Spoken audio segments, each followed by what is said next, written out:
The female lead of this story was born from a tumultuous relationship because her mother signed a mistress contract with her cold-hearted CEO father. The female lead was a hacker genius admired by countless people, yet fate somehow sent her into this incredibly angsty romance novel. Fortunately, she knew every plot point like the back of her hand. To find out how she turns the situation around, please keep watching. Did you know that every like and subscription gives me the motivation to share more stories? So please don't hesitate to like and subscribe. Without further delay, let's get into the story. In an alley within an old apartment complex in Benin Town, a little girl carrying a backpack was slowly walking home. As she walked, the little girl blew bubblegum. Her name was Gu Chu, the biological daughter of Gu Manchi, the female lead of this tragic romance novel. Although she looked small and frail, her soul was anything but childish because she was a transmigrator from another world. She had originally been Gu Chu, a genius in the hacking world. A year ago, Gu Chu transmigrated into this melodramatic and angsty novel, becoming the 5-year-old biological daughter of the female lead, Gu Manchi. Seeing a car parked outside her home, Gu Chu recalled the plot of the novel she had read. She glanced at the license plate and smiled faintly. So, the Zhao family had finally come to take the female lead, Gu Manchi, home, just as the plot dictated. Gu Chu did not enter right away. Instead, she stood outside and listened to the conversation inside. Manchi, I really am your biological mother. If you don't believe me, look at this DNA test report. It was all mother's fault. Back then, you were only 5 years old. I failed to take good care of you and let someone take you away. Inside, the pink-haired woman wore an incredulous expression. This was Gu Manchi, the female lead of the tragic romance novel Gu Chu had once read. Tang Xuan Tu, the female lead's biological mother, put on a guilty expression. With tears in her eyes, she took Gu Manchi's hand and said, "Give mother a chance to make it up to you, all right? Come home to the Zhao family with me. Your father, your brother, and your younger sister all miss you dearly." Let me briefly explain the original plot. After the female lead was abducted by strangers as a child, she was eventually adopted by a poor family. Sometime later, her adoptive mother fell ill. "Mother, don't worry. I'll definitely find the money for your medicine and save you." Her adoptive mother had treated Gu Manchi very well, so in order to raise money to treat her severe illness, the female lead had no choice but to enter the entertainment industry. After entering the entertainment industry, she caught the attention of Song Shun, the industry's leading tycoon and the male lead. He discovered that Gu Manchi looked exactly like his first love, so he wanted to keep her by his side. Knowing that she needed money, Song Shun gave her an unlimited black card. "This money is yours. From now on, you will be my contract mistress." Because Gu Manchi needed money for her adoptive mother's treatment, she had no choice but to accept the black card and become Song Shun's contract mistress. During that brief relationship, Gu Manchi fell in love with the dangerous man. But when Song Shun's first love returned, Gu Manchi's adoptive mother also died from her serious illness. The hospital simultaneously sent Gu Manchi 2 reports. One confirmed her pregnancy, while the other announced her adoptive mother's death. Struck by two devastating blows at once, Gu Manchi thought it over and resolved to leave Song Shun, disappearing into hiding with the child in her womb. Then, after 9 months and 10 days, Gu Manchi gave birth to a daughter named Gu Chu. Gu Chu entered the house, smiling as she ran toward her mother. "Mommy, Chu Chu is home from school." Inside, Gu Chu was breaking into a cold sweat. Her soul was clearly that of an adult, yet she had to act spoiled like this. It was so embarrassing. Still, on the outside, she maintained an adorable expression, patted her stomach, and whined, "Mommy, Chu Chu is hungry. I want cake." Seeing the unfriendly-looking woman beside them, Gu Chu pretended to be innocent and asked, "Mommy, is this old lady?" "Be good, Chu Chu. This is your grandmother." Gu Manchi comforted her daughter. "Be good and call her grandma." "Gujus my bodali." "Hello, grandma." Tang Xuan Tu, however, was full of suspicion. Smiling, she asked, "Manchi, who is this child?" Gu Manchi stroked her daughter's head and answered without hiding anything. "Chu Chu is my daughter. She is 5 years old this year." Tang Xuan forced out a few crocodile tears, looking sorrowful as she touched Gu Manchi's face. "My daughter, you've suffered so much these past few years. Mother knows you must have endured terrible hardships to survive until now. Tomorrow, Mother will send a car to bring you home to the Zhao family. From now on, no one will ever mistreat you and your daughter again. Gumanchi was moved. She believed that this long-separated mother was sincere and emotionally called out, "Mother." Having achieved her goal, Tang Xuan stood up to leave. "Be good. Let Mother go arrange things first. You two should pack tonight. I'm leaving now. Remember to take good care of yourself." Since losing her adoptive mother, this was the second time Gumanchi had felt what familial love was like. She cherished it deeply. "Mother, let me walk you out." Only Gu Chu watched Tang Xuantu with an expressionless face, because she did not trust the woman at all. "Be careful on the road, Mother." Gumanchi led Gu Chu back inside. "I'm leaving now." Once the car door closed, Tang Xuan dropped her earlier smile. Her face darkened as she coldly ordered the driver, "Drive." Watching the car disappear into the distance, Gu Chu finally asked, "Mommy, are we really going to Grandma's house?" She pretended to be hesitant and continued, "I think Grandma is really fierce." Gumanchi crouched down and patiently explained to her daughter, "Chu Chu, she is Mommy's biological mother. Mommy wants to go back and spend time with Grandma and the rest of the family." Then, "Mommy, is Grandma's family very rich?" Gumanchi thought for a moment before answering, "Yes, they're somewhat well known in the capital." Gu Chu continued casually, "If Grandma is that rich, why didn't she come looking for us sooner?" Gu Chu held up 5 fingers, clearly laying out the issue for her mother. Chu Chu is already 5 years old, and only now Grandma has come looking. Gu Chu inwardly believed that Tang Xuan must be plotting something. If she had really wanted to find them, she would have done so long ago. The matter was certainly worth reconsidering. But Gumanchi did not think that deeply. She smiled innocently. "Chu Chu, Mommy is Grandma's biological daughter. In this world, what mother would ever harm her own child?" Gumanchi smiled and stroked Gu Chu's head reassuringly. "So don't worry, okay?" With no other choice, Gu Chu merely smiled along. Okay. Inwali Gu Chu Sai. It was precisely because of her mother's kind-hearted nature that, in the original story,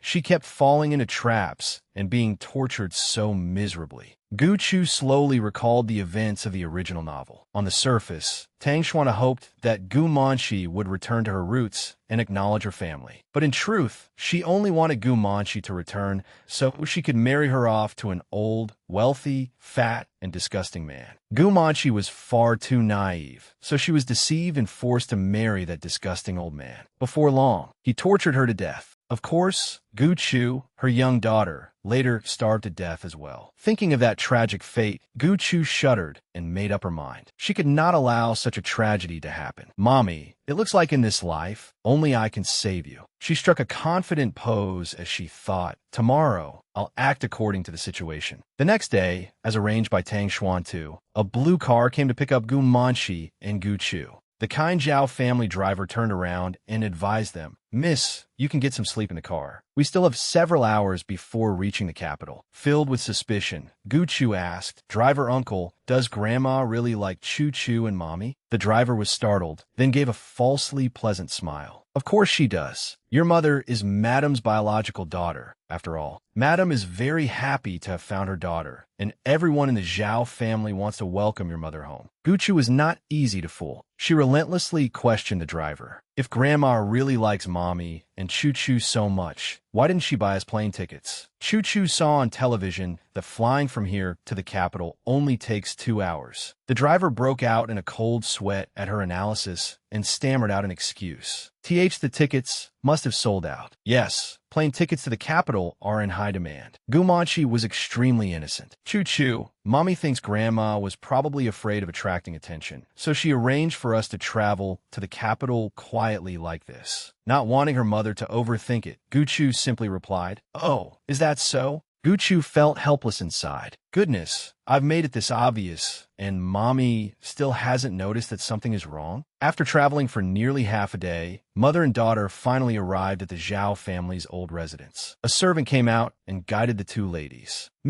Young miss, please come this way. Master and Madam are waiting inside for you." Upon seeing Gumanchi, Tang Xuantu immediately stood, putting on an overjoyed expression. "Manchi, you're back." She ran over warmly taking Gu Manchi's hand. Gulme, sit down quickly. Gu Chu was completely ignored at the side. Gu Chu put on an indifferent expression. Fine, since she wants to act, I'll give her enough room to fully display her motherly affection. Gu Chu then swept her gaze across the people in the room. Let's see who I could draw support from. There were two men sitting at the dining table. This man wearing glasses was Zhao Jing, the female lead's father. The moment Gu Chu saw his face, she thought disdainfully, this old man's face is so wrinkled. He looks like he has lost his ration book. Gu Chu then turned her eyes to the second person. This handsome young man was Zhao Yin, the female lead's older brother. The moment she saw him, Gu Chu's eyes filled with the gleam of money. It's him. I remember that in the novel, Uncle Zhao Yin was the only good person in the Zhao family. Besides, he would become an incredibly wealthy billionaire CEO in the future. I have to cling tightly to this thigh. As soon as she thought of it, Gu Chu went up to Zhao Yin and cutely asked to be held. Unso, Gadi Juju. Zhao Yin was immediately stunned by Gu Chu's adorableness. Those big, sparkling eyes seemed a little like someone else's. Zhao Yin picked Gu Chu up and placed her on his lap. What's your name? My name is Gu Chu. Chu is in first love. From now on, Uncle can call me Chu Chu. Hearing that, Zhao Yin could not help laughing. How old are you? You already know what first love means. Chu Chu saw on television, so of course I know. First love is the first person you like. Uncle, do you have a first love?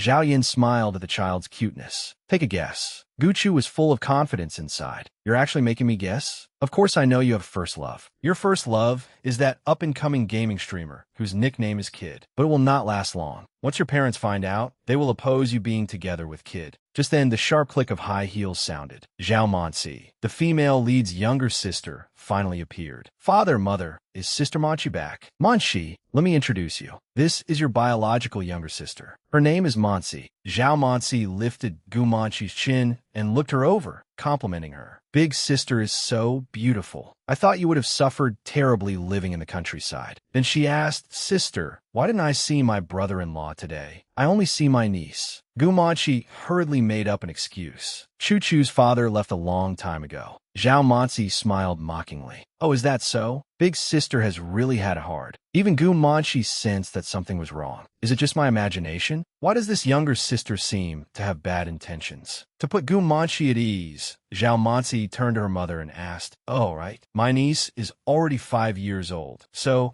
she needs to continue school in the capital. Have you chosen a kindergarten for her, mother? Of course I have. It's the Royal Kindergarten in the eastern outskirts of the capital. Seeing the mother and daughter make decisions without consulting her, Gu Manchi turned her head back and forth uncertainly. Noticing her concern, Tang Xuana patted her shoulder and explained, Manchi, Chu Chu is already 5, so she cannot neglect her education. Mother selected this kindergarten very carefully. The teachers there are very responsible, so you can rest assured. Gu Manchi hesitated, but Zhao Manci immediately stepped in and said, Sister, Chu Chu is still young, so she should make more friends. Besides, all children her age are already studying English. Chu Chu cannot just stay home playing all the time. Tang Xuana also stepped forward to manipulate her. Manchi, listen to mother. You're still young. Aside from taking care of your child, you should also take care of yourself. You look so haggard and thin, it breaks mother's heart. Gu Manchi found their words reasonable and thought carefully. That's true. Even though Chu Chu is very smart, she still needs more interaction with children her own age.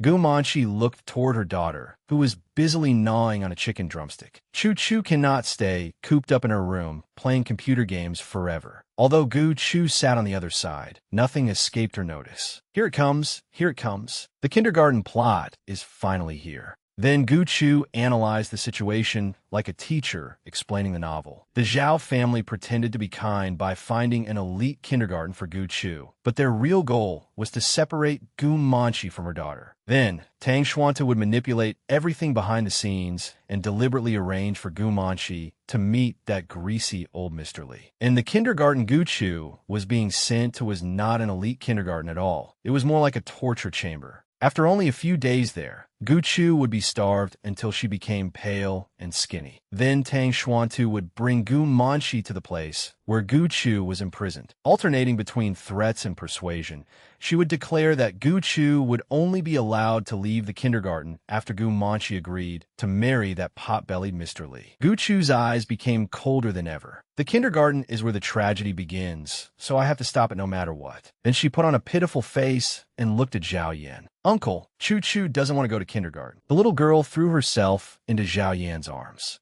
Inwardly, she held up a sign, pleading for help. Chu doesn't want to go to kindergarten. Chu wants to play with Uncle. Boo-hoo. Uncle, for the sake of my cuteness, please save me. Guchu then wore an extremely aggrieved expression. Zhao Yan also fell into thought. He knew that his parents had always been business people who pursued and cared only about profit. His mother even looked down on women with questionable morals. Zhao Yan's gaze shifted toward Gu Manshi as he assessed the situation. Gu Manshi had been missing for 18 years. Mother had never once mentioned looking for her, but now she was suddenly being so attentive and affectionate. This was very strange. Zhao Yan was full of suspicion. He had rarely interfered in family affairs, but it seemed he would have to investigate this matter thoroughly. Then Mansi found an excuse to take Chu away. Sister Manshi, I'll take Chu to her room first. You and Mother can talk slowly. Seeing the room before her, Guchu pretended to be excited. Wow, is this Chu's room? Then she ran around the room. This room is so beautiful. Wow, there are so many pretty things here. Zhao Mansi immediately lowered her guard around Guchu.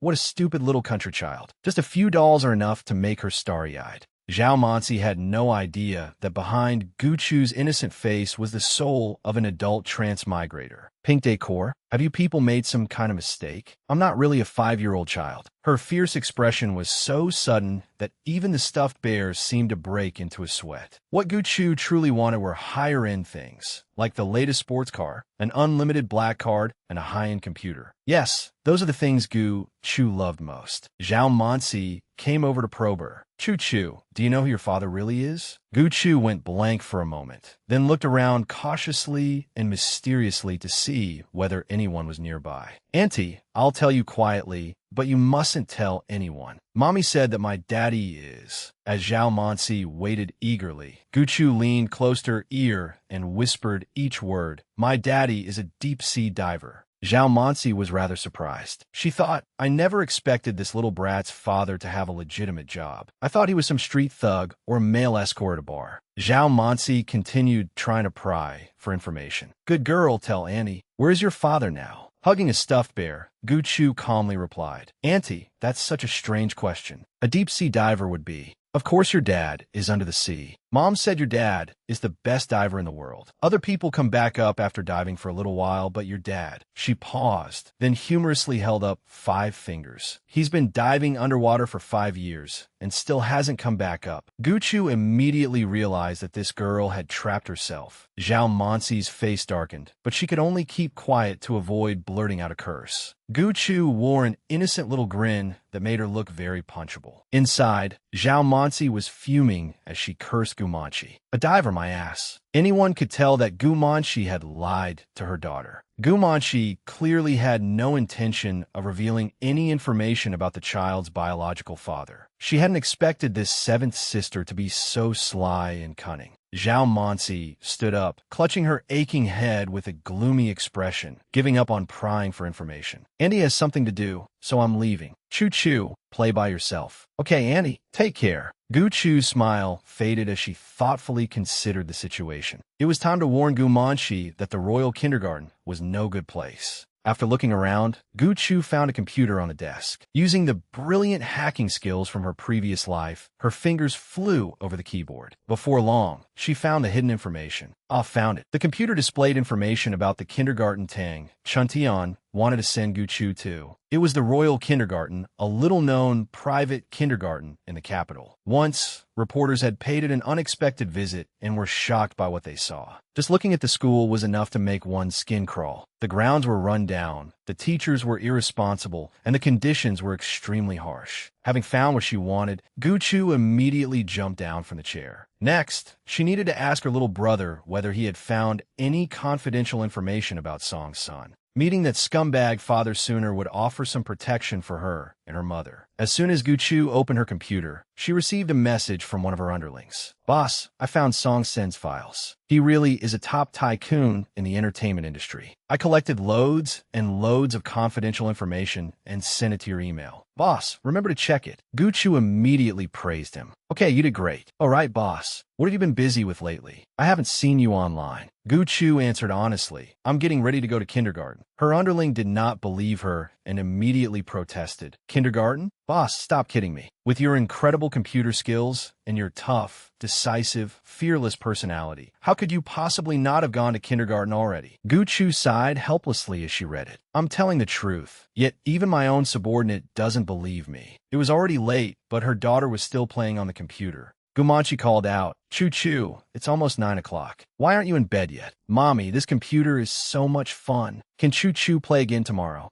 Gumanchi lovingly picked up her daughter. Sure, you can play tomorrow. Before leaving, Guchu did not forget to use her toe to open the information about the school Tang Chuntian had arranged for her. Seeing the information appear on the computer screen, Guchu was satisfied. Choo-choo, go to sleep. Mommy will turn off the computer for you. Okay. The little girl had really had fun today. Just as Gumanchi was about to turn off the computer, the information before her horrified her. She sat down in shock and carefully read the news. This is information about the royal kindergarten. At that moment, she became deeply suspicious of what Tang Chuntian had told her that morning. Manchi, don't worry. The quality of education at this kindergarten is excellent. Our Zhao family has invested in it as well. The tuition is over 500,000 yuan a year. When Gumanchi suggested visiting the kindergarten, Tang Chuntian had immediately refused. You want to go see the kindergarten? Don't rush. Let mother take you to meet the relatives first. And don't worry so much. Choo-choo is my granddaughter.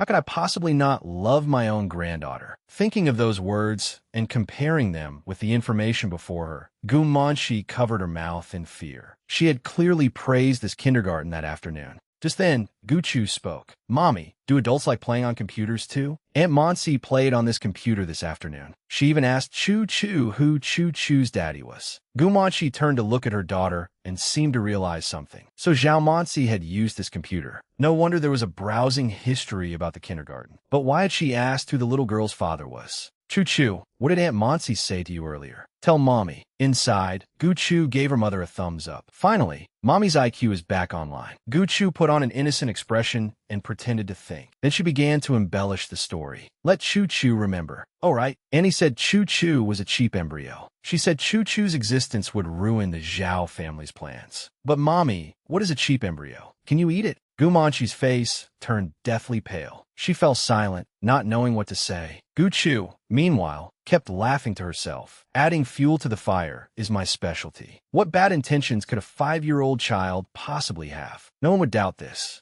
Choo-choo, be good and go to sleep first. Mommy won't let anyone hurt you. Okay, Mommy, you need to sleep early too. All right, thank you, sweetheart. Mommy understands. Meanwhile, Tang Chuntian was working while making a phone call. Ayo, Presidente, my eldest daughter, Manchi, has just returned to the country. I sent you her photo. What do you think? On the other end of the line, a man laughed lecherously. Hee, I like her very much, President Tang. I want to marry your eldest daughter. Don't worry. Once this marriage is settled, we'll be in-laws. I'll take even better care of the Zhao family and business. Tang Chuntian smiled as though she had won the lottery. The Li family had some standing in the capital. If she could establish a relationship with them, the Zhao family business would surely flourish. All right. I'll arrange for the two of you to meet tomorrow. We'll be one family from now on. See you tomorrow, President Li. Zhao Monsi walked over, picked up a cup of tea, and took a sip. Hee, this is more like it. Li Yud is old, ugly, fat, and lecherous. Besides, my sister is already a woman with a child. He's the perfect match for her. Tang Chuntian smiled in agreement. That's right. Monsi, you're not getting any younger either. You should consider marriage. Recently, I've been looking into the Chung family in the capital. They're actually quite. At the mention of the Chung family, Zhao Monsi grimaced and refused. Mom, I don't want to marry into the Chung family. If I get to choose, I'll definitely choose Song Sr. Zhao Monsi put on a love-struck expression. He's a major figure in the entertainment industry, with assets worth hundreds of billions. Mom, the most important thing is that he's single and handsome. Tang Chuntian happily stroked Zhao Mansi's head. Song's son truly is an excellent candidate for a marriage alliance. Fine, mother will find a way for you two to meet and get acquainted. Yes, thank you, Mom.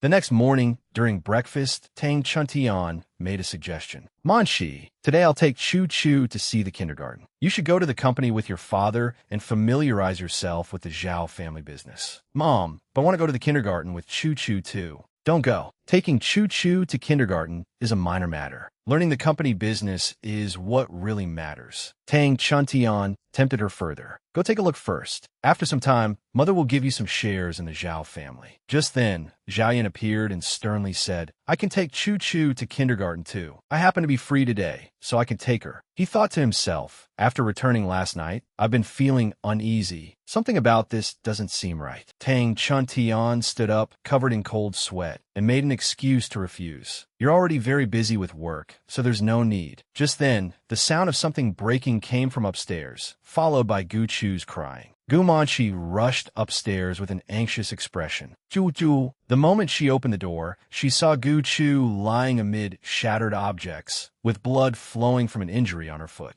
Gu Chu sat up while clutching her injured body and wailed loudly. Wah! Zhao Mansi did not know how to explain herself. She merely turned back and forth, stammering incoherently. No, this wasn't. Gu Manqi rushed over and pushed Zhao Mansi aside. Chu, don't be afraid. Mommy will take you to see a doctor. Zhao Yan asked sternly, what happened? Zhao Mansi was afraid of her older brother. I'm not sure. Then she hurriedly explained, I went to wake Chu up, and she insisted that I carry her. Then my arm suddenly hurt, so I instinctively let go. The vase beside the bed also suddenly fell to the floor. Gu Chu put on a tearful, aggrieved expression and defended her. Uncle, don't blame Auntie. It was Chu-Chu's fault for not being careful. Gu Manqi sighed and blamed herself. Second brother, it's nothing. Chu probably just wasn't careful. It's my fault for not taking good care of her. Zhao Mansi stood beside them with a drastically changed expression, speechless and unsure how to defend herself. Zhao Yan stepped forward to help the mother and daughter. I think glass may have pierced Chu-Chu's foot. I'll drive you to the hospital. Gu Manqi was filled with gratitude. Thank you for the trouble, eldest brother. Once only the mother and daughter were left behind. Even if you dislike that bastard child, there will be chances to deal with her later. But Manqi doesn't trust us very much right now. Doing this will not only make her suspicious, but also make your brother and father dissatisfied. Zhao Mansi was furious at being blamed. Mom, I didn't do it. This really was an accident. I haven't sunk so low that I'd hurt a child. Tang Chuntian sighed and made a decision. Fine, I'll have someone clean up the room. When your sister returns, try to apologize to her. You must be sincere. Why should I apologize? I already said it wasn't me. In the car, Gu Chu kept complaining about the pain to her mother. Mommy, Chu-Chu's foot hurts so much. Be good, Chu. We'll be at the hospital soon. Zhao Yan drove in front, then glanced back suspiciously. Chu, tell Uncle the truth. Did you really injure yourself by accident? Yes. Chu was careless and got hurt. She paused, then put on a pitiful expression and cried. Uncle, it has nothing to do with Auntie. Uncle, hurry up and ask a few more questions. I can keep acting. Chu, tell Uncle the truth. Don't be afraid. Uncle will stand up for you. Her mother also asked worriedly. Chu, did you really hurt yourself by accident? Gu Chu put on a thoughtful expression. In the original novel, Gu Manqi had repeatedly been framed by Zhao Mansi. Zhao Mansi's greatest talent was pretending to be weak and pitiful. Gu Manqi had been deceived again and again. Even after being sold out by Zhao Mansi, she had helped her count the money. Now that I'm here, I absolutely cannot let her succeed. Thus, Gu Chu continued her performance. She wrapped her arms around her mother's neck and sobbed. Wah, Chu doesn't dare say it. If Chu says it, Mommy won't like Chu anymore. Mommy, Chu isn't an illegitimate child, right? Wah, Chu doesn't want to leave Mommy. Chu doesn't want a new daddy either. Aunt Mansi said I'm dirty, and she threw Chu onto the floor. Gu Manqi could not believe what she had heard. What? That happened too. Inside, Gu Chu was exhausted from all that acting and practically collapsed. Mommy, I never cried in my previous life. I've only cried for a little while today, but I feel like I've used up all the tears from both my past and present lives. Mommy, if you still don't wake up, I'm doomed. Gu Manqi's face darkened as she silently analyzed the situation. An illegitimate child? It seemed the Zhao family did not truly welcome her return, despite their outward appearance. They must have some other purpose. She asked Zhao Yin directly. Eldest brother, are you on the same side as Tang Chuntian and the others? Zhao Yin was startled for a moment, but quickly regained his composure. Don't worry, I won't hurt you. Soon, all three of them arrived at the Central City Hospital. After bandaging Gu Chu's wound, the doctor could not stop scolding them. I'm telling you, as her parents, you need to pay more attention to your child. She's such a beautiful little girl. If a shard of glass injured her eye or scarred her face, her whole life would be ruined. Yes, thank you, doctor. We'll be more careful. All right, let her rest for now. Call me if anything happens. Gu Manchi looked at Gu Chu with concern. Eldest brother, Tang Chuntian, said the Royal Kindergarten is the best kindergarten in the capital. But when I looked it up, I discovered that it is actually the worst one in the capital. If Chu Chu hadn't been injured today, Tang Chuntian would have sent her there already. Gu Manchi could not hold back her tears. The Zhao family clearly looks down on me so much. Why did you even want to bring me back? She thought to herself, I thought there were still family members in this world I could rely on. It turns out I was only deluding myself. Zhao Yin was filled with guilt. For the time being, don't return to the Zhao family home. My apartment has an extra room. You and Chu Chu can stay there for now. Gu Manchi did not show much emotion, but politely agreed. All right, she comforted herself inwardly. Once Chu Chu's foot gets better, I'll take her back to town. The town may be small, but it's peaceful and lacks the bustle of the big city. Suddenly, her phone rang. She did not know whether she should answer it, so she looked up at Zhao Yin for his opinion. It's Tang Chuntian. Zhao Yin immediately advised, Manchi, don't fall out with mother just yet. The Zhao family has considerable power in the capital. If you turn against them, you and Chu Chu will be in danger. Gu Manchi found his words reasonable and immediately followed his advice. She answered the call. Hello, I am listening. Tang Chuntian's concerned voice came through the phone. Manchi, how is Chu Chu? Oh dear, it was all mother's negligence. I've already had someone thoroughly clean the room, and I'll lay carpets throughout it. Chu Chu definitely won't get hurt again. What a gentle and caring mother. But I won't be fooled as easily as before. Gu Manchi sneered inwardly, then pretended to answer. A shard of glass pierced Chu Chu's foot. The doctor said she can't walk for the time being. I plan to keep her in the hospital for observation today. Oh, is that so? That's fine. Take good care of her, but remember to take care of your own health too. Oh, and one more thing. The relatives were delighted to hear you had returned. Tomorrow, mother will take you to meet everyone. We'll talk about tomorrow later. I need to take care of Chu Chu first. After saying that, Gu Manchi quickly hung up, causing Tang Chuntian's expression to change. Tang Chuntian thought anxiously, I need to arrange a meeting between Manchi and President Li as soon as possible. From the way she spoke, it seems she has discovered something. The following day, Gu Chu was discharged from the hospital and went to Zhao Yan's villa. Seeing the huge villa, she exclaimed in admiration, Wow, I never thought Uncle's home would be so beautiful. Manchi, you and Chu Chu can stay on the second floor. I've had someone clean the rooms. You can stay as long as you like. Just then, Gu Chu noticed many display models in one of the rooms. She smiled knowingly and asked her uncle, Huh? Uncle, there's an Ultraman in that room. Do you like Ultraman too? Zhao Yin hurriedly looked over, a slightly panicked look crossing his face. He quickly shut the door. Ah, that's a friend's room. That friend plans to stay here for a while. Gu Chu smiled as if she understood. Casually holding up 2 fingers, she said, Oh, a friend? Chu Chu gets it now. Then that must be Annie's room, right? Uncle, you must have prepared it for your girlfriend. But in the novel, after their secret relationship was discovered by the Zhao family, they interfered and harmed. Seeing her daughter speak so recklessly, Gu Manchi interrupted awkwardly. All right, Chu Chu, stop talking nonsense. Zhao Yin could only cough to cover his embarrassment, then quickly made his escape. All right, there's something at the company I need to handle. I'm going to work now. You two rest well. Okay. Gu Chu happily waved to her uncle. Goodbye, uncle. BB, Chu Chu. Uncle is off to work. Inside, Gu Chu was delighted by her victory. She had successfully changed the plot of the novel. Chu Chu, be good and stay home. Mommy is going to the Royal Kindergarten for a while. I'll be back soon. Okay, Mommy. Be careful on the road. Is Tang Chuntian right? Or is the information online right? I need to see the place for myself. As Gu Manchi walked down the street, she heard the car behind her honk. She curiously turned around to look.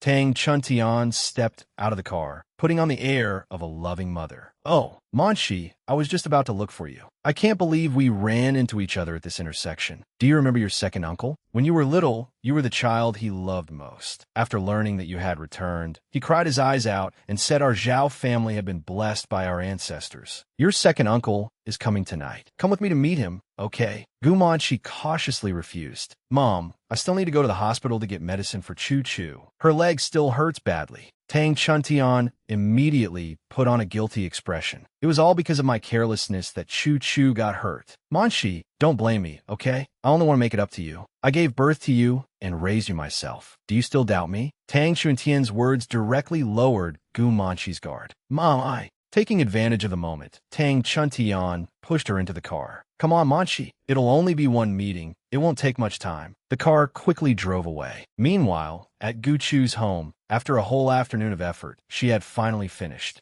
Looking at the clock, Gu Chu said Gu Manshi went to the outskirts herself to investigate that kindergarten. She should have been back by now. Why isn't she here yet? Suddenly, Gu Chu panicked. "Oh no." Gu Chu called repeatedly. "The number you have dialed is switched off. This is bad. This is really bad. Oh no, Uncle Zhao." Gu Chu cried. According to the original plot, Gu Manshi had most likely been tricked by the Zhao family and handed over to that disgusting fat man. Presently, Zhao Yan's phone beeped with a notification. It was a voice message from Gu Chu. "Uncle, Mommy is missing. Sobi. This afternoon, Mommy said she was going to investigate a kindergarten, but she still hasn't come home. Uncle, I miss Mommy. Please go find her. I'm so scared, Uncle." Zhao Yan immediately replied, "Chu Chu, don't worry. I'll come to you right away." Gu Chu answered, okay.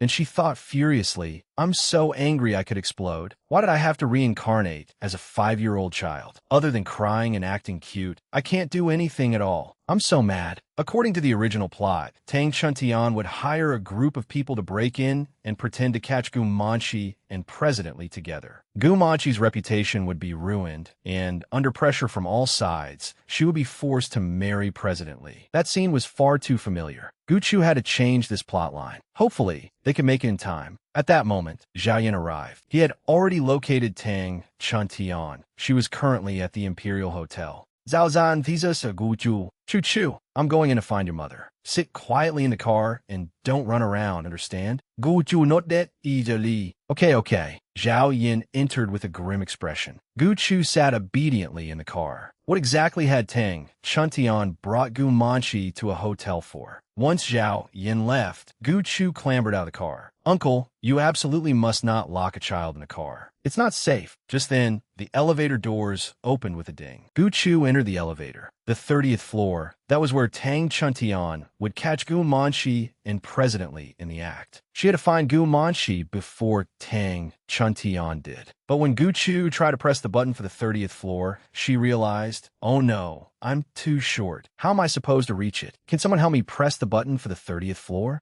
As soon as she finished speaking, someone entered the elevator. Oh my goodness, is this a handsome guy or some kind of pervert? Oh, it was none other than that scumbag Song's son. In the original story, he was the blind male lead, my lousy father. Why is he here? The man beside Song's son noticed Gu Chu and walked over. "Little one, why are you here alone?" Gu Chu looked embarrassed. Gu Chu thought, "I have to ask this scumbag to help me find Mommy. I'll have to risk it. There's no other way." She put on a pitiful expression. Chu Chu wants to press the button for the 30th floor to find Mommy, but Chu Chu can't reach it. "Sir, your legs are so long. Have you seen Chu Chu's Mommy?" Gu Chu rushed forward and grabbed Song Sen's shoulder, startling him. His assistant hurriedly stopped her. "Little one, our boss is a clean freak. Don't grab his clothes like that. The 30th floor, right? I'll press it for you." He actually pressed the button for the 30th floor. Gu Chu thanked him profusely. "Thank you, uncle. Thank you, long legs uncle." She giggled, but inwardly she felt dead inside. That blind scumbag is my biological father. He's been blind since birth. In the original story, Song's son accidentally fell into the water as a child and was rescued. He always believed that Chung Qingyun was the one who saved him, so he spoiled that old witch every day. Yet he ruthlessly hurt the female lead, Gu Manshi. The most ridiculous part was that Gu Manshi was actually the one who saved him. My blind scumbag father really is blind.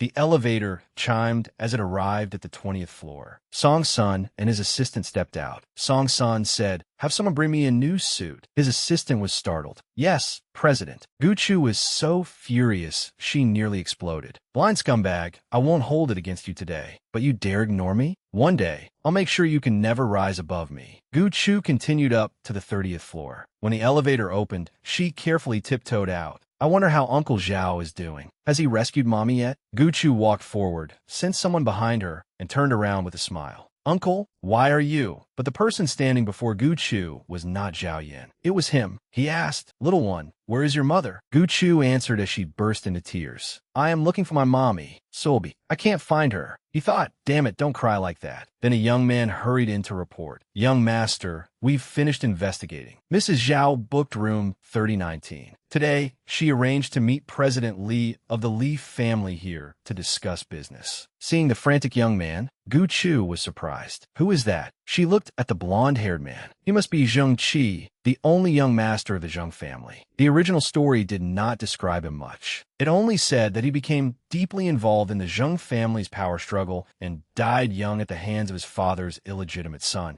Zheng Qi hurried off. Before leaving, he reminded his subordinate, "Keep an eye on this little girl. Don't let her run around." The man replied, "Rest assured, young master. I'll watch her." Guchu thought, "It looks like this young master wants to save Gumanchi." But Zheng Qi and Gumanchi have absolutely no connection. What does he have to do with her? Why don't I remember this part from the original story? Could the plot have been hidden? The scene shifted to Zheng Qi, who was rushing there as fast as he could. This Gumanchi really has no brains. How could she let Tang Chuntian lead her around by the nose? Did giving birth lower her intelligence or something? The young man rushed in and shouted, "Gumanchi, don't!" Inside the room, the old man was pawing at Gumanchi while she screamed frantically, "Get away! Don't! Now that I've got a beauty in my arms, why would I let go? Come on, be good." Zheng Qi charged in and kicked him hard. "Get the hell out!" The fat President Li screamed furiously. "Who the hell dares interrupt me?" Zheng Qi stepped forward and covered Gumanchi with a blanket. "Don't be afraid. Nothing happened yet. He hasn't been able to do anything to you." Zheng Qi glared angrily at the fat man. "You deserve to die."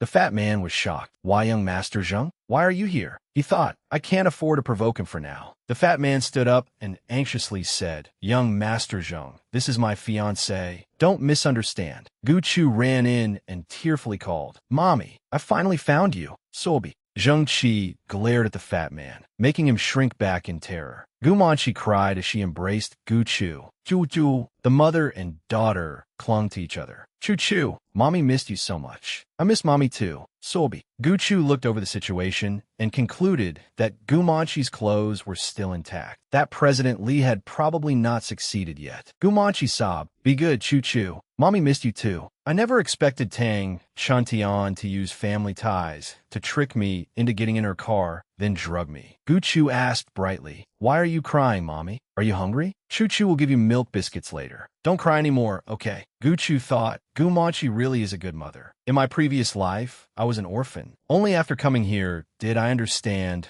what motherly love was. President Li angrily rushed forward and yelled, "You already have a child?" Tang Chuntian told me her daughter was pure and innocent, had lived overseas since childhood, and had never been involved in worldly affairs. Seeing the fat man curse, Zheng Qi stepped forward. "Do you have a problem with that?" The fat man instantly backed down. "And no, not at all." Gumanchi looked at Zheng Qi and said, "Thank you. I'll repay you if I ever have the chance." Zheng Qi replied, "You really don't remember me?" Cheng Qingyun had said that Gumanchi was greedy for money and had deliberately conspired with President Li. She had come from some remote backwater and wanted to climb the social ladder as soon as she saw someone wealthy. How could he stop her? At that moment, a group of people rushed into the room. "Look, President Li and Manchi are still on a date." Tang Chuntian charged in and shouted, "Manchi!" She thought, "Why is that little bastard Guchu here? And young Master Zheng is here too? Why is he here?" Zhao Yan stepped forward and comforted Gumanchi. Manchi, it's good that you're all right. You scared me to death. Guju Slibo Li. Uncle, you were too late. Chu-Chu found Mommy before you did. Isn't Chu-Chu amazing? Tang Chuntian looked at Gu-Chu in surprise. Chu-Chu, didn't Uncle tell you to wait in the car? Zheng Qi looked toward Zhao Yan. Director Zhao, call the police immediately. There has been an attempted assault on a woman here, with both witnesses and physical evidence. This fat man intended to violate her. Yes, young master. I'll do it right away. The fat man cried out in panic. Call the police? Why call the police? I am innocent. It was this Mrs. Tang who told me she wanted to marry her daughter to me. Is it illegal for me to sleep with my own fiancé? Guchu spoke up. Mommy is going to marry this ugly, smelly, fat uncle? Chu-Chu doesn't like him. He looks like a fat sow.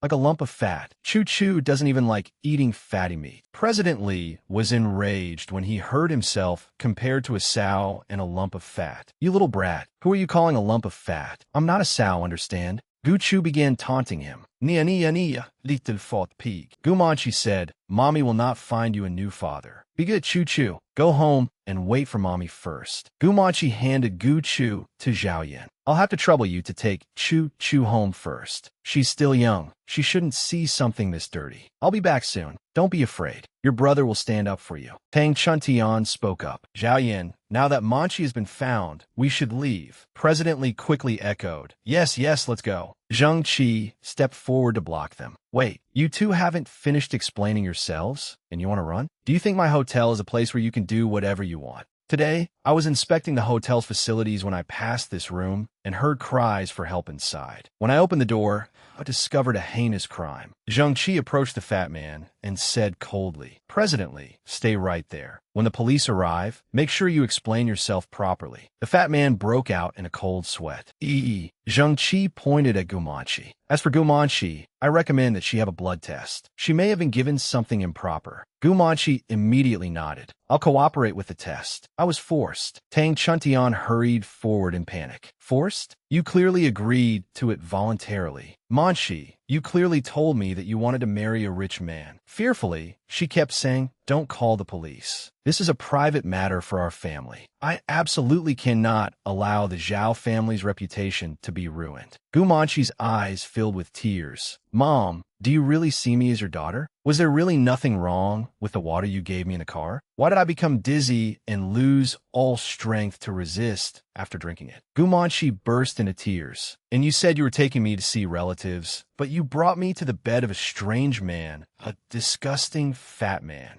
Tang Chuntian angrily pushed Gumanchi away. Did I bring you back just to use you? Of course not. President Li then said, Zhao Yan, this isn't my fault either. I was deceived by this Mrs. Tang. She told me that her eldest daughter liked older, fat men like me. Besides, when I entered this room, she was already lying on the bed. I didn't drug or set her up. An elderly man stepped forward to explain. Young Master Zheng, please don't call the police yet. This is only a misunderstanding. Then he looked at Gumanchi. Manchi, you're still a member of our Zhao family. We share glory and disgrace. If this becomes a major issue, it will not benefit either the Zhao or Li family. Why not let a major matter become a minor one, and a minor one disappear entirely? I am an elder of the Zhao family. Look, you had a child before marriage, and our Zhao family was still willing to accept such a scandal. Put yourself in other shoes and be understanding. Gumanchi angrily retorted. If you care so much about the interest between the Zhao and Li families, why don't you marry your own granddaughter to President Li? The old man froze. He thought, this fat man is over 40. Marrying my granddaughter to him would be like throwing meat to a tiger. But Gumanchi has already given birth out of wedlock. A woman who has born a child is worthless. Marrying her to President Li is no loss. Zheng Qi looked at Gumanchi and thought, is she acting too well, or have I mistaken her for someone else? Young master, Gu Chu went to Central Hospital today. Zheng Qi replied, did Gumanchi beat Zhao Mansi of the Zhao family so badly that she was crippled? No, it was Gu Chu's leg that was injured. It seems Zhao Mansi caused it. Zheng Qi thought, she cannot even protect her own child? The tracked IP address points to Gumanchi's home. In this world, only that person possesses such extraordinary hacking skills. But Gu Manshi is too weak, neither smart nor cunning, and nothing like the person I'm looking for. Back on this side, Gu Manshi said, call the police. Please, young Master Zheng. All right, I'll call them now. Tang Chuntian rushed forward and tried to grab Gu Manshi. You're a member of the Zhao family. Zhao blood flows through your veins. Can't you be more considerate of the Zhao and Li families? Gu Manshi thought, people say that mothers and daughters share a bond, but all Tang Chuntian has shown me is coldness and vanity. She does not deserve to be my mother. Zheng Qi coldly raised his hand. Call the police. Tang Chuntian cried out in panic. No, you can't. Yes, young master. The scene shifted to Zhao Yan's apartment. This time, the Zhao family joined forces with the Li family and secretly used some connections. Li's sentence would likely be no more than 1 month in detention. Gu Manshi replied, it's all right. I have neither power nor influence, so I can't fight them. At the very least, this incident has shown me the Zhao family's true nature. Once Chu Chu's leg heals, I plan to take her back to our town. This place is too dangerous. I don't want her to be hurt. Zhao Yan said, Manshi, the Zhao family has already dealt with your house in town. Gu Manshi cried out in shock. What? That is the home of my daughter and me. How can they be so overbearing? Zhao Yan took a sip of tea and said, Manshi, you and Chu Chu can stay with me for the time being. I'll arrange for people to protect you both. Once this storm has passed, I'll find a way to send you two away. Gu Manshi was deeply saddened. Brother, why is your relationship with the Zhao family so bad? Gu Manshi thought, Zhao Yan is clearly the eldest son of the Zhao family, yet he has always stood on my side. Why? The Zhao family is too filthy. Father only cares about profit. Mother secretly keeps lovers, and Zhao Manshi is skilled at scheming and pretending to be pitiful. Gu Chu thought, the Zhao family secretly sold the home mommy and I shared, while President Li was punished for only 1 month. Fine, I will never let you have your way. The scene shifted to the Zhao family home.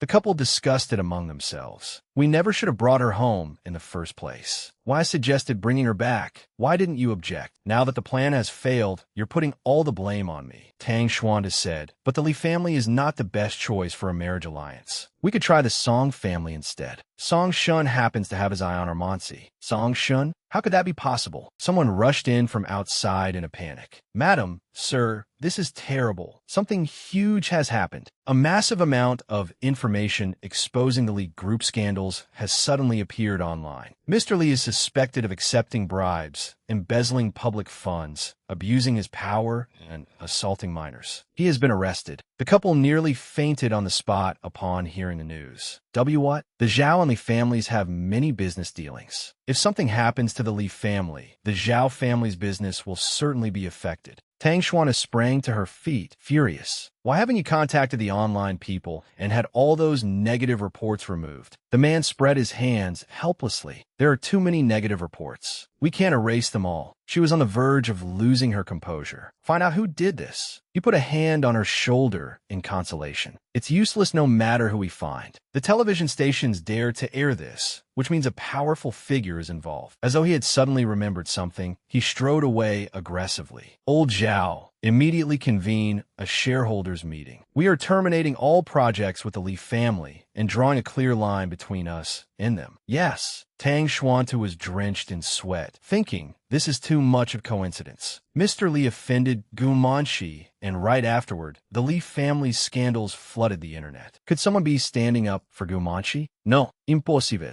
Gu Manshi has neither power nor influence. At most, she has Zhao Yan to rely on. It must be a coincidence. Mr. Li must have made too many enemies with all his usual arrogance and wickedness. The scene shifted to the Zheng family estate. The screen displayed, searching for IP address. That mysterious source of information appeared in his mind again. After releasing a huge amount of internal scandalous information about the Li family, it had vanished instantly. After a search, the screen displayed, IP locked, Western District of the capital. He was puzzled. The Western District of the capital? Gu Manshi was currently staying in the Western District. Could it really be her? The IP address tracked last time had been in town, where Gu Manshi lived as well. But Gu Manshi did not seem like that person at all. Could her acting skills really be that good? That person was not only a top hacker, but also extremely skilled at acting in disguise. Before reading the novel, I tracked that person's whereabouts and had always believed that person was a man. It was only after I accidentally slept with her that I discovered she was a woman disguised as a man. Where exactly are you? As he came in from outside, the butler said to Zheng Qi, young master, Zheng Kaiyuan seems to have appeared again recently. He may be plotting against you. Zheng Qi closed his eyes and replied, send someone to beat him up. Beat him badly enough to put him in the hospital. The butler was somewhat alarmed. Good heavens, why is young master so hot-tempered? Yes, young master. Zheng Qi thought, those incompetent flies who love stirring up trouble should all be sent to the intensive care unit. Let them stay there for a year or two, so that they stop causing trouble every day. The butler was horrified. Ever since the kidnapping, young master seemed to have become a completely different person. His actions were forceful and decisive. Even the disobedient members of the family had to fall in line. How impressive. Zheng Qi examined the situation, somewhat astonished. I did not expect such a powerful firewall to exist in this world. I almost got caught. Now that the Li family has been dealt with, the Zhao family probably will not dare to make trouble for the next few days. I can finally relax, as expected of me. But several days later, bang, bang, bang, the handsome teacher held up 2 fingers. Come on, teacher will ask the cutest child to answer. What is 3 plus 2? At Zhao Yan's urging,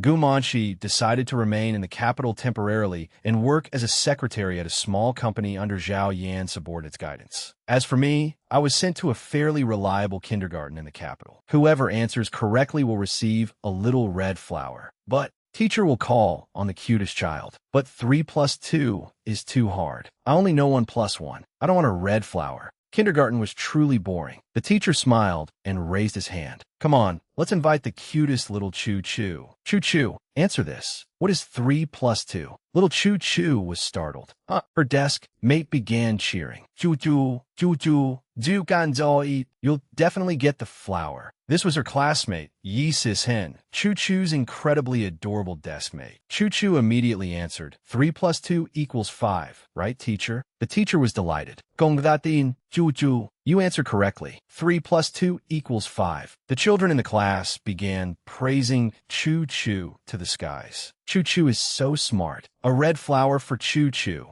Everyone clap for Choo Choo. Choo Choo, amazing. Choo Choo thought, when will I grow up so I no longer have to attend this childish kindergarten? Thoughts, bang, thoughts, bang, thoughts, bang. The adorable little Choo Choo was sleeping soundly. Today was the weekend. Why was it so noisy? Going downstairs, Choo Choo found the note Mommy had left on the table and picked it up to read. Mommy is attending an emergency company meeting. The nanny will come and make you lunch. Don't run around. Choo Choo muttered sleepily. Only children run around. That annoying sound again. Thoughts, bang, thoughts, bang. Peering through the crack in the door, Choo Choo saw it. Oh, this room is interesting. Looking inside, she saw a young man sitting there. Who was in there? Is that Andy? Looking again, she saw the energetic young man slurping noodles. It was the gaming streamer Lin Xiaozhou, known online as Kid. Surprised to see Choo Choo, Lin Xiaozhou walked up to her and asked, "Your old Zhao's niece?" So he had not lied. You really are as cute as a little kitten. Lin Xiaozhou rested his chin on his hand and lavishly praised Choo Choo. If I had known you were this adorable, I should not have attended that famous streamer's gathering. I should have rushed over to see you sooner. The young man pinched Choo Choo's cheeks affectionately. Choo Choo, my name is Lin Xiaozhou. My online name is Kid. I'm 18 this year and work as a streamer. Have you eaten breakfast? Do you like playing games? Big brother could teach you. Choo Choo was stunned by his performance. This young man talks way too much. She began acting coy. Auntie, Choo Choo is hungry. Lin Xiaozhou could not resist her adorable little chubby face. She was simply too cute. Lin Xiaozhou got up and led Choo Choo over. Little cutie, I have bread here. Do you want some? Also, I'm not your aunt. I'm your uncle's friend. Your aunt is a woman, but I'm a man. The young man smiled brightly. Call me Big Brother Xiaozhou, understand? Choo Choo ate the bread Xiaozhou gave her and said, then, Big Brother Xiaozhou, do you like my uncle? The young man raised his head. Of course. Old Zhao is my buddy. Naturally, I like my brother. Choo Choo smiled again. Since Big Brother Xiaozhou likes my uncle, why can't you become my aunt? At kindergarten, the teacher said that as long as 2 people like each other, they can get married. The young man nearly spat out his food. Good heavens! What was going through this little girl's mind? Xiaozhou covered his face in horror. Your uncle and I share brotherly affection. Very pure brotherly affection, understand? Little Choo Choo made an expression of surprise. Oh, Xiaozhou lowered his head again. Choo-choo, there are many kinds of liking. What I feel for your uncle is brotherly affection, not love. And don't say those things to your uncle, okay? I'm a straight man. What if old Zhao misunderstands me? Choo-choo thought, in the original novel, Zhao Yin was an extremely pitiful, tragic character. He kept his feelings for Lin Xiaozhou to himself and never showed them. Xiaozhou then picked up Choo-choo and carried her on his shoulders. Choo-choo, do you want to play games? Choo-choo, not that easily. Yes, let's play. Big brother will teach you. The young man began teaching her very professionally. This is returning to base, and this is equipment. Choo-choo, do you understand? Yes. Choo-choo, do you want to play around? Okay, we'll start with an easy game. Xiaozhou introduced it expertly. Glory League is an online mobile game that can be played on both computers and phones. It was developed by the Zheng Group. It is popular all over the world and has a huge player base. At that moment, someone opened the door and came in while the two were still absorbed in the game. We're playing secretly, so absolutely do not let your uncle find out. Yes, yes. The man entered and asked sternly, "What are you two doing?" Xiaozhou panicked. Zhao Yan. Nothing, old Zhao. You're finally back. Xiaozhou kept firing off questions to distract him. Brother Zhao, I'm attending the streamers' annual gathering next Saturday. Go buy clothes with me, okay? Then Xiaozhou looked at Choo-choo. Choo-choo, come with us too. I won't feel at ease leaving you home alone. Choo-choo smiled and declined. No, I'm not going. Mommy said the nanny will come soon to cook for me. Choo-choo thought, go there to be a third wheel? No way. Zhao Yin stroked Choo-choo's head. Then stay home and be good. Listen to the nanny, okay? Okay. The two men began to leave. Would be, Choo-choo, we're off, little sweetheart. At that moment, Choo-choo noticed someone doing something in the bushes. Someone was secretly taking photos of Zhao Yin and Lin Xiaozhou. It seemed Zhao Yan's feelings would soon be discovered by the Zhao family. The conservative, old-fashioned Zhao family would never allow Zhao Yin to develop feelings for a young man. They would certainly find a way to stop it. In a novel, stopping Zhao Yin from liking Lin Xiaozhou did not require as much effort as people imagined. Everyone, look at this chat history. The language is vulgar and obscene, truly unbearable to read. The Zhao family arranged for a singing streamer to fabricate accusations against Lin Xiaozhou. They even released the chat history between the two of them. Private messages were publicly exposed one after another. You're so handsome. I miss you. How many outfits do you want? I'll buy them for you. The door is open. I'm waiting for you. The release of their private messages drew fierce condemnation from the public and online users alike. Lin Xiaozhou could not defend himself. His phone had been stolen, and he insisted that those vile, disgusting, harassing messages were not sent by him. You hooligan, pervert, get out of the entertainment industry. But no one believed him. The live streaming company he had signed with promptly announced the termination of his contract, and other companies followed suit. But the final straw that broke his heart was a crazed anti-fan suddenly appeared and brutally broke Lin Xiaozhou's arm. Lin Xiaozhou could no longer play games. For someone who loved gaming, it was a fatal blow. During that time, Zhao Yin was deliberately sent abroad on a business trip and could not return home in time to help Xiaozhou. Xiaozhou. Only after being beaten half to death did the young man realize that public condemnation, a broken arm, and a bleak future had driven Lin Xiaozhou into despair. In the end, he took his own life. Choo-choo knew every development in the novel by heart. Uncle and kid are going out to buy clothes for the streamer's annual gathering. Big brother Xiaozhou is a good person, so I'll help him this time. I cannot let my uncle end up without a wife. I still want to inherit his fortune. At the Zhao residence, someone slammed photographs onto the table and shouted, "Look at this! Zhao Yin has refused to come home for years, all because of this brat named Lin Xiaozhou. No wonder he rejects every blind date we arrange for him, saying all the women are ugly. So this little seducer has bewitched him. How ridiculous!" The elderly couple shouted angrily, "Whether this is true or false, we will not allow someone like that to remain beside Zhao Yan. The Zhao family will never tolerate it." Tang Xuan spoke up to soothe her husband. Calm down.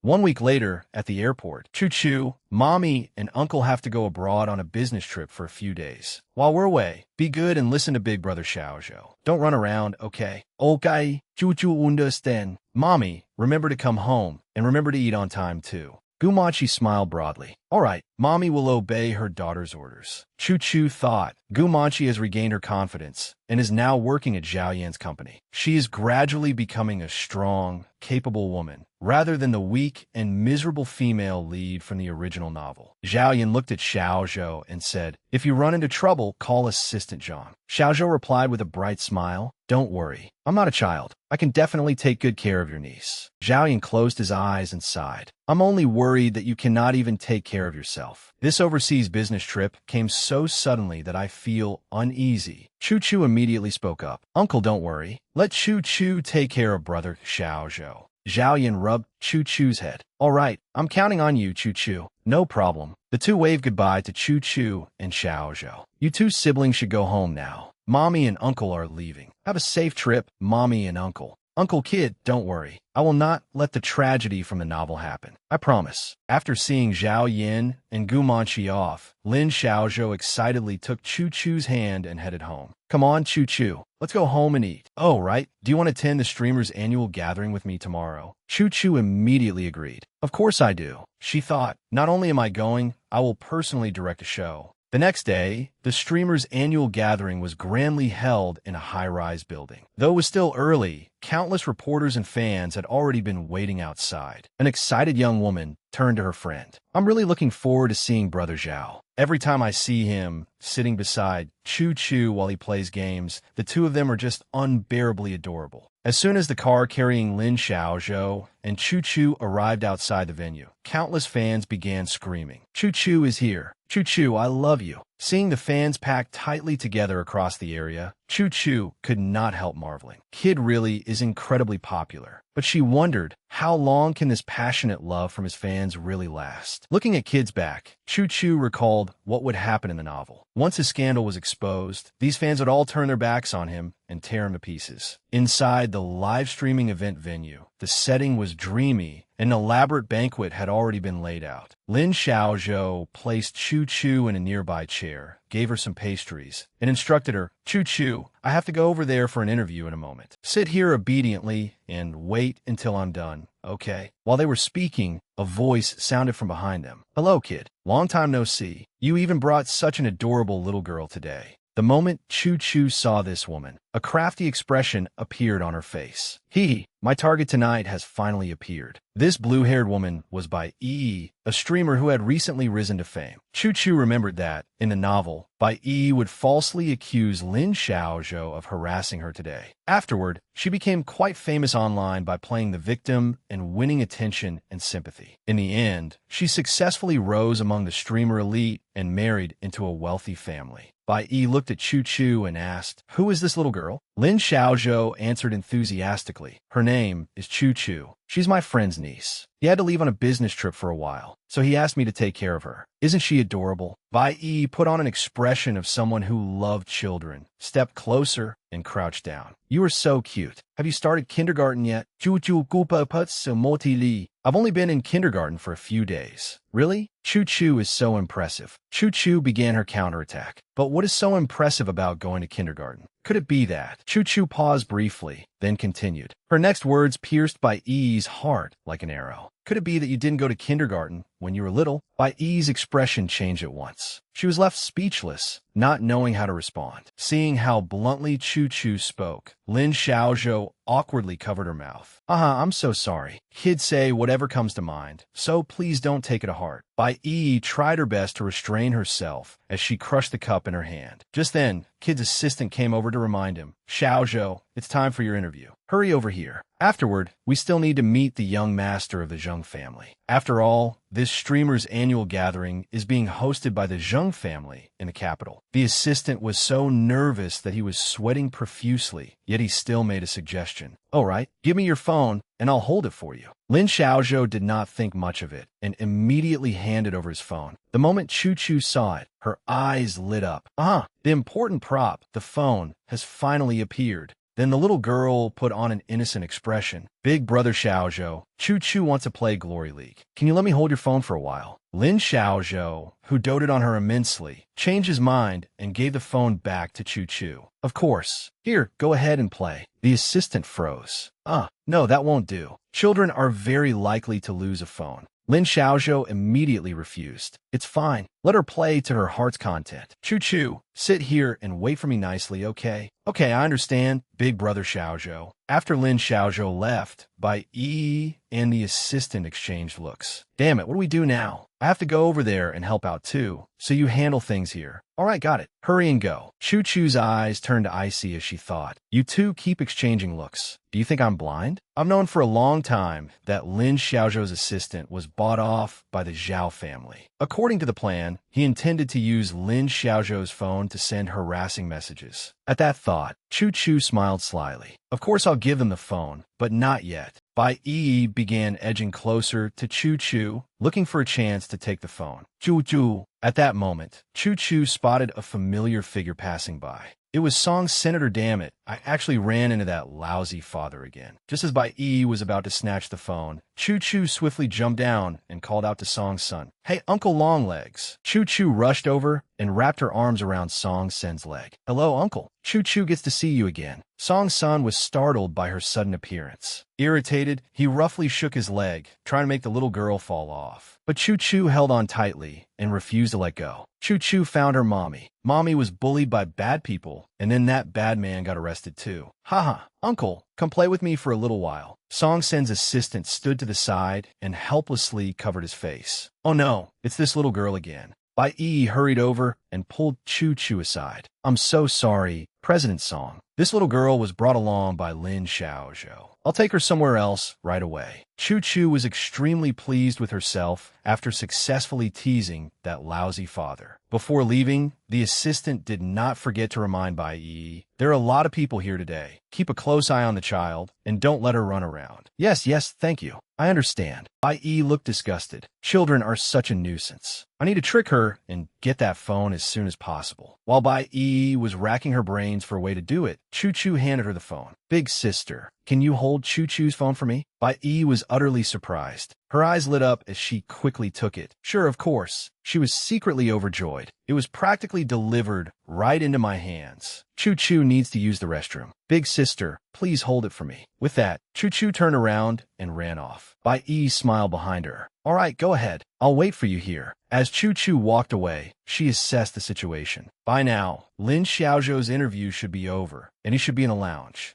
In the novel I read, his stomach condition flares up right around now. He is in so much pain that he passes out, and no one cares for him through the entire night. By the next morning, when he wakes up, Bai Yi will have successfully posted online that Lin Xiaozhou harassed her. Choo-choo ran swiftly through the crowd, prompting some people to call out, "Whose child is this?" Little one, slow down. Choo-choo's face was full of confidence, and her eyes shone brightly. Big brother Xiaozhou, don't worry. I'm coming to save you. This time, I'll protect your innocence. The scene shifted to Zheng-Qi. Inside a room, a young man was lying face down on the floor. Zheng-Qi's assistant kept kicking the person on the ground. You ignorant fool. You dared to attack the young master? You must be tired of living. With such pathetic skills, you still dare to covet our young master's rightful position. Then the assistant asked Zheng-Qi, Young master, should we send him to the intensive care unit like before? Zheng-Qi was wiping his hands with a towel and was about to answer when loud knocking sounded outside the door. Choo-choo pounded on the door and cried out, Is there a doctor here? Boo-hoo, my big brother is dying. I need to find a doctor.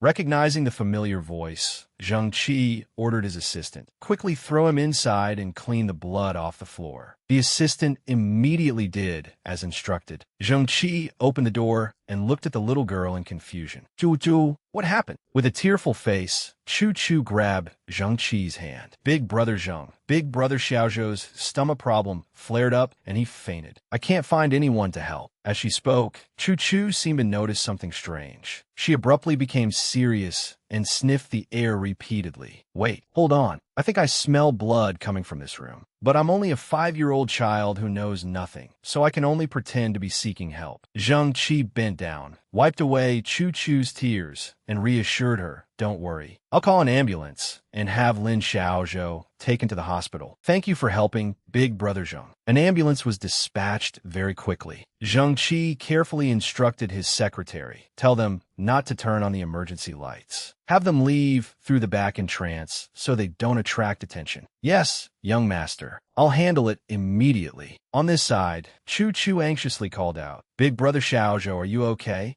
The ambulance left without anyone noticing. Sitting in the ambulance, Chu Chu anxiously asked the nurse, Nurse, when will Big Brother Xiaozhou wake up? After examining the medical records, the nurse replied, The preliminary diagnosis is that a gastric ulcer caused severe pain and dizziness. The doctor has administered pain medication, and he may not wake up until tomorrow. Chu Chu pointed at the camera in the ambulance and asked, Nurse, can we turn that on? If there's no surveillance footage, the company will think Big Brother Xiaozhou snuck out and deduct his pay. The nurse answered awkwardly, That can't be turned on. This is Zheng family property, and without young Master Zheng's permission, the camera cannot be activated. Upon hearing this, Chu Chu put on a pitiful, tear-streaked face and began acting. She looked toward Zheng Qi. Big Brother Zheng, can you turn on? Zheng Qi was helpless against her tearful appearance. Crossing his arms, he finally relented. Fine, turn on. Juju imeditan be met. Thank you, handsome Big Brother Zheng. Chu Chu was secretly pleased with her plan. Tajda, the plan finally worked. Even if you had refused, I had other ways. I would have found an excuse to run to an internet cafe and hack the camera myself. Sitting in the back, Zheng Qi kept studying Chu Chu. This little girl might look young and innocent, but there was nothing childish about her mind. Suddenly, Zheng Qi was startled by his own next thought. Could this 5-year-old girl be her, the person I have been searching for? Meanwhile, the scene shifted back to the assistant and Bai Yi. The assistant suggested, Now we can use Xiaozhou's phone to send messages to her. Bai Yi naturally agreed. Of course. How have you arranged things over there? Has kid noticed anything? The assistant sneered disdainfully. That kid is careless. Even if he can't find his phone, he won't pay much attention to it. As for you, just make sure you perform your role well tomorrow. Bai Yi was extremely confident in her acting ability. Don't worry, everything will go according to your arrangements. She was eagerly anticipating the next day. Tomorrow, a storm that will shake the entire internet will erupt. And I, Bai Yi, will steadily rise into the ranks of this country's top streamers. I might even marry into a wealthy family. Lin Xiaozhou, you offended the Zhao family, so you can't blame me for what happens. The next day, at the city center hospital, Chu Chu sat in the ward holding her phone and reading the news Bai Yi had released. The online headline was highly sensational. Shocking news. Famous streamer Lin Xiaozhou is actually a lecherous creep. Bai Yi, the victim of harassment, exposes his true face. Along with the headline were countless messages allegedly sent from Lin Xiaozhou's phone. As soon as the news broke,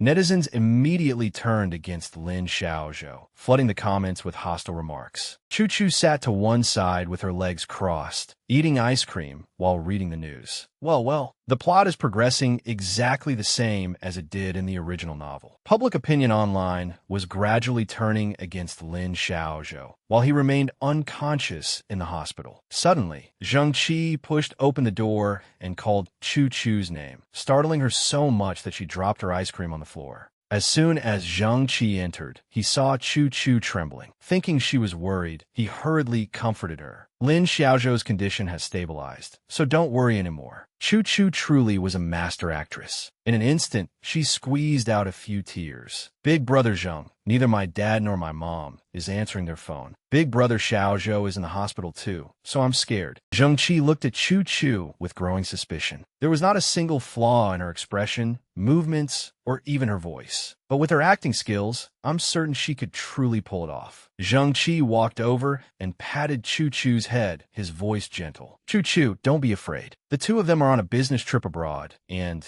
they're very busy. We'll talk after Lin Xiaozhou wakes up. Zheng Qi sat down and tentatively asked, All right, what kind of food does your mother usually like? The question confused Chu Chu, but she still replied politely, My mommy likes light food. Why are you asking that, Big Brother Zheng? At being called that, Zheng Qi's face flushed. He turned away. Ahem, it's nothing. I was just asking. Zheng Qi felt strangely awkward. Whenever I think about her calling me Big Brother Zheng, I feel strange. Seeing Zheng Qi turn away, Chu Chu looked in the same direction curiously. Then she seemed to realize something, and her expression nearly collapsed. Damn it, he's blushing. She immediately misunderstood. No wonder he rushed to save Gu Manshi when she was tricked into going to that hotel last time. At that thought, Chu was utterly bewildered. Could this 15-year-old boy secretly be in love with Gumanchi? Zheng Qi, being stared at by her, felt a little guilty and turned away. Chu immediately noticed something suspicious. But Gumanchi had only just arrived in the capital. How could this boy Zheng Qi have met her? This is very suspicious.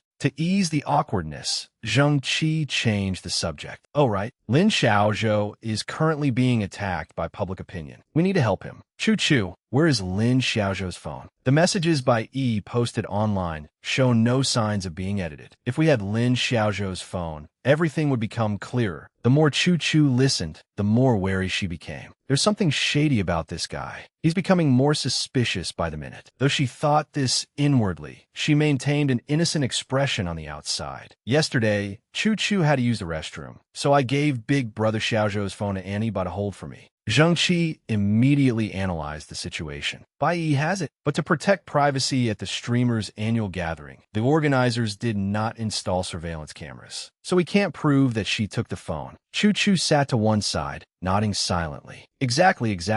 That's why I've already hinted so clearly that there are cameras everywhere. Zheng Qi, hurry up and figure it out. Suddenly, Zheng Qi turned to Chu and said, "We." The words startled Chu. What does he mean, we? She immediately switched back to her innocent act. Big Brother Zheng, what should we do? Zheng Qi tried hard not to laugh. If she really is pretending to be innocent, it's too funny. I can't hold it in at all. If Guchu really is that woman, then this is truly remarkable. She used to be so arrogant and domineering, yet now she has to play the role of a sweet little child. It is rather interesting. Zheng Qi went along with her act. He gently patted Chu's head. Don't worry, I have a way to help Lin Xiaozhou. Once he wakes up, I'll discuss it with him. Zheng Qi looked at Chu with doting eyes. I have something to take care of, so I need to leave for a while. If you get bored here, I can have someone bring you a laptop to play with. Would you like that? At the word laptop, Chu's eyes shone brighter than stars. I want one. Of course I want one. The laptop was delivered very quickly. Chu hugged it as though she had won the lottery. A laptop. My favorite laptop. Big Brother Zheng really understands me so well. Chu immediately gave Zheng Qi a mental thumbs up. All right, go kick that lousy father song, son, out of my life, then become my stepfather. I fully support you. Meanwhile, someone who was being thought about kept sneezing. Chu's nimble fingers flew over the keyboard. She immediately sent a message to one of her underlings. I have a task for you. Hack into the live streaming platform Orange Live. I want their recent transfer records. Her underling quickly replied, Understood, boss. Leave it to me.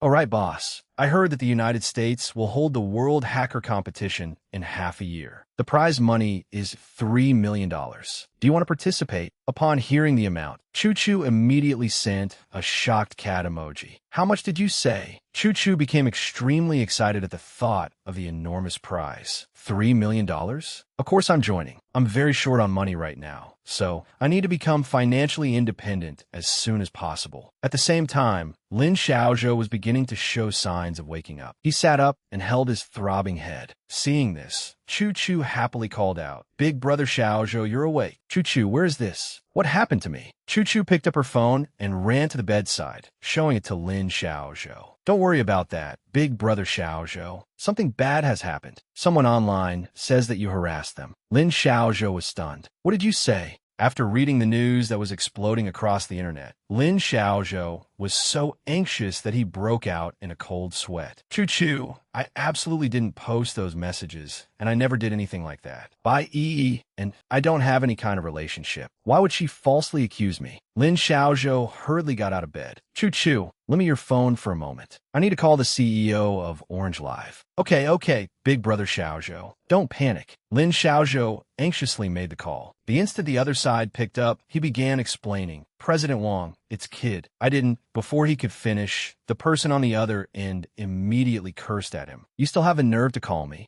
Do you know how much our company's stock price has fallen because of your nonsense? Do you know how much money we've lost? Lin Xiaozhou sat wearily on the sofa and tried to explain. President Wang, please believe me. I absolutely did not send those messages to Bai Yi. My phone was stolen last night, so the person on the other end suddenly turned cold. Xiaolin, Don't blame the company for being heartless. You offended someone you never should have offended. Just wait for our lawyer's letter. We absolutely will not keep a streamer with such corrupt morals. After saying that, he quickly hung up. Kid helplessly held the phone in his hand. Seeing his dispirited expression, Gu Chu asked worriedly, "Big brother Kid, are you all right?" Kid felt as though he had fallen into an abyss. His face darkened. He had never expected that after hiding the fact that he had returned to the country from his parents for 2 years and devoting himself wholeheartedly to game live streaming, he would end up like this. After calming himself down, he turned to Gu Chu and said, "Chu Chu, I want to leave the hospital. Let me take you back to old Zhao's place first." Gu Chu immediately tried to dissuade him. "But, big brother Kid, you haven't recovered yet. You should stay in the hospital for observation." While the two were talking, Zheng Qi pushed the door open and came in. He also advised Kid, "You had gastric bleeding. You can't be discharged yet." Then Zheng Qi, looking every bit the handsome, wealthy boss, said, "Don't worry about that. I intend to sign you. If you don't refuse, you'll become Hotline's lead game streamer under the Zheng Group." Kid was thoroughly astonished. "Zheng Qi, don't joke around. Right now, I'm like a rat everyone wants to be. There's no way to clear my name." Zheng Qi walked over and patted his shoulder reassuringly. "Don't worry, I can handle your situation." Gu Chu, standing nearby, was overjoyed. "Yay, big brother Kid, your crisis has been resolved." The scene shifted to the Orange Live building the next day. Inside the office, Orange Live's boss was sprawled on a chair, listlessly handing by E a script. "E, today you need to film a new video calling on women to stand up. Gender equality is a highly discussed topic online right now. Use kids' harassment of you as an example, then call on women to rise up and resist. Here's the script. Just read it and follow the instructions." Bai E felt that her time had finally come. She happily accepted the script. "All right, thank you, boss." At that moment, an employee rushed in with an iPad in hand. "Boss, something terrible has happened. Hotline just posted an official announcement online saying they're signing Kid. On top of that, they're generously paying all the contract breach compensation he owes our company." The boss and Bai E exclaimed in unison. "What? Is that true?" Bai Yi was upset and unwilling to accept it. Everyone used to say the Zheng family had a good eye for talent. Are they blind this time? They actually want to take in a disgraced streamer. She fumed inwardly. Hotline was originally the best live streaming platform in the industry. She had tried every possible way to join it before, only to be politely rejected. Yet now, a disgraced streamer like Kid had been signed. What was going on? The employee stepped forward and handed the iPad to the Orange Live boss. "Boss, look." They also released surveillance footage. Kid had actually fallen unconscious from severe acid reflux that day and was taken away in an ambulance. The time shown in the footage coincides exactly with when E received those harassment messages from Kid. Bai Yi's face turned deathly pale. She panicked. There was surveillance footage too? She absolutely could not let Kid reveal the truth. It had not been easy to gain this many followers. She could not afford to lose them. The scene shifted to Zhao Yan, who was at an estate in the United States. Once the meeting ended, he went outside to get some fresh air. He kept sighing tiredly. Was that trivial nonsense really worth holding such a long meeting over? "I am exhausted." After seeing the news online, Gu Manchi hurried over and said, "Big brother, look at the news. Something happened to Kid back home." The moment he heard the name Kid, Zhao Yan shot to his feet in alarm. "What happened?" "Read the news yourself. They say Kid has been cyberbullied over accusations that he harassed Bai Yi. He's even been hospitalized." After reading the reports, Zhao Yan realized that his earlier premonition had not been wrong. So that was it. Before coming to the United States, he had felt that something about this itinerary was off. It seemed this was a trap his parents had set. They had deliberately tricked him into coming to the United States to discuss business, then concentrated all their firepower on Kid. Zhao Yan turned and left at once. He made a decision. Manchi put everything else aside. "We're returning home immediately." The moment he returned to the country, Zhao Yan rushed to the hospital to visit Kid. Seeing him, Kid happily complained, "Old Zhao, why didn't you tell me you were coming back? I could have picked you up at the airport." Zhao Yan was still filled with concern as he stepped forward to examine him. "Kid, are you all right?" "Let me see." Unlike Zhao Yan's concern, Kid was in fairly good spirits and laughed. "Haha, don't worry. I'm Fine. I've been eating very well." Gu Manchi held Gu Chu in her arms. Seeing the girl yawning repeatedly, she said to Zhao Yan, "Big brother, it's getting late. I'll take Chu Chu home first. She still has kindergarten tomorrow." "All right, you and Chu Chu should go home. She's sleepy too." Gu Chu was drowsily drifting off when she heard the word kindergarten, and immediately snapped awake. Huh, kindergarten? Gu Manchi looked sternly at her daughter. That's right, you've already missed several days of school. Tomorrow, you have to go back to kindergarten. Seeing how firm her mother was, Gu Chu nearly cried her eyes out. Boo-hoo. Oh, heavens, if Mom's going to make me go to kindergarten, I'd rather stay in the hospital and sleep like a log. Only Kid and Zhao Yin remained in the room. Kid awkwardly held out his hand. Old Zhao, help me take a walk outside. I'm suffocating from staying in this hospital room all the time. Zhao Yan's eyes were full of guilt and heartache. All right, I'll help you. Kid noticed that Zhao Yin was in a bad mood, so he said, Old Zhao, don't worry about me anymore. I've signed with another live streaming platform now. After they released the surveillance footage, the online public opinion calmed down. The company is handling the lawsuit against Bai Yi, and I'll be discharged in a few days. By then, everything will be back on track. As long as you're all right, that's all that matters. The two were so absorbed in conversation that they did not notice Wang Chong, one of Bai Yi's crazed fans, watching them from a nearby thicket. That's Kid, isn't it? How dare you harass my goddess Yi, and then refuse to admit it? You piece of trash. I'll never let you hurt my precious Yi. He charged out of the bushes. Kid, how dare you bully my goddess? Today, I'll cripple your hand. His sudden appearance startled Zhao Yin and Kid. As the attack came closer, Zhao Yin stepped forward without hesitation to block the blow for Kid. His arm was slashed and injured. Kid, pushed behind him by Zhao Yin, was frantic. Old Zhao, are you all right? Having attacked the wrong person, the man still refused to stop. You busybody, get out of the way. Otherwise, I'll beat you up too. You scumbag. Apologize to my precious E in front of the entire internet right now. Seeing that the man was becoming aggressive, Zhao Yin shoved Kid away. Go quickly. Kid saw blood flowing from Zhao Yan's arm and was beside himself with worry. But old Zhao, your arm is hurt. In his panic, Kid spotted a broom nearby and swiftly grabbed it. Then he used all his strength to beat the man repeatedly with it. You bastard. Do you have a death wish? You want to fight? Then come at me if you've got the guts. Kid no longer looked weak and helpless. Instead, he was fierce and intimidating. Seeing Kid like that, the man began retreating in fear, screaming loudly. Zhao Yan held his injured arm and gave Kid a thumbs up, as expected of a game streamer. Your fighting skills are top-notch, absolutely incredible. On the other side, Kid angrily continued whacking the man with the broom. You dare to injure my old Zhao? Are you out of your mind? If I don't beat you to death today, my surname isn't Lin. The man's face had been beaten swollen like a pig's. Clutching his face in pain, he cried and begged for mercy. Boo-hoo, stop hitting me. Stop. Bai Yi said on her live stream that you used fake surveillance footage to frame her. She cried so miserably and said that you bullied her. I acted impulsively because of that. Hearing this, Kid became even angrier. I bullied her? Does she have no shame? Zhao Yan's eyes turned ice cold. Bai Yi again, still not satisfied, Kid ordered the man, kneel properly and wait for the police to take you away. The next day, shocking news broke. Every media channel reported that Orange Live had gone bankrupt. Television news stations aired the story nonstop. As everyone knows, Orange Live recently went bankrupt, and the streamers under its management have been leaving one after another. Most notably, Bai Yi, Orange Live's controversial streamer, has been confirmed to have fabricated false accusations. Her popularity has plummeted, and she is now facing a lawsuit from Kid. Kid watched the news at Zhao Yan's home with everyone else and felt thoroughly vindicated. Serves her right. Not only did Bai Yi fail to frame me, she even incited her fan to attack me and hurt old Zhao. Gu Manchi sighed. Fortunately, Big Brother's injury wasn't serious. It's almost completely healed. Gu Chu looked at her uncle as if she could see through everything. So you've been leaving early and coming home late lately because you were busy dealing with Orange Live and Bai Yi's matter. Kid then smiled and asked, Old Zhao, Sister Manchi, I have to film a game commercial for my new company today. It's a rare opportunity. How about I take Chu Chu to experience a film set? Gu Chu was delighted. Hee hee, doesn't that mean I don't have to go to kindergarten?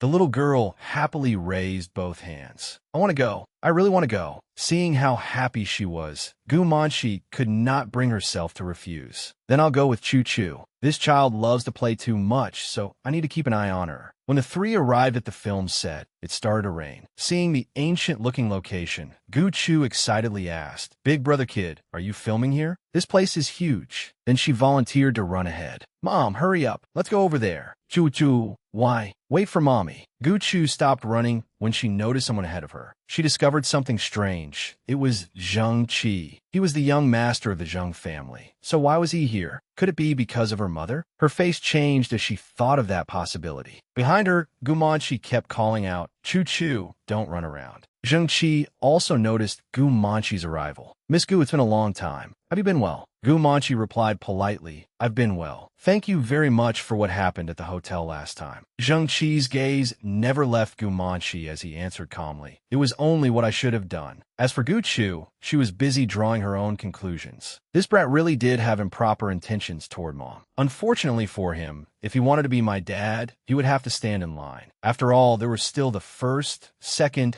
and third male supporting characters in the story. At best, he could be fourth in line. So immersed was she in her thoughts that Gu Chu failed to notice Zheng Qi looking at her with deep affection. He walked over, crouched down, and handed her a box of food he had prepared. "Chu Chu, do you like cream puffs? I bought these especially for you." At the sight of the pastries, Gu Chu's eyes lit up. "Wow, cream puffs? Of course I like them. Thank you." Although she was stuffing them into her mouth, she inwardly scolded him. Was Zheng Qi trying to bribe her? Cream puffs, my foot. Did he think one box of cream puffs was enough to bribe me? Would a hacker with the soul of a 20-year-old like me really enjoy this kind of junk food? Kid was having his makeup checked while dressed in an ancient costume. The makeup artist kept praising him. "Mr. Kid, you look so well suited to historical costume. If director Liu sees you, he'll definitely invite you to act in one of his films." Kid found the director's name somewhat familiar and asked, "Director Liu? Do you mean Liu Shanhe, the director who won the Best New Director award at age 20, and then, at 25, made that movie that swept the 3 major international awards?" The makeup artist nodded as she worked. Yes.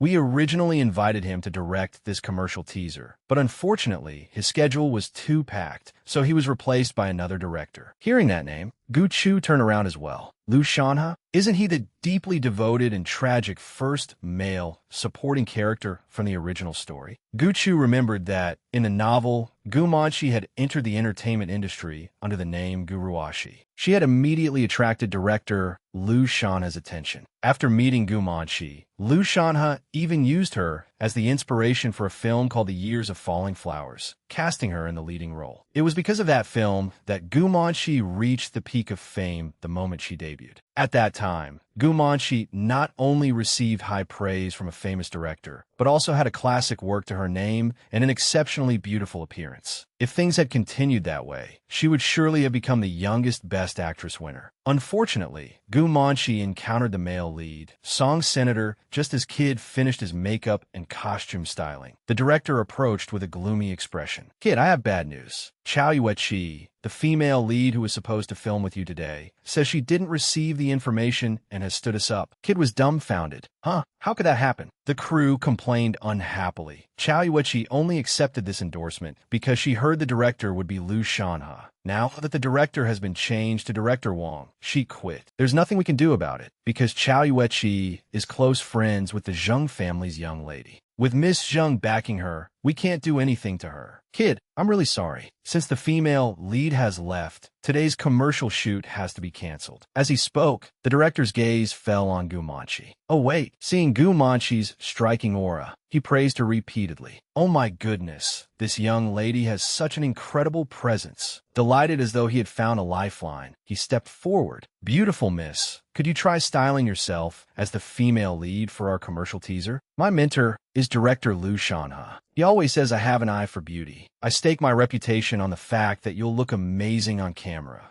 Gu Manqi waved her hands in refusal, looking a little tense. "I'm sorry, but I don't want to appear in a commercial. I also don't like showing my face on television or social media." Gu Manqi felt somewhat guilty inside. "Liu Shanhe, although I'm grateful for the support you gave me back then, I owe you even more. I can't have anything to do with you anymore. Besides, I don't want to appear before the public again, nor do I want to attract Song Sen's attention." Kid came over and pleaded, "Sister Manqi, just give it a try. You're very beautiful. You'll definitely look great on camera." The director chimed in. That's right. Gu Chu added with sparkling eyes, "Mom, I remember you have a photo in a Cheongsam. You looked incredibly beautiful in it. Chu Chu wants to see Mommy in a historical costume." Can I? Secretly, Guchu was plotting. Of course, she knew that her mother did not want to show her face because she was afraid Song-san would discover her. But Guchu wanted Song-san to find her mother in her. She resentfully cursed inwardly. That useless dad. It's been so many days already, and he still hasn't realized that his wife and daughter are in the same city as him. With his ability to find people, no wonder he spent more than 15 years searching for Gu Manchi in the original story. The director did not want to give up, so he earnestly proposed, "Miss, if you don't want to show your face, we can film only your back. Please, save us. If you agree, you'll be doing us an enormous favor. We're also really looking forward to seeing your performance." Kid and Guchu both looked at her expectantly and echoed, "That's right, that's right." Gu Manchi sighed helplessly and agreed. "All right." Gu Manchi set a condition. "I don't need any payment, but we need to sign an agreement that my face will not be shown to the media." The director readily agreed and immediately called for the makeup artist. "No problem, no problem. Miss Gu, don't worry. Makeup artist, where are you? Hurry and do this young lady's makeup." Kid and Guchu were delighted that Gu Manchi had agreed. Half an hour later, Gu Manchi had finished changing and putting on her makeup. "I'm done changing." She looked completely different from usual, breathtakingly beautiful and captivating. Everyone who saw Gu Manchi could not help exclaiming, "Wow, is this a fairy descending to earth? Sister Manchi, you look so beautiful in that. Mommy, you're so pretty." The director hurriedly began organizing the crew to keep the shoot on schedule. "Quick, everyone get ready. Time is tight. Lighting." Gu Manchi crouched down and lovingly asked her daughter, "Well, do you like it, Choo-Choo? Guchu be met?" "Of course I do." A few days later, the director had also finished editing the video. After watching it, he could not hold back his tears of joy. "Sobi, it's perfect. This commercial teaser is absolutely perfect. No, I have to hurry and share this good news with my master." Meanwhile, in a desert outside the city, Liu Shanhe was driving through the sands. Seeing his disciple calling, he assumed something important had happened and answered. The moment he picked up, he heard the other man chattering excitedly. Master, I just finished a commercial teaser these past few days. I've sent the final cut to your email. Hurry and watch it." Liu Shen replied indifferently, "I'm Busa." Just as he was about to hang up, the anxious voice on the other end continued. "This isn't a small matter, Master. I've finally found the kind of actress you said was born to be an actor. Oh, right, I sent you a picture too. You absolutely have to look at it." Hearing his disciple praise her so highly, Liu Shanhe grew curious and opened the email. The moment he saw the woman's back, he stared in disbelief. "It's her. It has to be her." His foot slammed on the brakes. Liu Shanhe's handsome face was covered in cold sweat from the shock. 5 years, 5 full years had passed. He never expected her to return to his world in this way. At the same time, when the teaser began playing widely on television advertising screens, Song's son froze the instant he saw it. That silhouette, only she could have such a silhouette in this world. So graceful yet so cold. Only she could look so breathtaking in ancient costume, as though she had stepped out of a painting. Song's son urgently ordered his assistant, "Go, find out who played the female lead in the commercial teaser for Dreaming of an Immortal Journey. Hurry, do you understand?" Seeing President Song's impatience, the assistant broke into a cold sweat. Yes, President Song. I'll go right away." Song Sen's hand continuously tightened around the railing. He was more anxious than ever. That woman had been in the capital all this time, yet he had never discovered it. He had to find her immediately. President Song. According to the crew's description, the female lead in the commercial teaser is Ms. Gu. She went to the shoot with Kid, so she may be someone he knows. He stared intently ahead. This was where she currently lived. He vigorously smoothed his hair and adjusted his appearance. "I need to tidy myself up." After fussing over himself for a while, he was finally satisfied. Flawless appearance, perfect expression, casually dressed and approachable. Very good. He was still the perfect man. He walked inside and saw Ms. Gu coming out. "Ms. Gu, are you going out?" Gu Manchi's graceful figure turned toward him, and she replied with a smile, "Yes, I'm going out." His expression was utterly flustered. He thought to himself, "It really is her. It has to be her. I've searched for her for 5 years, and I've finally found her. This figure, this face, there was no mistaking it." Seeing Gu Manchi get into a car to leave, he hurriedly said, "Follow her, quickly." 3 words appeared in his mind. Guruashi. I will never lose you again. The 2 cars drove away one behind the other. Gu Chu was crying her eyes out. Mommy, you finally came to pick me up. Zhao Yin and Gu Manqi had come to collect her. Chu Chu, were you good and listened to your teacher today? Gu Chu not that? Yes. Clinging to her mother and crying, Gu Chu said, I was good today. I learned to count to 110. I was good today. I learned to count to 110. I want to quit school. I want to graduate. I want to grow up. I want to get away from this miserable childhood. Zhao Yin smiled and asked, Look how upset Chu Chu is. What do you want to eat? Let's go eat. Zhao Yin was smiling broadly, while Gu Chu continued bawling her eyes out. From afar, he watched Gu Manqi's every movement closely. He never expected his Gu Ruoshi to already have a daughter, and the child's father was Zhao Yin. The three of them looked so warm and happy together. His heart ached. Did she truly want to leave him that badly? There had been too many coincidences and misunderstandings back then. He wanted to apologize to her face-to-face and confess his love, but she had been so determined and merciless. She had even thrown herself into another man's arms. After watching for a while, he said, Let's go. President Song, aren't we following them anymore? He replied coldly, No need. Their car drove away. A few days later, Gu Chu still went to school as usual. Goodbye, teacher. Goodbye, Chu Chu. Gu Chu thought to herself, why hasn't that scumbag father gone looking for Gu Manqi yet? The game commercial endorsed by Kid has been released everywhere. Unless that scumbag is blind, he must have seen it. In the original story, Song's son found Gu Manqi and me through a photo on an advertising bulletin board. Do I have to follow the original plot and find a way to show Song's son a picture of Mom and me in order to push their relationship along? As she was thinking, a voice suddenly called from in front of her, You're Gu Chu, right? Hearing the voice, Gu Chu looked up with teary eyes. Mister, who are you? Mom and Uncle were both busy today. Maybe this was the nanny coming to take her home, but this man looked unfamiliar. She had never met him before.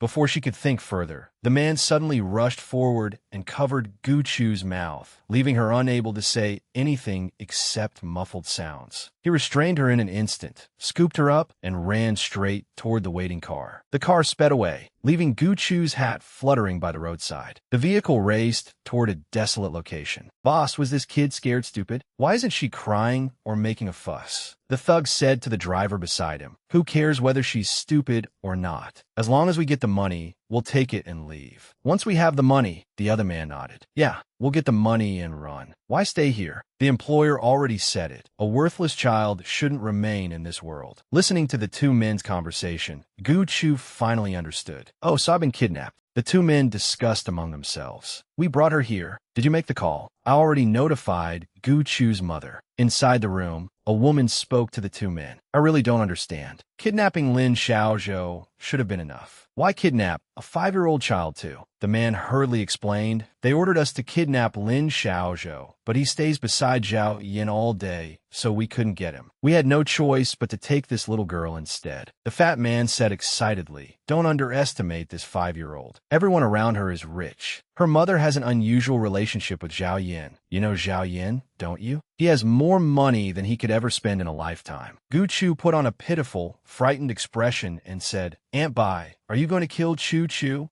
The woman surnamed Bai thought to herself, We kidnapped you and let you see our faces. Of course we have to send you to your grave. If we don't silence you, where could I possibly hide? Though she wanted Lin Xiaozhou dead, Tang Chunta had specifically told her to get rid of the stain named Gu Chu. She stood up and told Gu Chu, As long as you behave, we won't kill you. Gu Chu obediently replied, Yes, I'll behave. Meanwhile, in the city's most luxurious commercial building, after delivering documents to Gu Manqi, her assistant quickly briefed her. President Gu, Divine Dawn Group has offered 20 million. The meeting begins in half an hour. I heard the president of Divine Dawn Group will attend personally. Gu Manqi took the documents, skimmed through them, and made her decision. Understood. I'll reconsider it this time and raise the price a little. At that moment, the elevator chimed and its doors swiftly opened. Song's son and his assistant walked out with imposing authority. Gu Manqi had mentally prepared herself to welcome this business partner. But the instant Song's son came into view, her expression changed in shock. She could hardly believe her eyes. Why was it him? The assistant pointed at Song's son and introduced him briskly. President Gu, this is President Song from Divine Dawn Group. Hello, President Song. This is our company's project director. Song-sin forced himself to stay calm and promptly held out his hand to greet his old acquaintance. Hello, President Gu.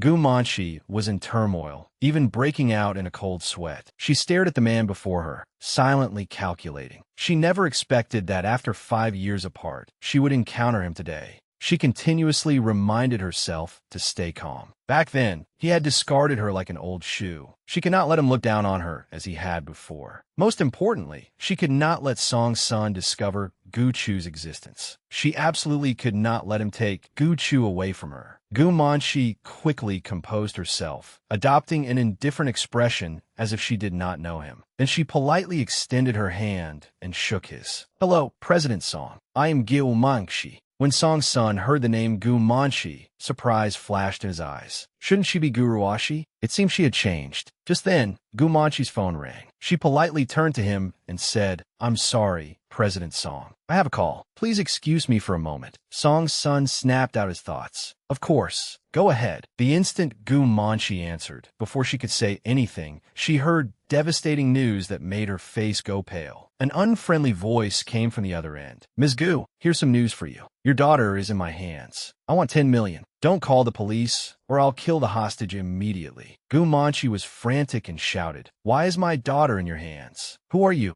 But all Gu Manshi heard in response was the dead tone. The caller had already hung up. She could only cry out helplessly, "Hello? Hello?" Unable to bear the shock, Gu Manshi fainted. Fortunately, Song's son, who was nearby, caught her. Gu Manshi forced herself to recover and immediately realized that Gu Chu was in danger. This was an outright kidnapping. Unable to suppress her feelings any longer, she blurted out her true thoughts, shattering the restraint she had maintained around him. Looking at the man from her past, she sobbed. "Song's son, Chu Chu has been kidnapped. Chu Chu is only 5 years old. Who would kidnap her?" Song Sen's whole body stiffened. 5 years old. Could it be? Suspicious, he pretended not to understand and said, "You should inform the child's father first." His words jolted Gu Manshi awake. In her agitation, she had nearly revealed Gu Chu's secret. Gu Manshi quickly pushed Song Sen away. "Right, my brother. I need to tell him and have him figure something out." With trembling hands, Gu Manshi searched her contacts for Zhao Yan's number and called him. She kept muttering, "Nothing can happen to Chu Chu. Chu Chu is my life. I absolutely cannot let anything happen to her." When Zhao Yan's voice came through the phone, Gu Manshi could no longer hold back her anxious tears. "Brother, Chu Chu has been kidnapped. They want 10 million to release her." After thinking for a moment, Gu Manshi added, "I think the people behind this may be the Zhao family. It must be Tang Chuantu. She's always disliked Chu Chu. It has to be her. She must be the one who did this." Seeing her grow increasingly upset, Song's son walked over, took her phone without a word, and spoke for her. "Hello, I'm Song's senator. Here's the situation." As he spoke, he signaled for his assistant to comfort Gu Manshi. The assistant immediately understood and came over to reassure her. "President Gu, don't worry. Once President Song takes action, everything will be all right." While speaking with Zhao Yan, Song's son replied, "That's right." The moment Zhao Yan received the call and learned the news, his brows drew together. He was deeply worried about Gu Chu, but he remained calm as he arranged matters. "Please take Manchi home first. I'll send you the address. I'll head back immediately."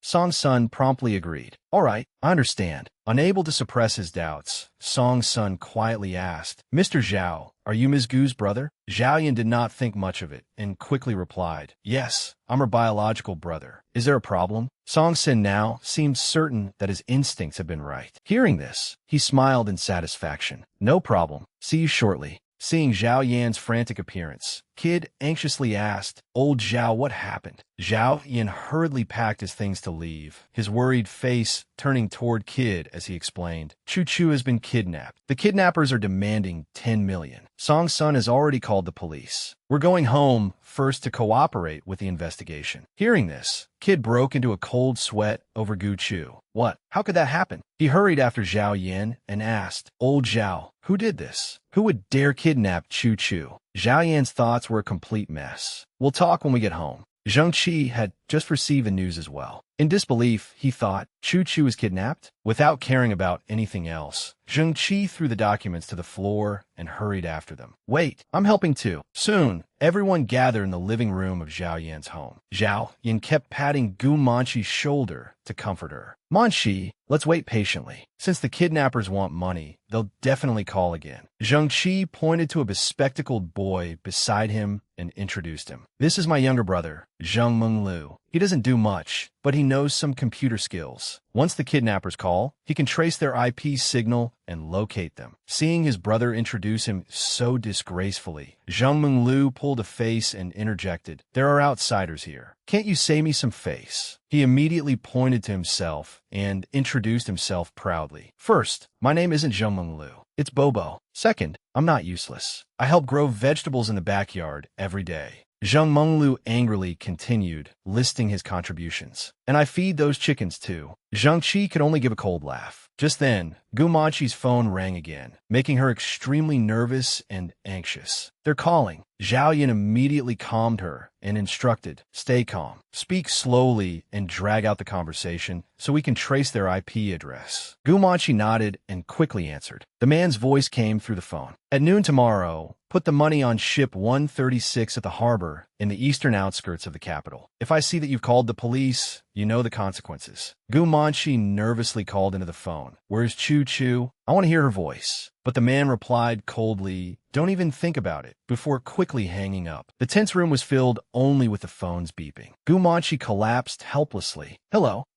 where is Chu-Chu? Unable to contain herself, Gu Manqi burst into tears. Zhao Yan suppressed his own worry and comforted her. Manqi, you did well. Chu-Chu will be fine. Song's son clenched his fists. He blamed himself silently. I should have been the one protecting the two of them all these years. Furious, he swore to himself, no matter who is behind this, they will die. Zheng Menglu suddenly shouted, I found them. They're in the eastern outskirts. There's a large forest there connected to Moon Bay. The kidnappers are there. Song's son immediately stood up and took out his phone. I'll send people to search right away. Zheng Qi was not about to be outdone. He quickly took out his own phone to call his subordinates. I will too. Watching the two men move faster than turning a page, Zhao Yan looked from left to right. As Gu Chu's biological uncle, he had never felt so helpless or so defeated. At this moment, one of the two kidnappers who had brought Gu Chu here kept muttering to himself, once this is over, Gu Chu was extremely clever. She had already anticipated that once they got the money, she would be buried here too. So she swiftly came up with a plan. Wearing a pitiful expression, she looked at the other man with wide, round eyes. Big brother, there are mosquitoes here. They've bitten me so many times. Hearing her call out, the man in black snapped out of his daydream. Gu Chu had interrupted his fantasy, making him angry. He pointed toward another corner and shouted, Why did you run out? Go back and sit there obediently. It's normal to have mosquitoes in the wilderness. Don't be so weak, kid. Gu Chu was not afraid in the slightest. Instead, she puffed out her cheeks and sulked at him as though she feared no one. Then she slowly walked over, sat down near the man in black, and calmly retorted, I'm not weak at all. My old home was shabby and falling apart, and it was really hot. In summer, swarms of mosquitoes came buzzing in, and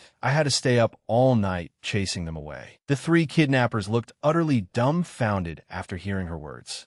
Hello, doesn't your family have a lot of money? Gu Chu began acting. She quickly squeezed out tears, put on a sorrowful expression, and began recounting her life story. My family doesn't have any money. It's just my uncle who has money. Before I was even born, my father abandoned my mother and me. My mother raised me alone after that. A few days ago, my grandmother wanted to marry her daughter off to another old man. She felt sorry for her daughter, so she came and took my mother back to the capital. Seeing Gu Chu's pitiful appearance and hearing her story, the man in black felt somewhat moved and even more sympathetic. He had not expected this little girl's family circumstances to be so tragic. She was just like him. His family had been dirt poor, so poor they did not even have a pot to piss in. Since childhood, his mother had wanted him to become a good person, yet he had still embarked on the path of robbery. Gu Chu secretly assessed the black-clad man's reaction. Seeing the hesitation in his eyes, she pressed her advantage and continued her performance. With a trembling, frightened expression, she asked, Big brother, are you going to hurt me? The man in black began sweating profusely. He honestly answered with a quiet, yeah.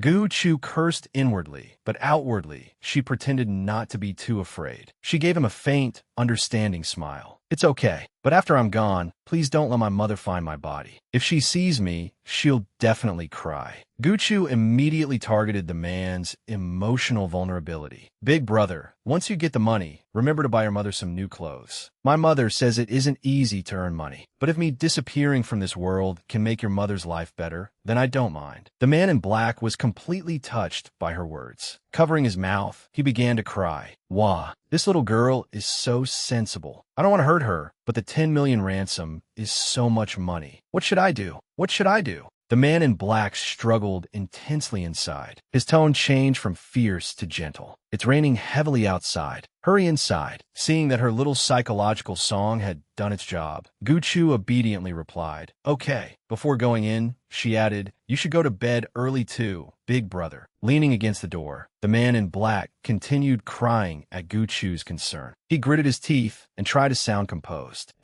I know. Gu Chu dropped her childish facade. Her eyes became deep and unreadable as a slight smile touched her lips. She thought, he is big and fierce-looking, but he carries the safety charm his mother gave him. His relationship with his mother must be his weakness. After that little psychological tactic, I'm sure he has taken pity on me and will not hurt me. Her gaze suddenly turned icy as she looked toward the remaining brown-haired man nearby and began plotting. All that remains is figuring out how to deal with him. Seeing Gu Chu come inside, the man angrily stood up and smashed the water bottle in his hand onto the ground. Where the hell did you run off to in the middle of the night? He strode over, seized Gu Chu by the hair, and cursed nonstop. Damn it, do you think you can escape? Gu Chu cried out in pain. The man showed no sign of stopping. Like a savage beast, he violently threw Gu Chu into the pile of straw against the wall. He did not forget to threaten her. Listen to me obediently, or I'll kill you. Got it. Enduring the pain throughout her body, Gu Chu forced herself to remain calm. I have to stay calm. Otherwise, I'll always be the one in danger. Big brother, you must have misunderstood. I wasn't running around. Just now, a girl with pigtails and blood all over her face called for me, so I went to look for her. Hearing Gu Chu's description, the man's face darkened and beads of sweat appeared on his forehead. Half believing and half doubting, he asked, what the hell are you talking about? Gu Chu struggled into a sitting position and continued her fabricated story. It's true. I'm not talking nonsense. There really was a pretty girl outside, just now. She said she was lost and wanted to go home. The more he heard, the more terrified he became. He immediately pointed at Gu Chu and shouted, shut your mouth. His face was drenched in sweat. Nervously, he reassured himself. It must be the little brat talking nonsense. How could there be a girl with pigtails and blood on her face here? Yes,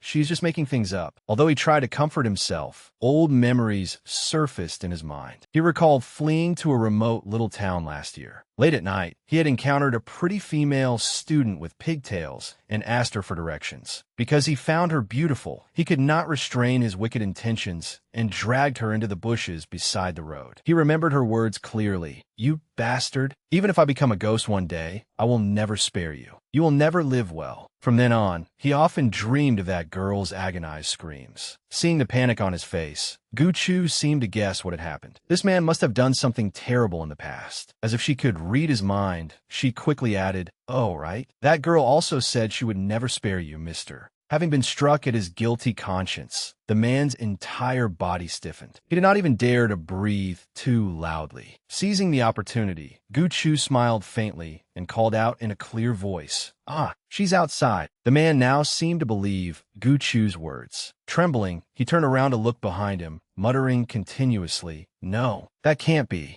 Overwhelmed by fear, his mind created an illusion. Before his eyes was a grotesque figure, neither human nor ghost. Outside the window, a shadow seemed to be lunging toward him with red eyes and a red mouth. Terrified, the man staggered backward, waving his hands frantically. Don't. Under the immense mental pressure and the phantom he had imagined, he accidentally fell to the ground, landing right on a rock Gu Chu had placed there earlier. He quickly lost consciousness. Even as he fainted, he remained terrified, his rolled-back eyes staring at the ceiling. Having dealt with one of them, Gu Chu slowly walked over and coldly cursed, useless trash. It turned out Gu Chu had tied a bundle of straw by the window before luring the man into her trap. Oof. You fainted just from being scared by a bundle of straw. What useless trash. The man in black guarding the door heard the commotion and hurried inside. What was that sound? Seeing his companion lying unconscious on the ground for no apparent reason, he asked in confusion, "Boss, what happened to you?" Gu Chu swiftly came up with her second plan. Looking at the man in black with innocent, frightened eyes, she stammered, "I don't know anything. I don't dare say it, or Sister Bai will make me disappear." The man in black fell silent for a moment. "Sister Bai." Gu Chu cleverly pointed at the bottle behind the unconscious man. Sister Bai gave that man a bottle of water to drink. Then she pretended she had accidentally let something slip. "Oh no, I didn't say anything." Gu Chu was extremely pleased with her brilliant acting. She thought, "Big guy, go ahead and fill in the blanks yourself. Don't disappoint me." The man in black seemed to realize something. His face was covered in sweat as he muttered, Bai Yi." At that moment, Bai Yi was awakened by the noise and walked to the doorway. She complained nonstop, "You're so noisy. Can you keep it down? I'm trying to rest." Still groggy, Bai Yi covered a yawn with her hand and walked behind the man in black with a water bottle. "Have some water. You're on night watch, so you must be tired, right?" Suddenly, the man in black turned around, snatched the bottle from her hand, and smashed it against Bai Yi's head. The blow woke her up completely, and she spat out a mouthful of water. Filled with rage, the man in black pointed at Bai Yi and cursed. "Do you think I'm stupid? You were trying to poison me and the boss, so you could keep the 10 million for yourself, weren't you?" Bai Yi was stunned awake by the blow. Not knowing what had happened, she shouted, "What?" With a bewildered expression, Bai Yi held her face and sat on the ground, still yelling. "You hit a woman. Are you even a man?" The man in black furiously shot back. "You try to poison us. Am I not allowed to hit you?" The little girl saw all the dirty tricks you pulled, so don't even think about denying it. Bai Yi seemed to understand something upon hearing this. "What? You've definitely been fooled by that little girl. She's very good at lying." Outside, the special police team was getting closer and closer to the abandoned house. Hearing the fighting inside, they immediately made a report. "Captain, it seems the kidnappers are fighting among themselves. Please give us instructions for the next step." While waiting for orders, the special police officers were startled to see a tiny figure ahead of them. One officer let out a surprised gasp. Gu Chu was hiding behind the door, constantly trying to remove the tape tightly, binding her hands with her mouth. At the same time, she was thinking they came together for profit. I only needed to stir things up a little, and they fell apart. I could crush this low-level situation with my eyes closed. Just as she was delighting in the success of her plan, she heard a rush of wind beside her ear. Feeling someone scoop her up and run swiftly away, she was utterly confused. She thought she was done for again. The special police officer carried her to safety before setting her down and explaining, "Little sister, don't be afraid. I'm here to save you." He then quickly contacted his superior to report the situation. "Captain, we found the child." Gu Chu's expression was still frozen in shock. She could only force an awkward smile. "Phew, that scared me to death. I thought I had run into a bear." After the special police team rescued the hostage, they immediately charged toward the people in the room. Without any unnecessary movements, an officer rushed forward, kicked the door open, and shouted, "Don't move." Inside, Bai Yi and the man in black were still fighting fiercely. Only when they saw the police storm did they stop and raise their hands in surrender. The police approached and restrained Bai Yi. "Be honest. Raise your hands." Only then did Bai Yi truly understand fear. Her expression turned panicked. "It wasn't me. I'm innocent." The police captain quickly ordered, "Enough. Arrest all of them." Outside, 2 officers escorted Song San to Gu Chu. "President Song, the child has been rescued." When Song San saw his precious daughter, he could not help calling out, "Chu Chu." His face was full of worry and concern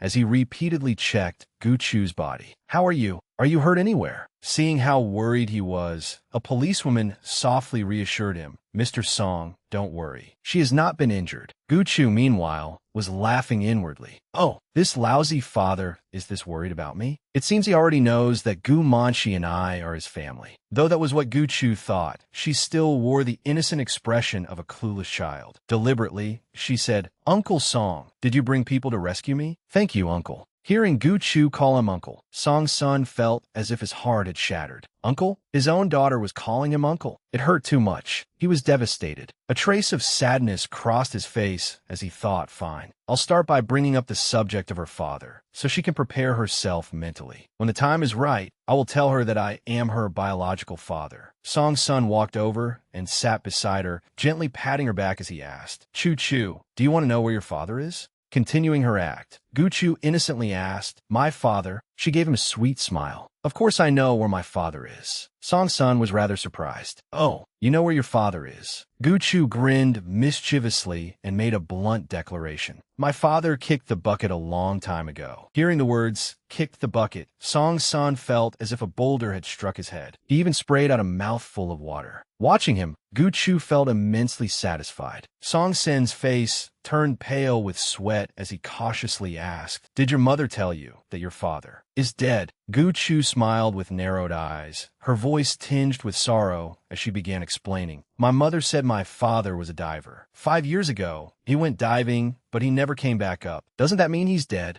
Gu Chu mischievously winked and thought to herself, want to get close to me? Too late, Daddy. I once gave you the chance to be my father, but you did not cherish it. Now I will not acknowledge you so easily. Hee. While Gu Chu was smugly pleased with herself, a certain young man felt utterly wounded. He sat alone, covering his face as he wept silently. What should I do? What should I do? At Zhao Yan's villa, Gu Chu shouted excitedly as soon as she returned, Mom, I'm back. The entire family happily rushed out to greet her. Kid also let out a sigh of relief. It's good that you're okay. It's good that you're okay. With tears streaming down her face, Gu Manchi threw her arms around her daughter. Ju, I'm sorry. It was all my fault for not watching over you carefully enough. Being very understanding, Gu Chu kept whispering in Gu Manchi's ear, don't cry, Mom. I'm fine. Song-sen walked over, helped Gu Manchi up, and gently urged, Manchi, calm down. Chu Chu has only just come home. She must be hungry. How about we go to the kitchen and make her something to eat? Gu Chu smiled and cooperated. That's right, Mom. I'm very hungry. Gu Manchi wiped away her tears and softly agreed. Zhao Yan, standing to the side, had a dark expression. His eyes seemed to blaze red as though he wanted to chop Song's son into pieces. Us? We are already us now. He cursed inwardly. That wolf-hearted Song's son is inching closer step by step. I need to be on guard. Kid walked over and said, there's cake in the kitchen. Chu Chu, let's go eat some cake. Gu Chu not that obedini. Okay. Only when he saw Gu Chu return did Zheng Qi finally calm down a little. He took out his phone and called his subordinate. What happened to the 3 people who kidnapped Chu Chu? Information immediately came through from the other end. Young master, one of the kidnappers went insane, while the other 2 fought each other to the death. It seems the kidnappers had problems dividing the benefits and internal conflicts. We were able to sit back and reap the rewards. Zheng Qi seemed to understand something. A proud smile appeared on his face. Good. You know what to do with them.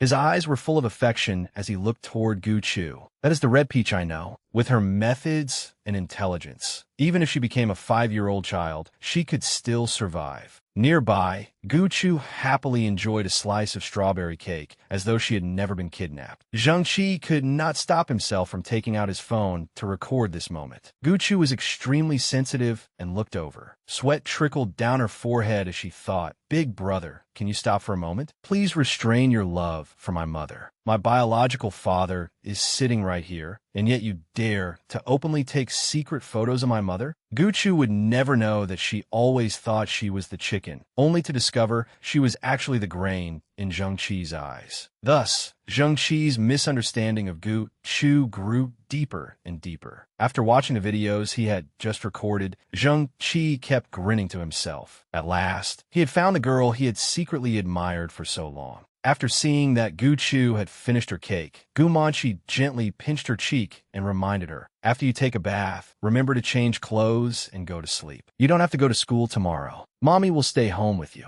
Song's son immediately remembered his principle. The best opportunity is the one seized. He quickly cut in, I'm free tomorrow. I'll come here and stay with her too. Gu Manchi looked somewhat embarrassed. Well, this. Feeling uneasy, Gu Manchi thought, why is Song's son suddenly so concerned about Chu Chu? Could he have discovered who Chu really is? Seeing that her mother looked troubled, Chu quickly spoke up and refused for her. Mom doesn't want to live with Uncle Song. Uncle Song is a neat freak. He even used to think I was dirty and didn't want to play with me. Mom, if you see him again in the future, you must wash your hands properly or he'll dislike you too. Chu was immensely pleased with herself for successfully fanning the flames. You rotten dad. You ignored my love before, didn't you? Then now I'll make sure you can never win Mom back. You dare to make my mom a single mother for 5 whole years, and even treated her as a substitute lover. I'm remembering this debt. Song Sen's face crumpled, not knowing how to explain himself. He could only stammer, "No, Song Sun repeatedly patted his chest and explained, "I can change my obsession with cleanliness. I definitely can." Zhao Yin immediately stepped forward and cut him off. President Song, he extended a hand as though seeing him out. "It's late. Please leave."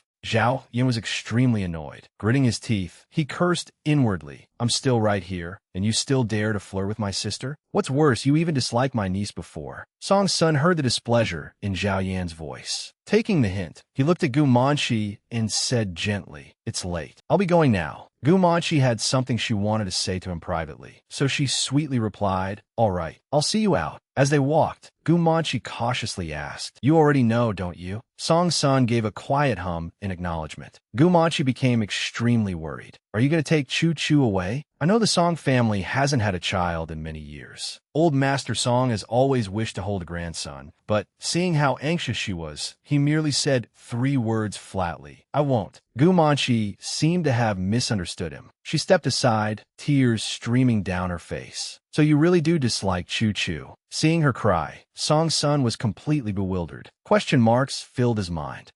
That's not what I meant." His face tense, he stammered out an explanation. "It's not like that. I don't dislike Chu. No matter what he said or how he explained it." Gu Manqi refused to listen. Feeling wronged, she kept crying. Driven to desperation, Song Sun held his head in his hands and sighed. Why are women's thoughts so complicated? If I take Chu away, she says I'm stealing her. If I don't, she says I dislike our daughter. Tears wetting the corners of her eyes, Gu Manqi turned around. Her voice was full of determination. "Whether you dislike her or not, I will never let Chu leave me, because Chu is my daughter." Seeing how upset she was, he was rendered speechless, unable to think of anything that could calm her down. He suddenly seized both of Gu Manqi's hands, startling her into freezing for several seconds. Song Sun looked at her sincerely and said softly, Chu is my daughter too. You can't let Chu grow up without a father, and I can't go without a wife." As though afraid she would pull away and leave again like she had 5 years ago, Song Sun held on tightly and refused to let go. He thought, "I've been searching for you for 5 years. This time, I won't let you leave me again." Gu Manqi struggled to pull her hands free. Turning her back to him, she spoke in a bleak, mocking tone. "Wife, isn't Chung Qingyan your wife? She's your wife, not me. You only valued me because I look somewhat like her. I'm already exhausted from being a substitute." Knowing she had misunderstood, Song Sun became so nervous that sweat beaded on his forehead. He tried to explain, "Manqi, listen to me. I don't love her."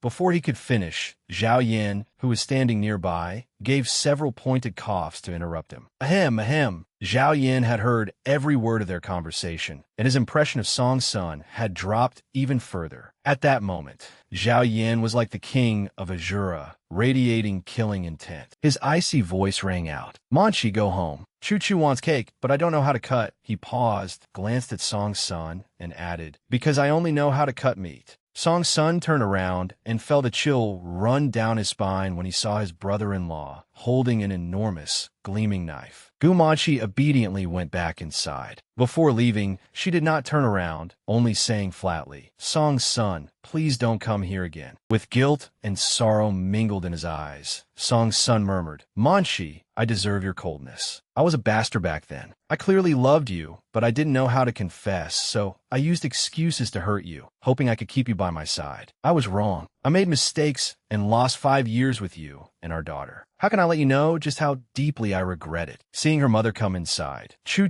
lowered her binoculars and repeatedly sighed. What a melodramatic, angsty romance. Chu set the binoculars on the table. She had seen every bit of what had just happened without missing a single scene. Lost in thought, she reflected, in the original novel, my foolish mother was abused from beginning to end. If I hadn't accidentally entered this angsty novel, how miserable would her life be now? Gu Manshi is the female lead. If she wants to rise up and fight back, she'll have to rely on me. A few days later, Zhao Yin and Gu Manshi were sitting in the living room discussing the matter. There's news from the police station. The people who kidnapped Chu Chu have confessed. Gu Manshi hurriedly asked, Tang Chuntu was behind it, right? Zhao Yin checked the news on his tablet and shook his head. We can't be sure whether she was involved. The police have uncovered two groups. First, Bai Yi was jealous of Chu Chu. After being incited by someone, she had Chu Chu kidnapped. As for the other two men, they said that after receiving an anonymous online order, a mysterious person paid them a substantial sum to kidnap Chu Chu. The police traced the online ID and discovered that the account originated in the United States, so they can't investigate any further. Gu Manshi pondered it. The United States? Chu Chu and I are only an ordinary mother and daughter. We have neither power nor influence, so we couldn't possibly have offended someone from America. As she spoke, Gu Manshi seemed to remember something. Her eyes widened. No, there is still one person. That's right. It could be that woman. She might do something like this. Thinking of that possibility, Gu Manshi sat limply on the sofa, looking utterly lost. After a long while, she finally said, Zhao Yin, the three people who kidnapped Chu Chu were hired by the Zhao family and Bai Yi. The other two were ordered by someone else. I think that person may be connected to Chu Chu's father. At that moment, Chu Chu was holding a sausage in her hand, eating while she thought. Two forces actually wanted to kidnap me. One is the Zhao family, while the other mysterious force is from the United States. Her little face scrunched up as she cursed inwardly. Could it be that scumbag dad's romantic debt? Did Cheng Qingyun make a move? Chu Chu quickly recalled this character from the original novel she had read in her previous life. Cheng Qingyun was the villainess in the original story, cruel and ruthless, yet exceptionally skilled at pretending to be weak and pitiful. She was the ultimate manipulative fake. At first, Cheng Qingyun was receiving treatment in the United States. Song Sun found Gu Manshi, whose appearance somewhat resembled hers, as a replacement. When Cheng Qingyun discovered Gu Manshi's existence, it was utterly absurd. By some miracle, she recovered overnight, returned to the country, rekindled her relationship with Song Sun, and secretly drove away the pregnant Gu Manshi. After learning that Gu Manshi had married President Li, Cheng Qingyun still refused to spare her. She claimed that she needed a kidney transplant, and Gu Manshi just happened to be a compatible donor. To curry favor with the Chung family, that fat man, President Li, used every possible means to take one of Gu Manshi's kidneys and give it to Cheng Qingyun. Chu Chu was filled with disgust. She quickly took out her computer and typed with extraordinary skill. That vicious supporting villainess, I absolutely won't let her off. After Chu Chu worked on it for a while, some information popped up. Seeing it, she frowned slightly and stroked her chin. Something's wrong. The kidnapper's contact history points to the Moria estate in the United States. I remember that the owner of this estate is Moria. He's a promising young elite and has nothing to do with Cheng Qingyun. Naturally, he has nothing to do with me either. Filled with doubts, Chu Chu wondered, he's a wealthy man in America. Why would he hire people to kidnap me? Just then, a line of text suddenly appeared on her computer screen. See you at the World Hacker Tournament, Moria. Chu Chu's face twisted, and she jerked in shock, drenched in cold sweat at the sight of those words.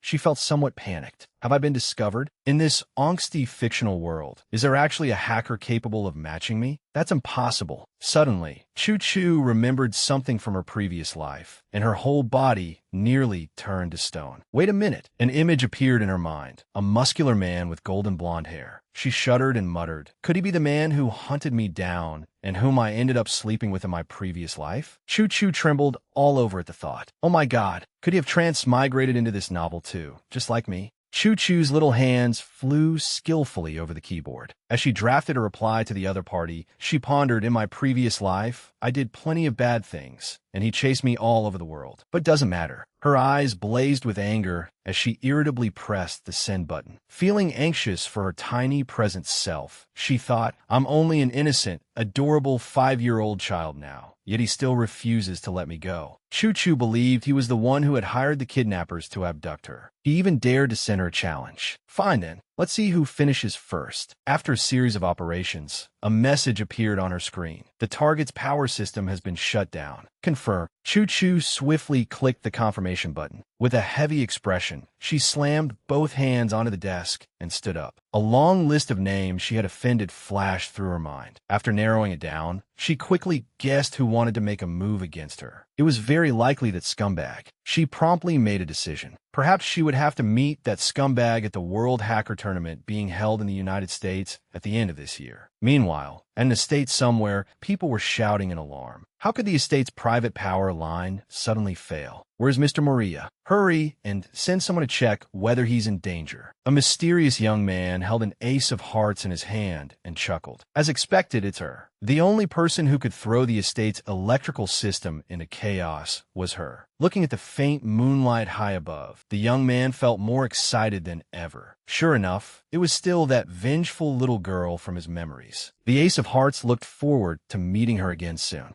The next day, Chu-Chu was as cheerful as usual, as if nothing had happened the night before. She took a bite of tender steak that melted in her mouth, her face full of satisfaction as she praised it. So delicious. It's really delicious. Gumanchi sat beside her with her chin propped on one hand. Seeing her daughter eat so happily, she finally relaxed a little. That was good. It seemed last night's events had not left Chu-Chu traumatized. Still, Gumanchi felt worried. The truth had already been exposed. One day, Chu-Chu would discover that Song-san was her father. After thinking for a while, Gumanchi tentatively asked, Chu-Chu, do you want to meet your father? If you do, Mommy can take you to see him. With sauce still around her mouth, Chu-Chu's big round eyes turned thoughtful at Gumanchi's question. Gumanchi had suffered too much in the original novel. She was so kind and deserved better. If Song-san could protect her, then I can reluctantly call him Dad. But if Song-san can't, I wouldn't mind finding another stepfather. After thinking it over, she put on the innocent, adorable expression of a 5-year-old and smiled. If Mommy still likes Daddy, Chu-Chu is willing to meet him. I hope the best Mommy in the world can live happily. If danger ever comes, Daddy can protect Mommy too. All right, when I grow up, Daddy and I will protect Mommy together. Gumanchi felt a warm current flow through her body. She was so happy that tears filled her eyes. She had never expected her daughter to be so thoughtful. Gumanchi gently touched her forehead to Chu-Chu's, her voice full of love. Chu-Chu, Tangzu. Outside the gate, a luxurious car pulled up. Song-sun stepped out, raised a hand to straighten his tie, and wore a slightly nervous expression. He was also carrying a beautiful doll gift set. Everything online said that 5-year-old girls love dolls most. Chu-Chu would definitely like this gift. An imaginary scene immediately appeared in his mind. Chu-Chu joyfully opening the gift box. Wow, what a beautiful doll. Uncle, you're giving me such a lovely doll. You really are my daddy. Daddy. Chu-Chu loves Daddy so much. Hearing himself praised, he beamed smugly. Aha, of course. Who else could be your father? Song-sun was thoroughly pleased with the scene he had imagined. Seeing his foolish face and ever-changing expression, Zheng-Chi called out blankly, President Song? Song-sun instantly snapped out of his fantasy. Caught in the act, he looked slightly flustered. Young Master Zheng? What are you here to see? Zheng-Chi was also carrying a gift box. He answered casually, Naturally, I'm here to see Miss Gu. There's something I want to ask her. Song-Sen's face darkened, and he looked at Zheng-Chi with clear hostility. What was a minor doing visiting my wife in broad daylight? Though Zheng-Chi walked ahead, he could still feel Song-Sen's icy stare fixed on him, sending chills down his spine. Of course, that was just an excuse to see the adorable 5-year-old. The housekeeper quickly recognized Zheng-Chi and happily stepped forward to greet him. Young Master Zheng, right? Please come in. Seeing the housekeeper ignore him, Song-sun felt extremely awkward, but he still pointed at himself and asked bashfully, And me? Before the housekeeper could answer, she noticed someone else approaching. Liu Shanha had just gotten out of his car and called out coldly, Song Sr. Liu Shanha looked at Song-san and gave a cold laugh. You really are impossible to get rid of. Hearing the familiar voice, Song-sun turned around. When he realized it was his love rival from years ago, his expression also turned cold. Song-sun met Liu Shanha's gaze with icy eyes. So what? We're the same. Lu Shanha's brows furrowed, displeasure evident on his face. Of course I won't let you off. If it weren't for you. At that point, Lu Shanha suddenly stopped, remembering the past. When he had first met Ruashi that year, he had been astonished. Without hesitation, he immediately invited her to star in the Years of Falling Flowers. Seeing her shine on stage as she accepted an award, he felt certain that if she continued acting in his films, she would soon become a top-tier Best Actress. But who could have expected Song Sun to appear halfway through and take her away, making her leave the entertainment industry? Lu Shanha unwillingly watched the two of them leave together. Such a talented actress had been buried by Song Sun like that. As Lu Shanha passed Song Sun, he coldly left him with one sentence. She ran far away to escape you. How do you still have the nerve to come looking for her? Inside the house, Zhengqi indulgently handed a box of pastries to the girl of his dreams and asked, "Choo Choo, is it good?" While eating, Choo Choo put on a sweet smile and answered, "It's good, but Mommy says Choo Choo can't eat too many sweets or I'll get cavities." Zhengqi smiled fondly, his eyes narrowing with affection. "Then save them and eat them slowly." Choo Choo outwardly giggled, but inwardly she cursed in irritation. Look carefully. It's all so sweet it's sickening. Why didn't you bring something like spicy lobster, braised pork, or spicy fried pancakes to balance it out? If you want to pursue my mother, please understand a child's taste first." While the three were chatting happily, the housekeeper came in to report, "Miss Gu, someone named Lu is here to see you." Upon hearing that surname, Gu Manchi's heart leaped. Could it be the person she was thinking of? "Lu, let me go take a look." As soon as Gu Manchi went outside, she saw the person she had been thinking about. She called out happily, "Director Lu, is that you?" She ran over joyfully and hugged him. "Director Lu, it's been so long." Lu Shanha was equally happy to see her. "It really is wonderful to see you again." Unable to restrain his emotions, he hugged her tightly and thought, "It really is you. 5 years have passed, and I can finally see you again."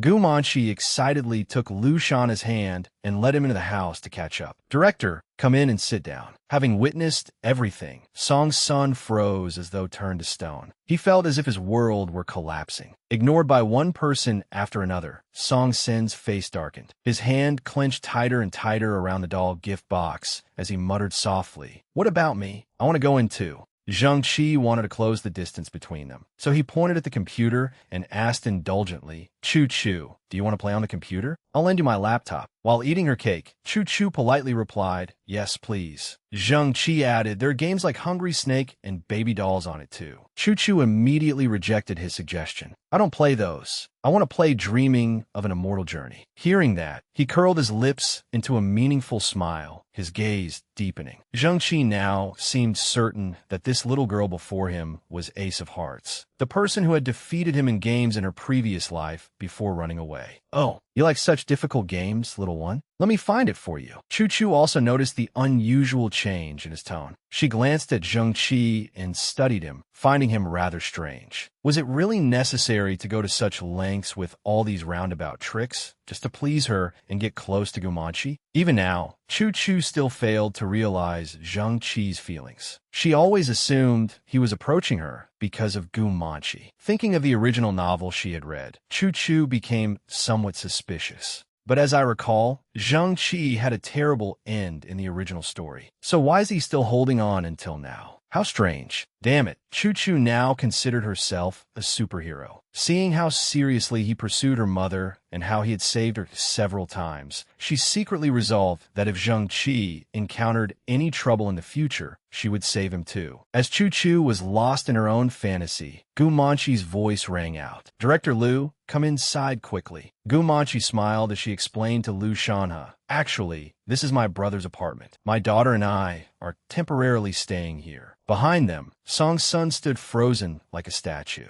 Having been ignored, Song Sun watched as Choo Choo approached the stranger. "Mom!" Gu Manchi smiled, pointed at her, and introduced her to Lu Shanha. "This is my daughter, Gu Chu. She just turned 5 this year. Choo Choo, say hello to Director Lu." Choo Choo obediently followed her mother's instructions. "Hello, Director Lu. I'm Choo Choo." Upon getting a clear look at the man before her, Choo Choo immediately recognized him as another character from the original novel. Wasn't this Lu Shanha, the devoted second male lead, most beloved by readers? No wonder he was so handsome, far more popular than that awful father of mine. Lu Shanha's face was tense, though he was even more surprised. He looked at Choo Choo and thought, 5 years old? Could she be Song Sin's daughter? Seeing cake smeared all over the child's face, Gumanchi wiped it off affectionately and teased. Why don't you wipe your mouth when you eat? Choo Choo happily narrowed her eyes and let Gumanchi clean her face. Lu Shanha felt deeply sorry for the woman he had missed for so long. Gumanchi had raised a child alone for 5 years. How much hardship and suffering must she have endured? His resentment towards Song's son grew stronger. With a dark expression, he looked toward the man standing outside the gate.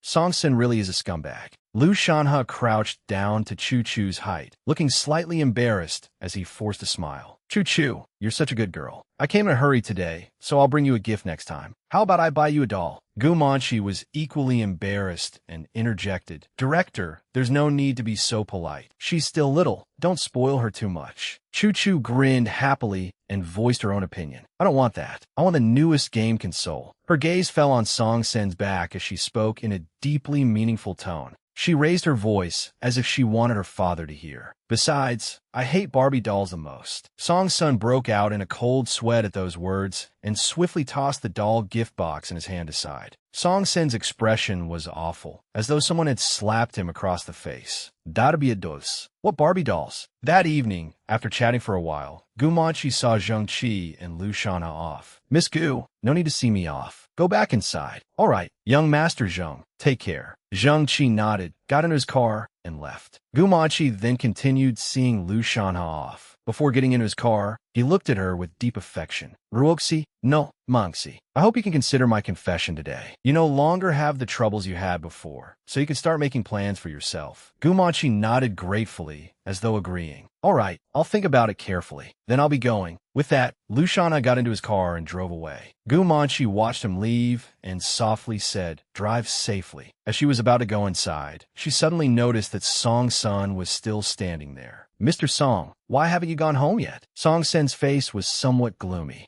He did not dare look directly into Gumanchi's eyes. I want to talk to you. Summoning all his courage, Song's son said what he had been deceiving both himself and others about for so long. Manshi, I never treated you as someone else. Gumanchi did not let him finish. The moment she remembered the past, she felt such pain that she cut him off. Enough, Song Senator, there's something I need to tell you. Her eyes were cold as she looked at the man she had once loved wholeheartedly. After investigating, I found that there were two forces behind Choo Choo's kidnapping. One was the Zhao family. The other is hiding in the United States. I believe the second force is related to one of your admirers. If you really want what's best for Choo Choo, stay away from us. After saying that, she closed her eyes wearily, her heart constantly lamenting everything that had happened in the past. Back then, her life with Song's son had appeared glorious, but Chung Qingyun had secretly harmed her again and again. This kidnapping must be connected to Chung Qingyun. Chung Qingyun loved Song's son to the point of madness. If she discovered Choo Choo's existence, she would surely get rid of the child. I absolutely cannot let that happen. I will protect her no matter what. Gumanchi realized that the best way to protect both herself and her daughter was to stay far away from the man before her. As soon as she thought of it, she acted. She went inside and slammed the door shut. Her voice echoed from within. Don't come looking for us again. You only bring danger to Choo Choo. Seeing how resolute she was, Song Sin stiffened all over, unable to find anything to say. Song Sun fell in a deep thought. Who is this admirer she's talking about? But who could it be? Time flew by, and half a month passed in the blink of an eye. As usual, Song Sun came to visit Gumanchi and Choo Choo once every day. Although he was never allowed inside, he refused to give up. Upstairs, Choo Choo looked at the scene below in resignation. Mom, Uncle Song has been playing with the dog in the flower garden for an hour. Inside the room, Gumanchi sat leisurely in a chair reading a script, ignoring the man downstairs. Seeing that her mother said nothing, Choo Choo rested her chin on both hands, sighed, and continued. You won't let Uncle Song into the house. Every time he comes, he can only stand outside and play with the dog, then secretly peek into our house before leaving dejectedly. Choo Choo was rather impressed by Song Sen's persistence. My father really is persistent. He gets shut out every time, yet he never seems discouraged. Gu Manchi remained perfectly calm, as though she had never known the man named Song Sr. Choo-choo, just ignore him. If he gets shut out enough times, he'll eventually leave. Seeing Gu Manchi's composed attitude, even Choo-choo had to give her 2 thumbs up. Wow, Mom, your state of mind is really good now. These days, aside from work, you've been focused on Director Liu's script. You're no longer as weak as you were in the original story, and your intelligence is gradually improving too. When the doorbell rang downstairs, Choo-choo happily left the window. I'll go answer it. Gu Manchi nodded. Maybe your uncle is back. Thinking that Zhao Yan had returned, Choo-choo opened the door with a bright smile and began, Uncle, could you? Before she could finish, the hateful woman's voice sounded. Zhao Mansi looked at her dangerously and smiled.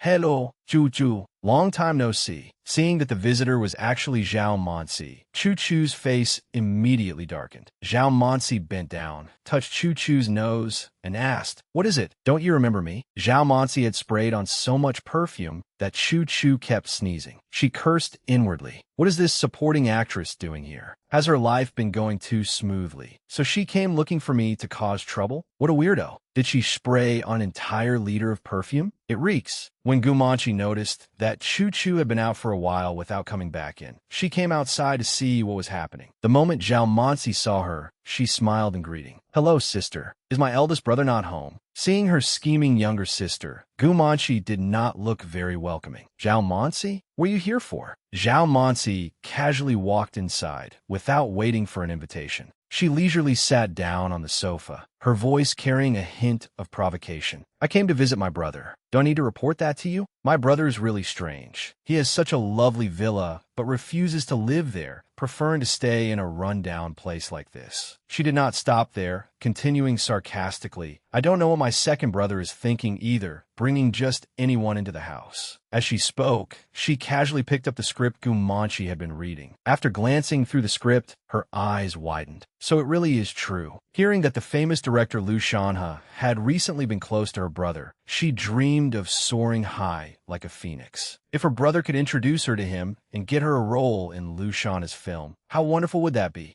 In her imagination, Song Sun would cherish her like a precious treasure. Once her value rose, she would be one step closer to him. That's right, I have to seize this chance, become a famous actress, and then win Song Sun over. Thinking of Song Sun kneeling to propose to her and giving her a diamond ring with a stone as large as an egg, she began giggling uncontrollably with delight. Then I'll marry into the Song family, the family I've dreamed of joining for so long, and officially become the mistress of the Song Corporation. I'll have more money than I could spend a lifetime. Ha ha ha. As she indulged in her unrealistic fantasy, Gu Manchi walked over and snatched the script from her hand, startling her awake. My eldest brother is busy and won't be back until late tonight. Choo-choo was no pushover either. Only then did she speak up to correct herself after misspeaking earlier. My uncle would never bring toxic, non-recyclable trash like you into his house. Zhao Mansi was furious that a mere 5-year-old did not take her seriously at all. But she quickly held her face and calmed herself down. Stay calm. Otherwise, all my effort will go to waste. Don't get angry. I can't get angry. Don't forget why I came here today. I have to preserve this beautiful makeup until I achieve my goal. I absolutely cannot let this brat provoke me. Not wanting to pay attention to Choo-choo anymore, she changed the subject and turned to Gu Manchi. Oh, sister, are you reading a script? Do you know director Liu Shanhe too? Are you planning to use my eldest brother's relationship with director Liu to get a cameo role in his new film? Gu Manchi ignored her and continued reading the script. Seeing this, Zhao Mansi seized the opportunity to look down on her. Sister, I should remind you of something. You really aren't suited to be an actress. Besides, director Liu Shanhe would never spare you a second glance, so don't waste your efforts. She began praising herself. If anyone were worthy of director Liu's attention, it could only be me. If it isn't me, it won't be anyone else. At a party last year, director Liu even stopped me to ask for my business card.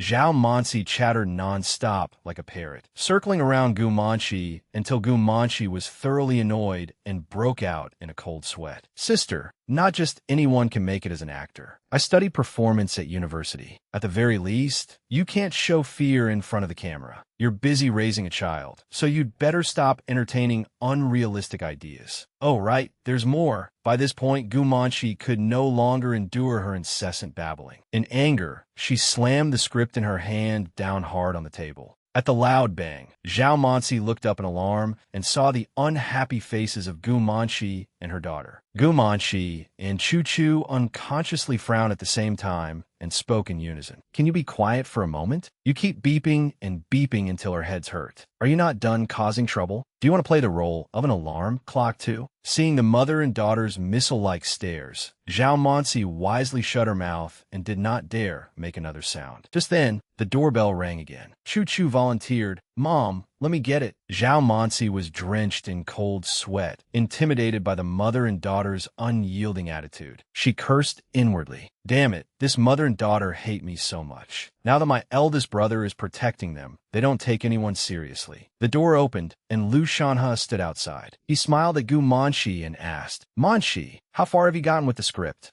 Remembering Director Lu's previous promise to bring her a gift, Chu Chu eagerly interrupted, as if reminding him. "Oh, Director Lu is here. Welcome." Lu Shanhe affectionately handed Chu Chu a gift box. "You really are a clever child. I promised to buy you a model last time, so I brought it today." Seeing that it was exactly the model she liked, Chu Chu beamed. "Director Lu, you're the most handsome." Zhao Mansi peeked out from behind the door to see who had arrived and was startled. She nervously hid behind the door again. "Oh heavens, is that really Director Lu? Isn't he famous for his unpredictable temperament and for keeping people at a distance? How can he be so close to these two?" She silently encouraged herself. "Calm down, really calm down. I'm better than that bitch Gu Manshi. I will definitely win." After calming herself, Zhao Mansi put on a delicate, charming pose and went over to greet him. "Hello, Director Lu. I've heard so much about you, and I finally have the chance to meet you. Let me introduce myself. I'm Zhao Mansi, Zhao Yan's biological younger sister." Lu Shanhe barely paid attention to her. He walked right past Zhao Mansi and replied indifferently, "Oh, hello." Having been completely ignored, Zhao Mansi's face fell in embarrassment. She stood there disappointedly and muttered softly, "He ignored me. He actually ignored me." Behind her, Lu Shanhe looked at Gu Manshi with longing in his eyes and asked in a concerned tone, "Manshi, you've been reading the script for 3 days. Do you have any opinions?" Gu Manshi handed the script to Lu Shanhe and nodded lightly. "Of course. I marked all the parts that need revising with a blue pen. Please take a look." Hearing Gu Manshi's words, Zhao Mansi could not help turning around. She sneered inwardly and pointed at her. "She actually dares revise Director Lu's script? Ha, what a joke. Gu Manshi, you're finished this time." Mom said Gu Manshi dropped out of school at 18 to have a child, then worked in a remote little town. How dare an uneducated person like her revise a script on her own? She must have a death wish. After examining the sections Gu Manshi had marked, Lu Shanhe's expression grew serious. Some of these revisions aren't quite appropriate. Before he could finish, Zhao Mansi stepped forward to flatter Lu Shanhe, her words also carrying reproach for Gu Manshi. "Sister, Director Lu Shanhe has the best screenwriting skills in the industry. You barely went to school. How could you understand all this? How could you casually revise his script?" Lu Shanhe paid little attention to Zhao Mansi's words. He pointed to a passage Gu Manshi had revised and explained his own thoughts. "In scene 45, I wanted to portray the heroine's inner hesitation, so I added these ideas." Zhao Mansi still refused to give up, trying to put Gu Manshi down. She kept pacing around and chattering like a parrot. "Director Lu, if you're willing, I can review your script too." "Right, Director Lu, my sister didn't have much education, so please don't blame her." No matter how endlessly she talked, Lu Shanhe remained unmoved. His next words left Zhao Mansi frozen for several seconds. "But I will consider adding the new scene Manshi proposed." While Gu Manshi was pleased, Zhao Mansi was utterly unwilling to accept it. Director Lu actually took the initiative to listen to someone else's revision suggestions? Wasn't he famous in the industry for never allowing outsiders to touch his scripts? Seeing that Gu Manshi had succeeded, the scheming woman boldly recommended herself. "Director Lu, I also studied screenwriting. I can help my sister revise your script. I guarantee it will be much better than hers." Lu Shanhe had grown annoyed from listening to her. Without the slightest tact, he bluntly said to her face, "Could you please shut up?" Seeing Lu Shanhe's face darken further, Zhao Mansi hurriedly explained, Director Lu, I didn't mean to offend you. I only thought that I could help my sister and be your assistant." Lu Shanhe was so irritated that he had to rub his forehead. Seeing that she had no sense of propriety, he poured cold water on her hopes. He shouted angrily, "Shut up, you're far too noisy. You're giving me a headache."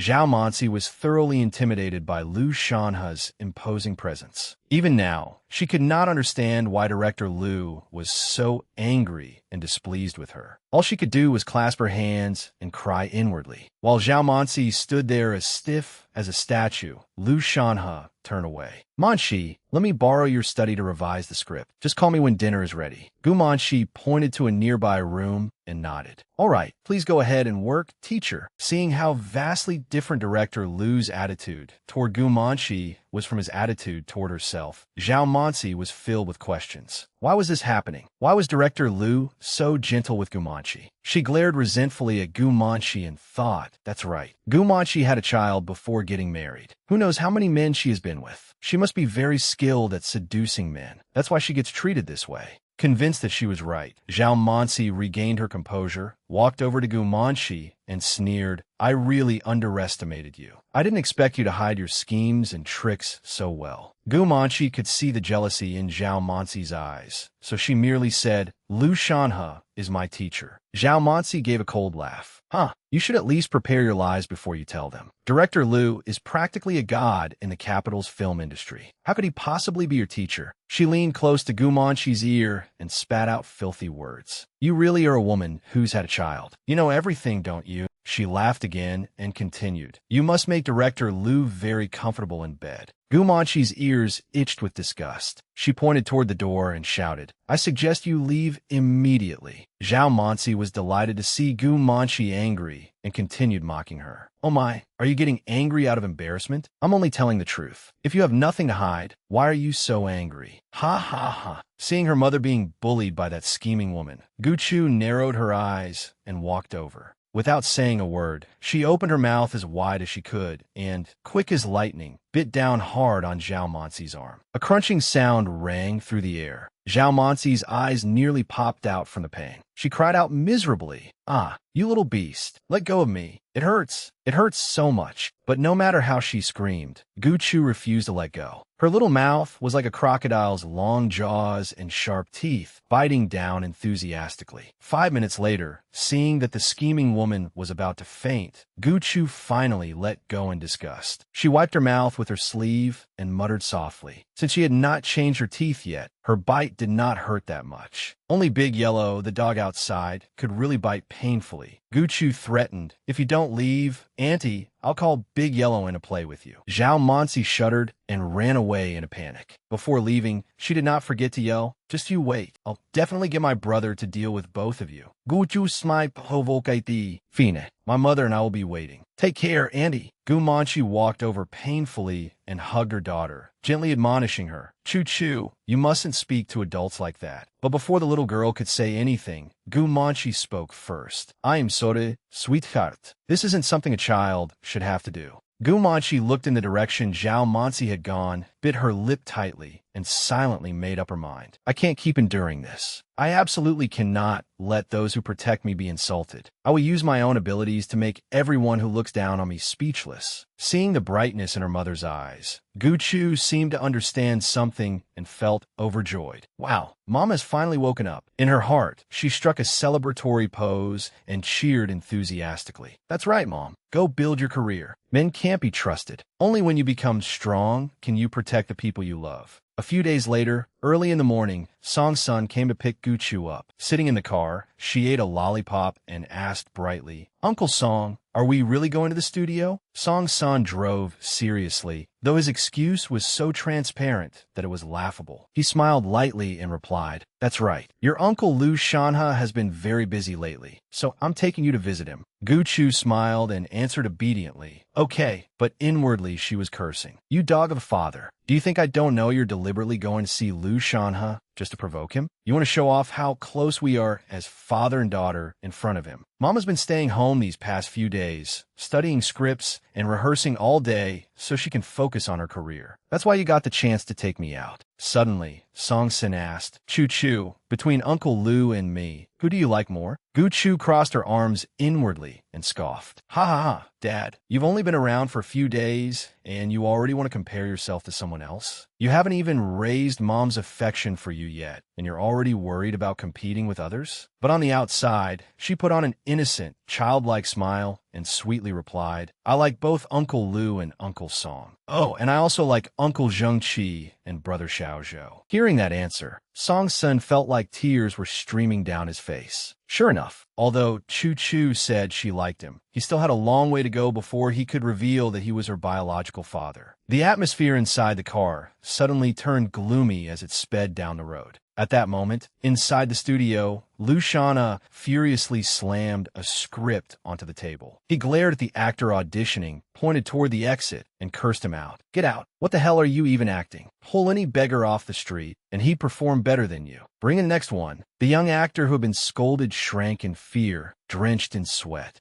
Sorry. Seeing that his teacher's temper was hotter than ever, his disciple forced a smile and suggested, Teacher, you've been busy all morning. How about taking a break and eating first? We can continue selecting candidates this afternoon. It will also give the actors time to rest and adjust. Lu Shanha raked his fingers through his hair and immediately refused. No break. Go call the next person in. Suddenly, he heard an exceptionally familiar, clear voice from ahead. He looked up and saw the adorable sight of Gu Chu. Gu Chu looked around, covered her mouth with one hand, and exclaimed, Wow, there are so many handsome brothers and pretty sisters here. The moment he saw her, Lu Shanha's irritation faded considerably. He happily called out, Chu Chu, you came to visit me? His abrupt change left his disciple sweating inwardly. Every time teacher sees Gu Chu, he changes his expression faster than turning a page. Gu Chu walked up to him and greeted him politely. Hello, Uncle Lu. Lu Shanha crouched down before her and asked with a smile, Chu Chu, why did you want to come see Uncle Lu today? His disciple covered his mouth and hinted, Chu Chu must know that Uncle Lu has been so busy that he hasn't eaten, so she came to have lunch with him. Lu Shanha was extremely annoyed and wanted to turn around and give his disciple a beating. Gu Chu was very clever and understood perfectly. She rubbed her round little belly and smiled. Yes, Chu Chu is hungry and wants to eat here.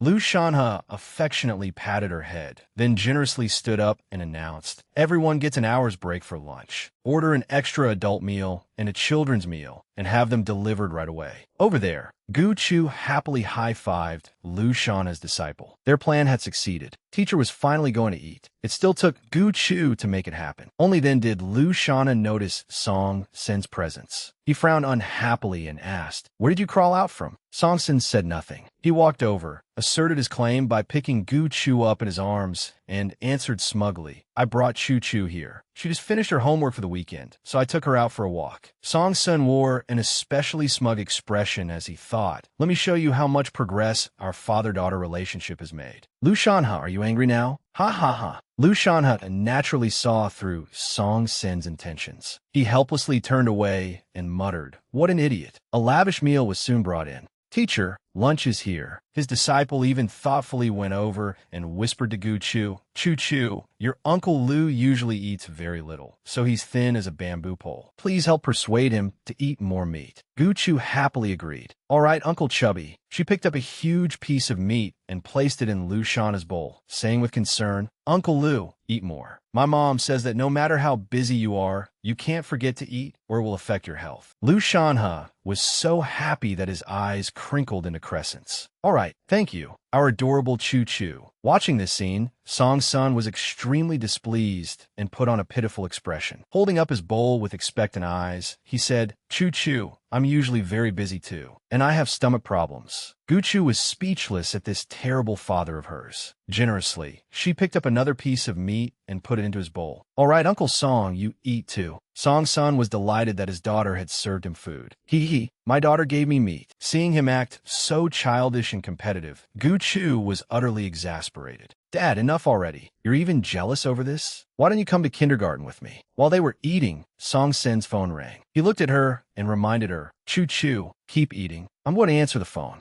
Someone came over with a script to ask Lu Shanha for advice. Director Lu, I finally found you. I have a question about the script. All right, let me see it. Soon, Gu Chu was left alone at the table. She looked around for water. I'm a little thirsty. Where's the water? She noticed a white cabinet nearby that looked like a refrigerator and happily thought, there should be water in the fridge, right? She trotted over, reached out, and pulled it open. A clicking sound rang in her ears. She froze, sensing that something was wrong. Why does that sound like a spring mechanism? Guchu had no idea that, above her head, a broken metal support and countless pieces of shattered glass, along with the studio light, were slowly falling. Guchu sensed something above her head, so she turned around and looked up. When she saw the broken support and the studio light coming closer and closer, her entire body tensed. Her legs stiffened uncontrollably. The blond man who had just brought over the script happened to turn around and spot the falling light directly above Guchu. Without thinking about the danger to himself, he rushed over to save her. "Kid, watch out." Just when Guchu thought she was doomed, the blond man successfully grabbed her and rolled to the side, narrowly avoiding the falling studio light. A loud crash drew everyone's attention. Lu Shanha and Song Sun could not hide the shock on their faces. Lu Shanha called out anxiously, "Choo-choo." The blond man was covered in scrapes. Enduring the pain, he looked at Guchu with concern. "Kid, are you okay? Are you hurt anywhere?" Still shaken, Guchu instinctively replied, "I'm okay. Thank you for saving me, uncle." After recovering from their fright, Lu Shanha and Song Sun rushed over. "Choo-choo, are you hurt?" Lu Shanha asked anxiously. "Choo-choo, how are you? Are you all right?" Song Sun came over, continuously patting her back and comforting her. "Don't be afraid. I'll take you to the hospital." Lu Shanha noticed that Zhang Qi's injuries were serious, so he turned around and urgently ordered his people, "Call an ambulance now." Soon, both of them were taken to the largest hospital in the city for examination. Inside the hospital room, the atmosphere was extremely tense as everyone kept comforting the little girl. "Choo-choo, don't be afraid. It'll be over soon." Seeing that the doctor had examined her, but had not said anything, Song's son anxiously asked, "Doctor, how is Choo-choo?" The doctor answered calmly, "Mr. Song, please don't worry. She only has some abrasions on her hand and ankle. I've applied medicine, and she will recover quickly." When the doctor looked up and saw Song Sen's tense face, he added, "Let her stay here under observation for now. If there are no issues, she can be discharged." Although the doctor said so, Song's son still could not relax. He replied stiffly, "All right, I'll keep an eye on her." After treating Guchu, the doctor turned to Lu Shanha to discuss the other patient. As for Mr. Zhang Qi, his condition is more serious. According to the examination, he has a mild concussion and there are glass fragments embedded in his calf. I've already had him taken to surgery to remove them. Lu Shanha nodded. "All right, thank you, doctor. Let him rest well. I'll cover his medical expenses."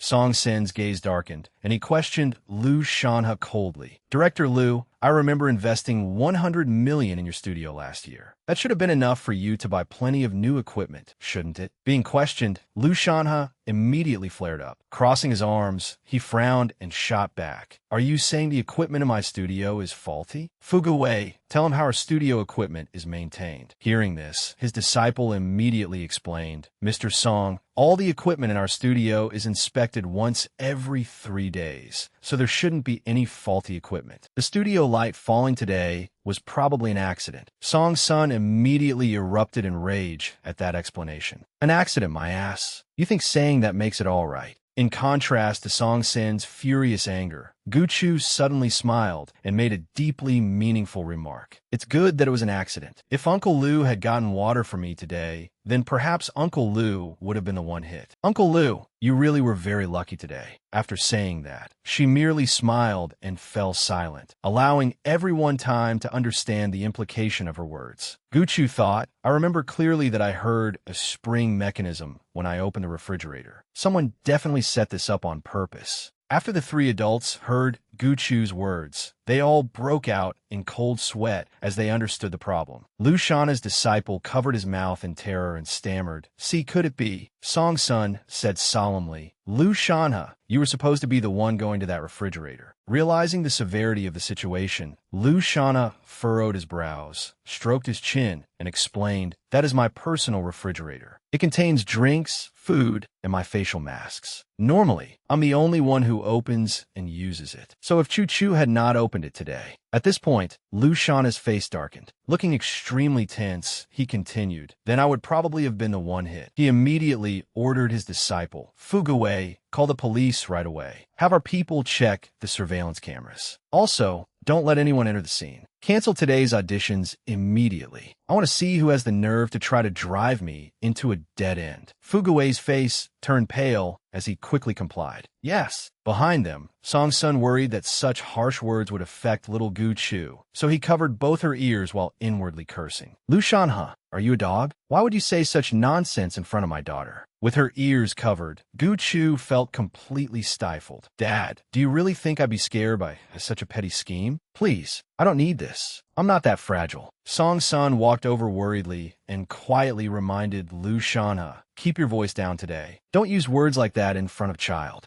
Suddenly, Song-sun asked, do you currently suspect who wants to kill you? Lu Shanha shook his head, closed his eyes, and replied, I've offended too many people, so I can't suspect anyone in particular yet. Hearing that, Song-sun openly looked down on him. Turning away, he curled his lips and mocked, what trash. Seeing Song-sun's contemptuous expression, Lu Shanha nearly punched him. He shouted back, bullshit, so what if plenty of people hate me? Don't tell me you have fewer enemies than I do. Gu Chu was utterly speechless. She sighed helplessly. These two are so childish. At a time like this, they're still comparing who has more enemies? Compared with Hong Tao, you two are merely trash among trash. The people who wanted me dead in my previous life could circle the globe 3 times. After a while, Gu Manchi rushed anxiously to the hospital as soon as she heard the news. She pushed open the hospital room door and shouted, Chu Chu, where are you? Gu Manchi rushed to her daughter, looked her over from head to toe, and repeatedly asked, Chu Chu, let mommy see. Does anything hurt? Seeing how worried her mother was, Gu Chu comforted her. Mom, Chu Chu is fine. An uncle saved me earlier.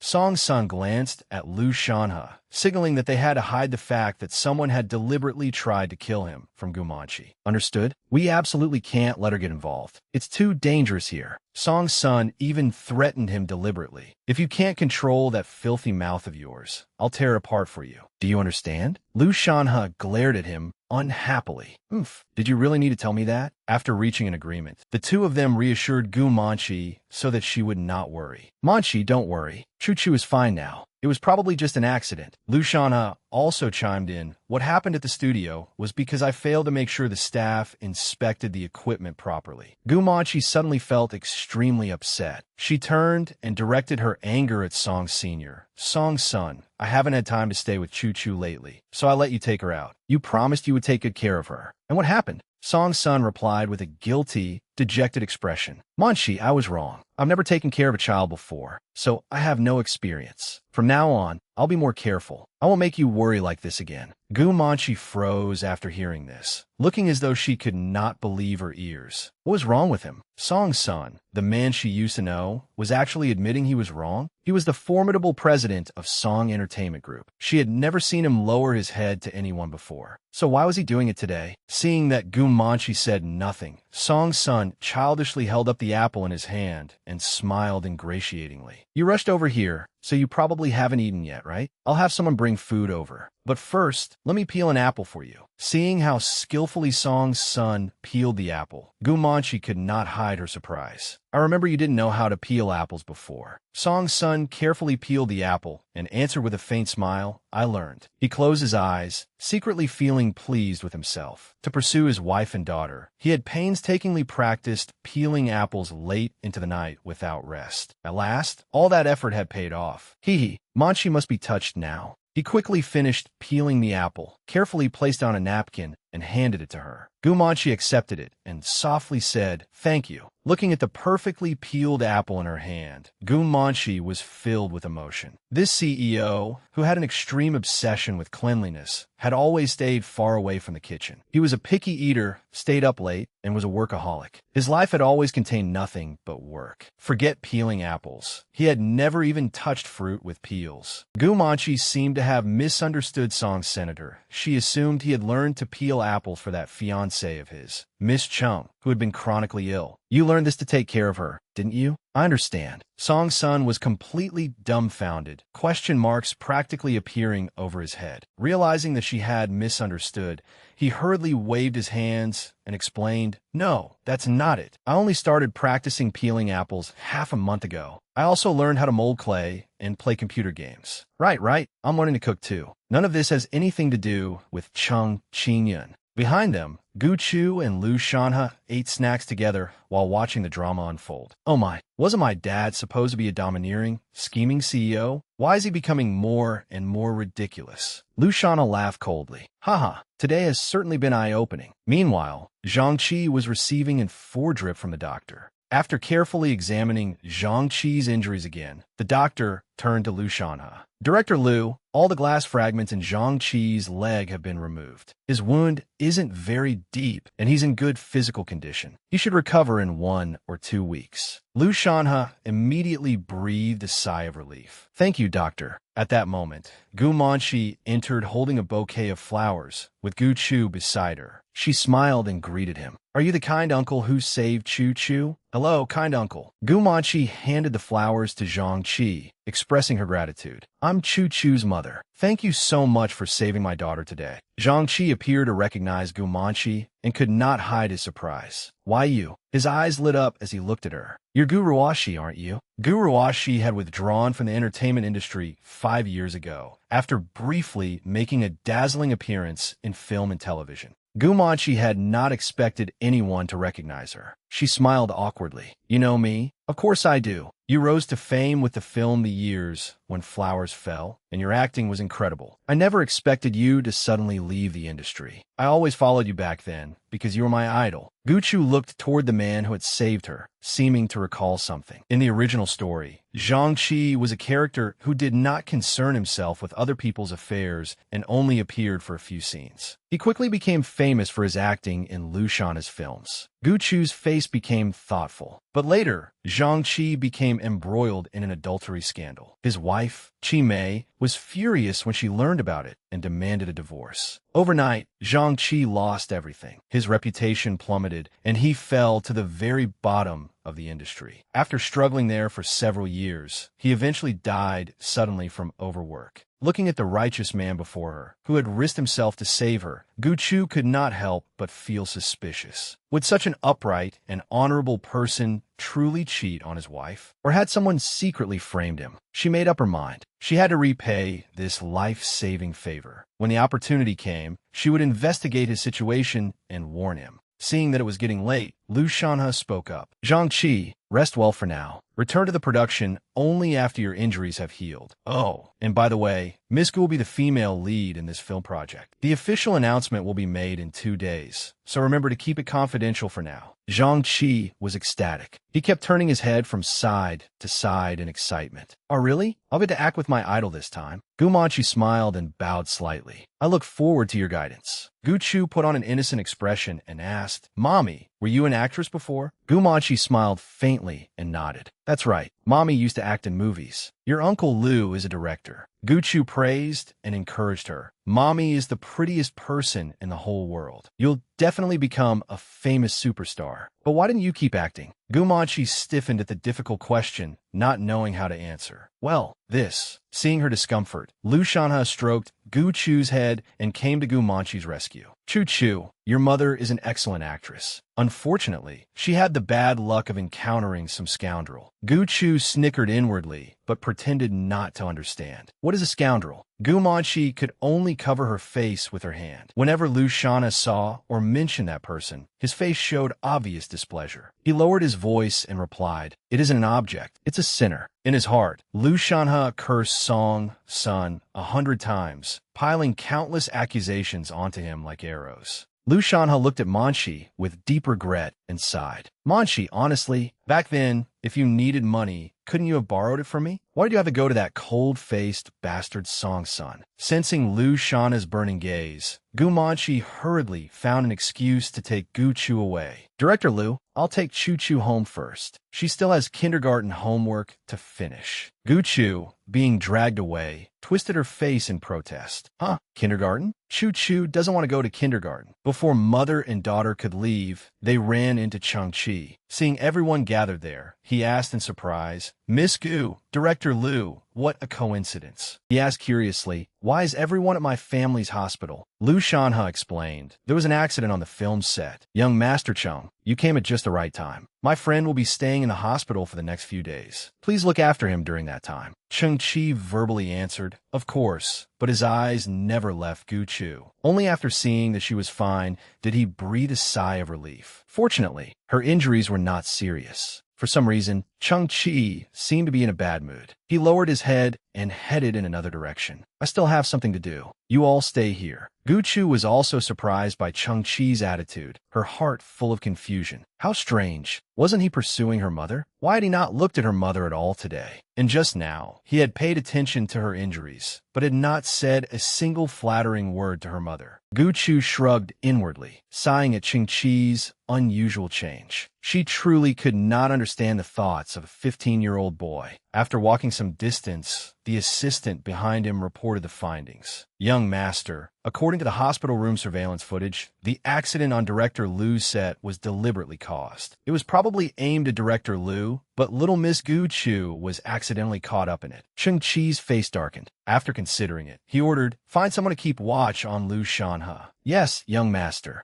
Chung Chi's expression did not relax. The more he thought about it, the more worried he became for the girl of his dreams. Although Gu Chu had the ability to protect herself, she was currently only a 5-year-old child, not the female demon who could cut people down with a glance in her past life. There were too many unknowns in this tragic romance novel. He had to find a way to leave quickly. The next day, Song Sun excitedly brought a pile of fresh ingredients to Gu Manchi's home. Calling out in great satisfaction, he said, Manchi, I'm here. This time, I bought fresh shrimp, fish, and vegetables. Chu Chu was frightened yesterday, so she needs something nourishing. Seeing the heaps of food, the housekeeper could only clasp her hands together. Oh my, President Song, you're too kind. Just then, Liu Shanhe called him. Song Sun answered without hesitation. On the other end, Liu Shanhe glanced at a report as he briefly explained the situation. Hello, I checked the surveillance footage and found the person who tampered with the refrigerator. His name is Zhang Runan, a low-ranking actor who was eliminated before the audition. Today, I lured him here for an audition. Do you want to come?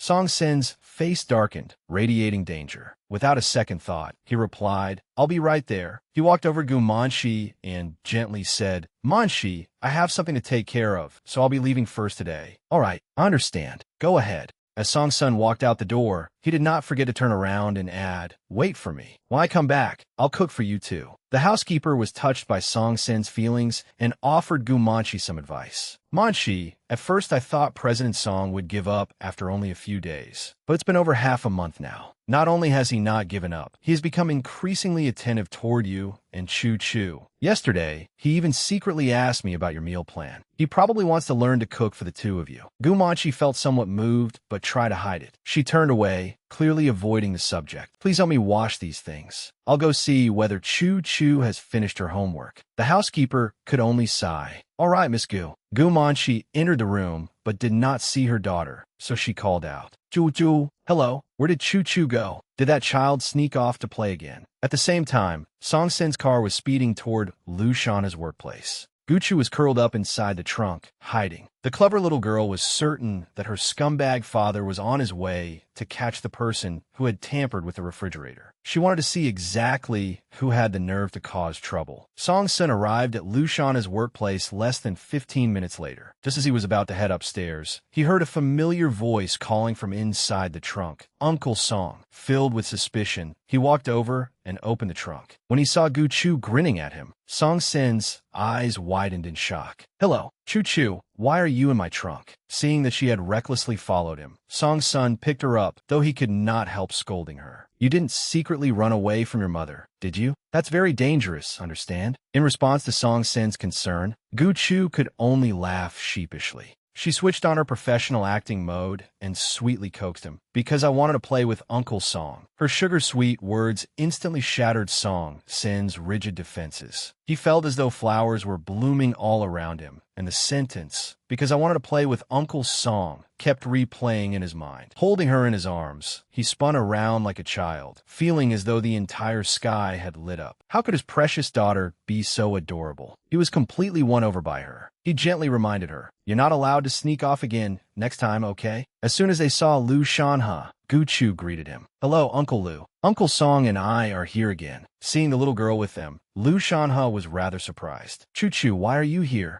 Lu Shanha looked at Song Sun reproachfully. Why did you bring her here? Song Sun answered with an impassive face, though he was clearly proud. She secretly followed me. So what? Deep down he was smug. He could not help it if his darling daughter could not bear to be apart from him. Afraid that what they were about to do might affect the little girl psychologically, Lu Shanha smiled and found an excuse to send her away. Chu Chu, I heard you really like playing on computers, is that right? Why don't you go play in the room next door? Naturally, Gu Chu understood what he meant. Without asking further, she answered, okay. Lu Shanha thoughtfully waved and reminded her, don't run around, all right? Song Sun also smiled fondly, wanting to make a good impression on Gu Chu. As soon as she left, both men's expressions turned cold. Lu Shanha frowned. Yesterday, Zhang Rui tampered with the lights. Today, I tricked him into coming for an audition. I caught him about half an hour ago. When I showed him the surveillance footage, he admitted it immediately. He said he hated me, so he deliberately did it to vent his anger. Song Sun was an experienced businessman, and the moment he heard that, he recognized that something was wrong. Impossible. I believe someone is definitely directing him from behind the scenes. Lu Shanha rubbed his head and frowned. Nonsense. Of course I know someone is behind Zhang Rui. Think about it. He's only a low-ranking actor with no backing, yet he dared to tamper with my break room in broad daylight. Someone must have helped him. Lu Shanha openly shared his suspicions with Song Sr. I suspect Wong Entertainment. After all, I currently hold 2/3 of the entertainment industry market, while the Wongs hold 1/3. Seeing that Song Sun did not object, Lu Shanha crossed his arms and leaned against the table as he continued. You invested in my new movie, which has the potential to become a box office hit. The Wongs are probably afraid of losing their lucrative market share, which is why they did this. That was not impossible. Song Sun considered it in silence before responding. All right, I'll investigate. His expression suddenly turned dangerous, his gaze colder than ever. If the Wong family really did this, Song Sun domineeringly pronounced his opponent's fate. The weather is getting cold. It's time for the Wong family to go bankrupt. In the next room, Gu Chu had been wearing headphones ever since entering, eavesdropping on Song Sun and Lu Shanha's conversation. As she drank milk, she sighed, tisk tsk. Scumbag dad really is domineering. There was a knock at the door outside. Lu Shanha coldly said, come in. As soon as he finished speaking, Zhang Rui was brought in under the restraint of two men. Lu Shanha's apprentice reported, Master, the police have recorded Zhang Rui's statement. They said they would investigate further and told us not to worry. Zhang Rui knelt on the ground, glaring resentfully ahead. Even now, he remained aggressive as he shouted, Lu Shanha, you're not human. You're blind. Unwilling to accept it, he demanded, Zhang Qi is clearly no better than me. Why did you choose him instead of me? What exactly does he have that I don't? Lu Shanha was no pushover. Without a word, he stepped forward and grabbed the man by the collar. Why? Zhang Qi knows how to maintain his appearance, while you go partying all day and your teeth are yellow. Zhang Qi trains diligently, but you can't even memorize your lines. Why would I choose you? Zhang Rui was drenched in sweat after being scolded and could not offer a single rebuttal. Seeing that the man had no argument left, Lu Shanha gritted his teeth and said contemptuously, if you lack the ability to be an actor, then don't be one. But you even tried to kill me? Since that's the case, spend the rest of your life in prison. After Lu Shanha vented his anger, it was Song Sen's turn. He kicked a chair and shouted, hey you, listen carefully. Only then did Zhang Rui notice his presence. His face turned pale as he stammered, President Song. Song Sen's face was filled with killing intent as he issued an ultimatum. If you're working for the Wong family, you will pay a very heavy price. Zhang Rui had heard of Song Sen's ruthlessness in the business world, and his heart twisted with fear. Though terrified, he stubbornly refused to confess. I don't know what you're talking about. His legs were trembling as he thought, why is President Song here? Why is he with Lu Shanha? And why is his killing intent so overwhelming? Song Sun could not be bothered to argue with him. He coldly declared, you'll find out soon enough. You nearly got my precious daughter killed, and you even tried to destroy my love and family relationship. This time you're finished. In Gu Chu's room, Zhang Rui's shouts continued through her headphones. President Song, please listen to my explanation. But Song Sun gave him no opportunity, coldly ordering, take him away and hand him over to the police. Hearing the conversation, Gu Chu gave a cold smile. It seemed someone would be spending the rest of his life behind bars, but he might use something as a shield before then. She had to find the person who had ordered him to do it. With that thought, her little hands skillfully flew across the keyboard. Before long, a vast amount of information appeared on the screen. Guchu's eyes widened in surprise. There was something wrong with his information. Moreover, an extra 1 million had appeared in his bank account, and the account that sent the money was. Chu casually clicked the mouse. The screen displayed the sender's information. It was not another AI, but Wong Entertainment Media Group. Having found the mastermind, she leaned back against the sofa and yawned lazily. This company sure has some nerve. Aren't they afraid of Daddy's song? Remembering what Song Sun had just said, she repeated, "The weather is getting cold. It's time for the Wong family to go bankrupt too." Chu suddenly grew serious. If Lu Shanhe was unharmed this time, they definitely would not give up. Next, they might target the director and actors, perhaps even drag her mother into it. She had to expose Wong Group's scheme and let Daddy's song, Lu Shanhe, and Zheng Qi know. Very pleased with her plan, Chu formed a pair of scissors with her little fingers and chuckled. "I'm only responsible for handing them the knife. What they do with it has nothing to do with me."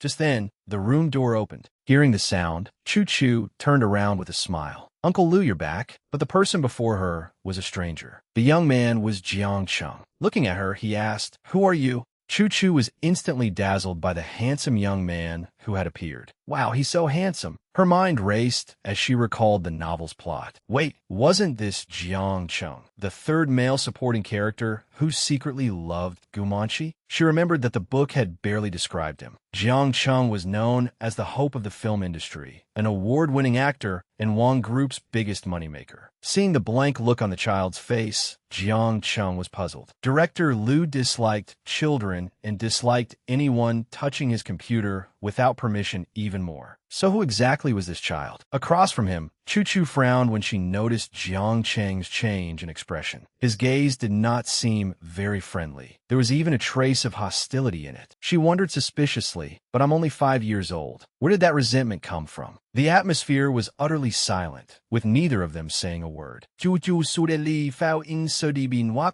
Unable to endure the stifling silence, Chu took the initiative to speak. "You're Jiang Cheng, right? I often see you on TV. Whenever my mom and I watch, we both really like you." "Oh, right. Let me introduce myself. My name is Guchu.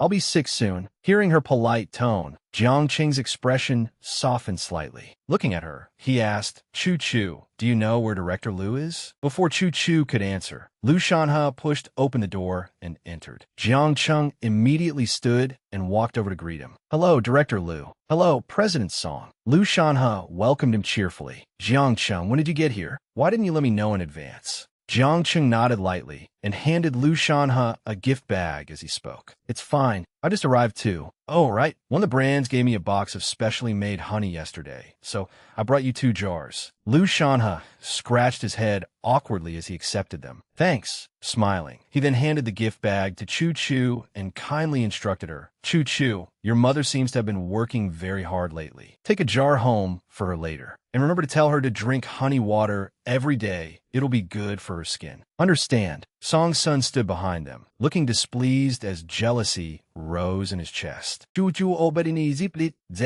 "Thank you, Uncle Lu." Jiang Cheng glanced at Chu, his thoughts unreadable. Behind her, Chu seemed to transform into a great detective as she made a deduction. "If I'm not mistaken, this award-winning actor seems to care a great deal about Uncle Lu." Song Sun was extremely possessive and did not want anyone getting close to his wife and daughter. He strode over, positioning himself in front of his daughter, while shooting Lu Shanhe a cold glare. "Director Lu, you needn't worry. Manchi lacks nothing. Keep the honey for yourself." Chu was helpless before her father's domineering behavior. Lu Shanhe was thoroughly irritated and immediately began arguing with Song Senior. "Song, let me tell you something. Manchi doesn't care about you at all. What are you pretending for? I want to give it to her. Can you stop me? Manchi hasn't even registered a marriage with you yet. She's still single." Song Sun was no pushover either and instantly snapped back even louder. "Getting back together with Manchi is only a matter of time. The relationship between her and me is not something you can fantasize about." Neither of them would back down, and the argument grew more intense by the second. Just then, Song Sin's phone rang.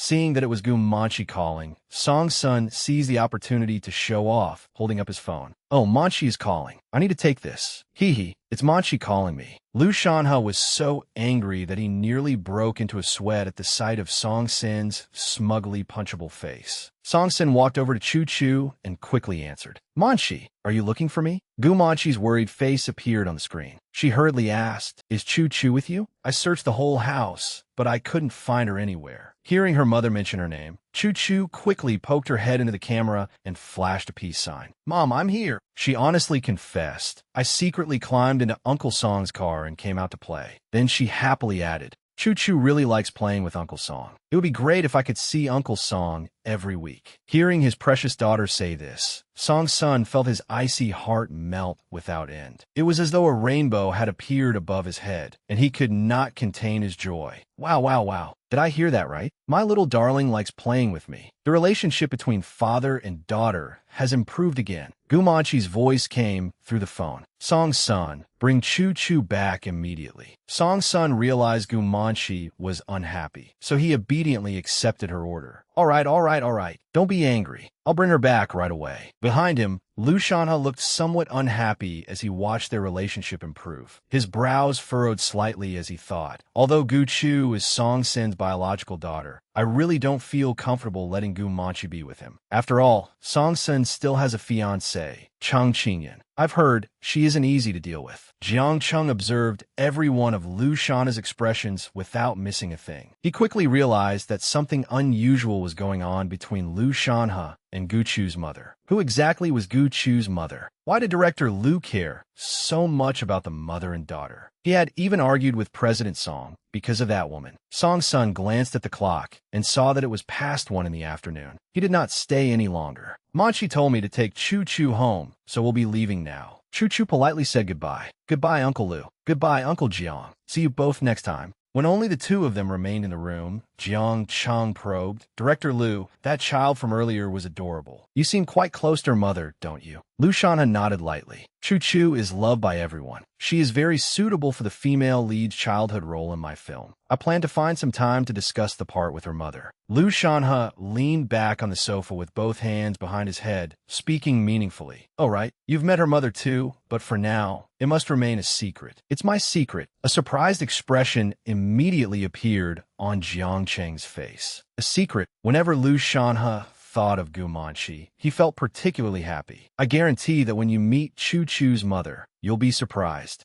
Jiang Cheng said nothing, though curiosity was clear on his face as he looked at Liu Shanhe. Since Gu Ruoshi left the entertainment industry, it had been a long time since director Liu had laughed like this. What kind of person was that child's mother to make him so relaxed? Jiang Cheng's eyes suddenly changed, filled with unwillingness. For some reason, he had become curious and even a little jealous. Several days later, inside an office at Song Entertainment Media Group, a woman dressed in black was surprised to see Chang Qingyan arrive. "Qingyan, why are you here?" She thoughtfully handed the newcomer a cup of tea and asked with concern, "I heard you haven't been in good health. You should be resting at home more. How have you been lately?" The woman in black was Chow Yue-chi, Chang Qingyun's close friend. "Where's your fiancé? Why didn't President Song-sin come with you?" Chang Qingyun gently stirred her tea with a spoon, her face darkening with displeasure. "Don't mention it. I originally went to see him, but his staff said he had gone on a business trip, so I stopped by to visit you instead."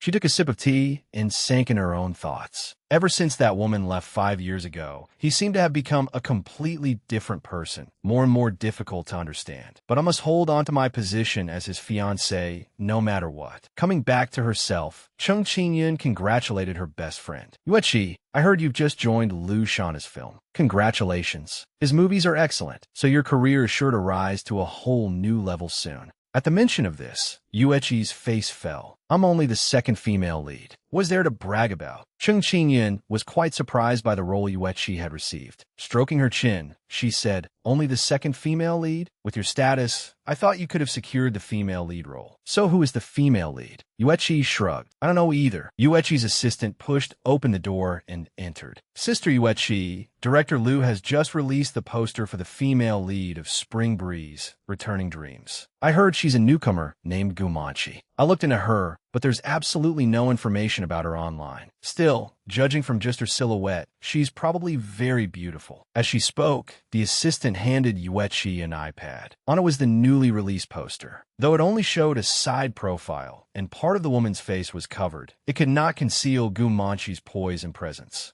The moment Yuechi saw it, she recognized the person in the image. Her face changed drastically, and beads of sweat appeared on her forehead. In disbelief, she said, "Her? Why is it her? Didn't she leave the entertainment industry?" Seeing her friend frown without speaking, Chung Qingyun asked, "Yuechi, what is it? Who is the female lead?" Yuechi still said nothing and merely passed over the iPad. Chung Qingyun's face abruptly changed when she saw who was in the photo. A bad premonition rose in her heart, and her expression darkened with unwillingness. Why had she returned? Back then, she had gone through great trouble to drive Guruashi out. Yet now Guruashi had returned, making Chung Qingyun fear that her own position would be threatened. It was not only Chung Qingyun who was unhappy. Her friend Yuechi angrily slammed the iPad onto the table. Damn that Guruashi! Why did she come back? After she left the industry back then, I spent a huge amount of money to erase all her photos and news from the internet. I even went to the trouble of reporting the years of falling flowers. The more Yuechi thought about it, the angrier she became. That's right. She must have returned this time to steal my spotlight and lose Shauna's attention. Although Chung Qingyun was unhappy, she skillfully concealed it and did not show it. All right, calm down first. The reason she was so calm was because she was confident if she could drive Guruashi away once, she could drive her away a second time. At that moment, Gumanchi had no idea that someone with malicious intentions had set their sights on her. She happily said goodbye to her daughter. Choo-choo, Mommy is going to the studio. Choo-choo stood obediently inside the house and waved goodbye. Bye, Mommy. Gumanchi was still worried, so she added, be good and stay inside. Don't run around, okay? When I come back, I'll check your craft homework. The moment Choo-choo heard the words craft homework, her spirits immediately sank. Okay. Choo-choo won't run around. I'll stay home and do my homework. Thinking about that pile of assignments made her feel like fainting from despair. Utterly dejected, she dropped her face onto the table and wailed, "Is anyone there? Please come save me. Why am I, a female demon lord, stuck here cutting and drawing such mindless little ducks?" It was as if someone had heard her inner cries. At that moment, Zheng Qi appeared like a savior. Miss Gu, his arrival delighted her beyond measure. "Oh my savior is here."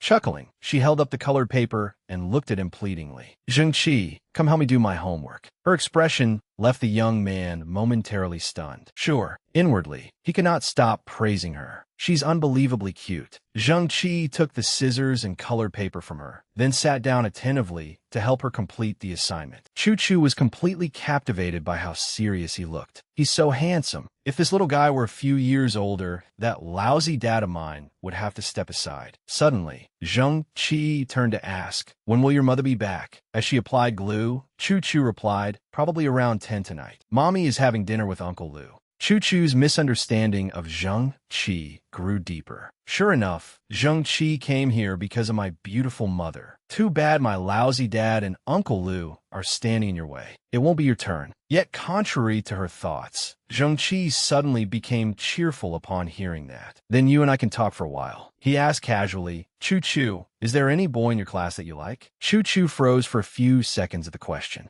She rapidly shook her head. No.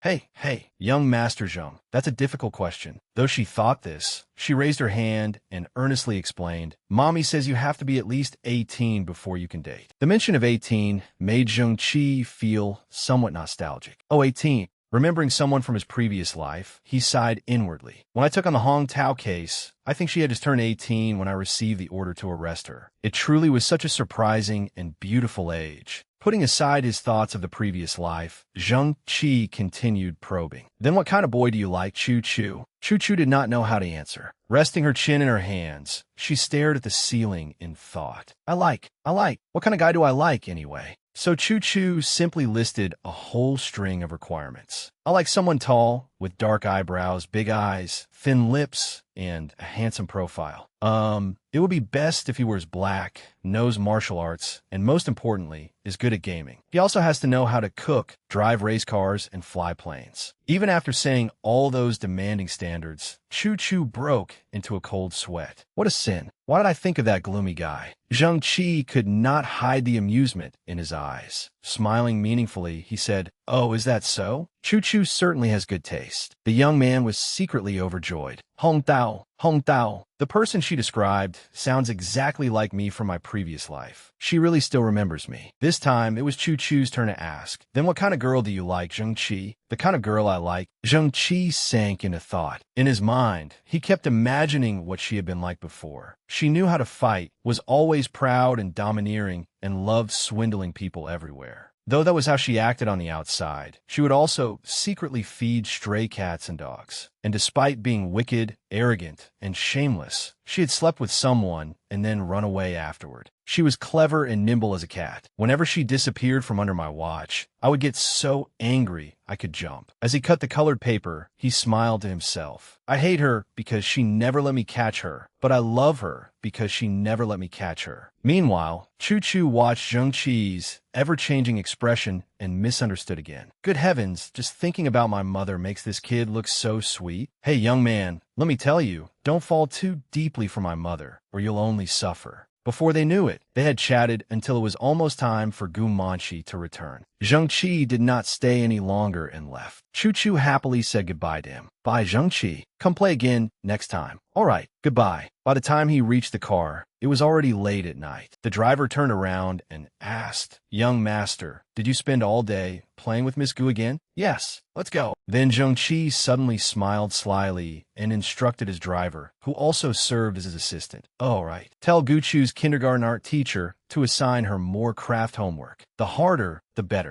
Hearing this, the assistant assumed, "Oh, so young master likes doing crafts?" Zheng Qi looked toward the small figure inside the house, unable to conceal the affection in his gaze. "Yes, very much." A few days later, Liu Shanhe brought Gu Manchi to meet the cast of the production. "Let me introduce you. This is Jiang Cheng, the male lead of the new film, Spring Breeze, Returning Dreams." Then he pointed at Gu Manchi and introduced her to Jiang Cheng. "Jiang Cheng, this is the female lead you'll be working with, Gu Manchi. You probably recognize her already, don't you? She is Gu Ruashi from back then." After hearing Liu Shanhe confirm it himself, Jiang Cheng could not hide the surprise in his eyes. He never expected Liu Shanhe's secret to be Gu Ruashi. What was more, she was already the single mother of a 5-year-old girl. Gu Manchi smiled faintly, warmth radiating from her entire presence as she extended her hand to Jiang Cheng. "Hello. It's been a long time." After a brief moment of surprise, Zhang Qi quickly grasped the situation. He reached out to shake her hand. "Long time no see. Welcome back to the entertainment industry." Liu Shanhe smiled happily at them both. Now that both the male and female leads are here, filming will begin in a month. The two of you can familiarize yourselves with the script and rehearse your scenes beforehand. Both of them nodded in agreement. Gu Manchi took the initiative to lead the way. "Zhang Qi, let's go upstairs to the office and look over the script." Zhang Qi nodded and followed her upstairs. Meanwhile, Gu Chu was still intently focused on her phone. As Liu Shanhe passed by the room, he heard her say, "Hold the mid lane. I'll be right there." Curious, Liu Shanhe walked over to watch her play. As he watched, he praised her. "Gu Chu is so clever. She's really good at games." Just then, the voice of his romantic rival sounded, making Liu Shanhe frown and his face darken. Song Sun radiated pride. Of course, Gu Chu has good genes. He was filled with smug self-satisfaction. After all, wasn't Gu Chu his daughter? As the saying went, like father, like daughter. Liu Shanhe was furious that the pleasant atmosphere had suddenly been ruined. He stood up and snapped. "Why are you here again? Don't you have a home? Why do you keep coming to Manchi's house every day?" Song Sun was no pushover and immediately retorted, "Hello? Don't you have a home either? Every time I come here, you're here too." Liu Shanhe was left speechless. Seeing Gu Chu nearby, he could not vent his anger freely, so he grabbed Song Sun by the collar and dragged him away. "Come outside with me." Song Sun cried out as he was suddenly pulled away. Hey, don't pull my clothes." He set down the 2 bags in his hands and instructed Gu Chu, "There are snacks in the box. Help yourself." Everything had happened so quickly that Gu Chu was completely bewildered. A question mark seemed to appear over her head. What were those two sneaking off to do? While she was spacing out, a voice came from her phone. "Where are you? There's a fight in mid-lane." The shout startled her back to attention. "Oh no, my important battle." Outside, the two rivals were still entangled, with no sign of stopping. Lu Shanhe let go. "If you want to talk, then talk. Don't touch my clothes." Still unwilling to back down, Lu Shanhe angrily pulled up some news on his phone and showed it to Song Sr. "Are you blind? If you really care about Manchi, stop sitting around all day. Do you know how viciously she's being attacked online? If you truly cared about her, you'd find a way to shut those keyboard warriors up instead of just watching the netizens criticize her." The phone screen was filled with malicious comments about Gu Manchi. Song's son suddenly turned serious, then gave a cold laugh. He pointed at himself, brimming with confidence. "Because I have money." Lu Shanhe was rendered speechless. Just then, Song's son handed him his phone again. "Take a look for yourself." A far more explosive piece of news had appeared on social media, pushing the reports about Gu Manchi aside. Lu Shanhe snatched the phone away, seemingly unable to believe his eyes. "Did you really get the years when flowers fell unbanned?" Song Sin was quite satisfied with what he had done. Folding his arms, he remarked, "Once those netizens who don't know the truth watch the years when flowers fell, they'll understand just how mature Manchi's acting skills are. They'll naturally shut up." He raised his brows smugly at his rival. "So, don't you think I'm impressive?" Lu Shanhe could not be bothered to argue with this lunatic. A few days later, at Song Entertainment Group, the employees were shocked to see the famously domineering and cold President Song carrying a little girl into the company while trying to please her. Yes, Song Sin was all smiles. He now basically understood what his daughter liked. Girls liked exciting, adventurous things, not pink dolls. Whatever his daughter wanted, he would provide. But as soon as he pushed open the door to his private office, he found Chung Qingyun already inside, holding a pink food container. She smiled and said, "Song's son, I made chicken soup today and specially brought it for you." The moment Gu Chu saw her mother's rival, her face darkened unhappily. Songson also kept his distance coldly. "There's no need to trouble yourself. Someone already takes care of my meals." Chung Qingyun feigned consideration and continued, "I heard you've been working very hard lately. I was worried you would tire yourself out." Then, she brought out her crocodile tears in an attempt to gain Song Sen's sympathy. "The doctor said I do not have much time left to live. You wouldn't want me to leave this world full of regrets, would you? I only want to take care of you." Gu Chu felt sick listening to her. This woman truly was a white lotus, the same kind as those manipulative green tea women in the original story. They all spoke the same way. Song's son carefully placed Gu Chu on a chair. Without looking at Chung Qingyun, he said flatly, "The best doctors in the country are treating you, so you won't die." Chung Qingyun was about to say something else when Gu Chu suddenly diverted Song Sen's attention. "Wow, Uncle Song, this lady's chicken soup smells so good." "But Uncle Song, who is she?" Song Sen did not know how to answer. She is..." Gu Chu quickly spoke first. "Gu Chu knows. Since she makes such good soup, she must be the cook at Uncle Song's house, right?" Chung Qingyun's face twisted in grievance, and she stammered, unable to speak. "See, cook." Gu Chu ignored the white lotus's expression and made her request. "Uncle Song, Gu Chu wants to drink the chicken soup made by this cook. Can I?" How could Song's son possibly refuse? He did not even bother to correct Chung Qingyun's identity. "Of course, I'll serve you a bowl." In front of Chung Qingyun's face, dark as thunder, Gu Chu arrogantly tilted her chin up and noisily gulped down the soup. Song's son affectionately reminded her, "Drink slowly." After drinking her fill, Gu Chu looked at Chung Qingyun and deliberately provoked her. "Thank you, Ms. Cook. Your chicken soup is really delicious." Gu Chu has finished it all. Chung Qingyun outwardly pretended to be gentle. "I am glad you like it." But inwardly, she was screaming furiously. This hateful little brat had stolen away all the chicken soup she had painstakingly made with all her heart in just a few sentences. Chung Qingyun began probing into Gu Chu's background. "Song's son, whose child is she? I don't think I've ever seen her before." Song's son answered casually, "She is Gu Chu, the daughter of..." But he stopped in time. He suddenly remembered what Gu Manchi had once told him. Two forces had been behind Gu Chu's kidnapping. One was the Zhao family, while the other was hidden in the United States. Song's son fell into thought. There were too many unknown variables. Since he and Manchi had not yet reached a good outcome, he should not reveal Gu Chu's identity too soon. That was the only way to protect her properly. Therefore, he completely ignored Chung Qingyun's question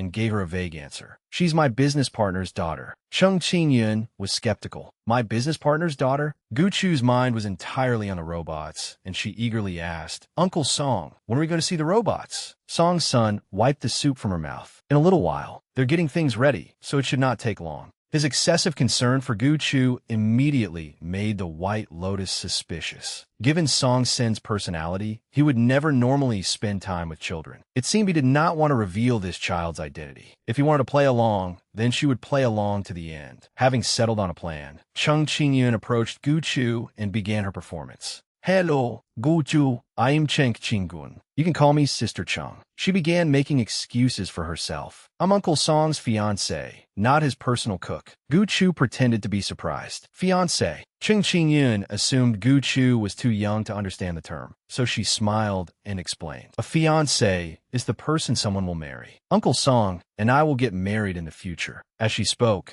Chung Qingyun smiled brightly, as though she had lost her mind, and grabbed Song Sen's arm to assert her claim. Song's son felt as if he were sitting on hot coals. He immediately pulled his arm away and awkwardly explained to Gu Chu, "That's not true. She's only joking. Uncle Song will not marry her." Gu Chu calmly confirmed, "Oh, really?" Yet inwardly, she was laughing with delight. White Lotus, ha, you got exposed. Even Chung Qingyun was stunned by Song Sen's reaction. She had publicly claimed to be Song Sen's fiancé for 5 years, and he had never objected. Yet today, for the first time, he had denied their relationship in front of someone else. Song's son was extremely displeased by the White Lotus's presumptuous behavior. He turned around, frowned, and tactfully sent her away. Qingyun, I have things to do later. Your health is weak, and it is not suitable for you to be out and about. I'll have the driver take you home. With a stiff expression, Chung Qingyun replied, All right, I'll go back first. As she rose to leave, she continued pretending to care for him. Take good care of yourself. Don't overwork yourself or wear your body down like I did. Song Sen's attitude was utterly indifferent. I know. Suddenly, the White Lotus changed her plan. 1 second, she was perfectly fine. The next, she clutched her chest and cried out as if the office were about to collapse.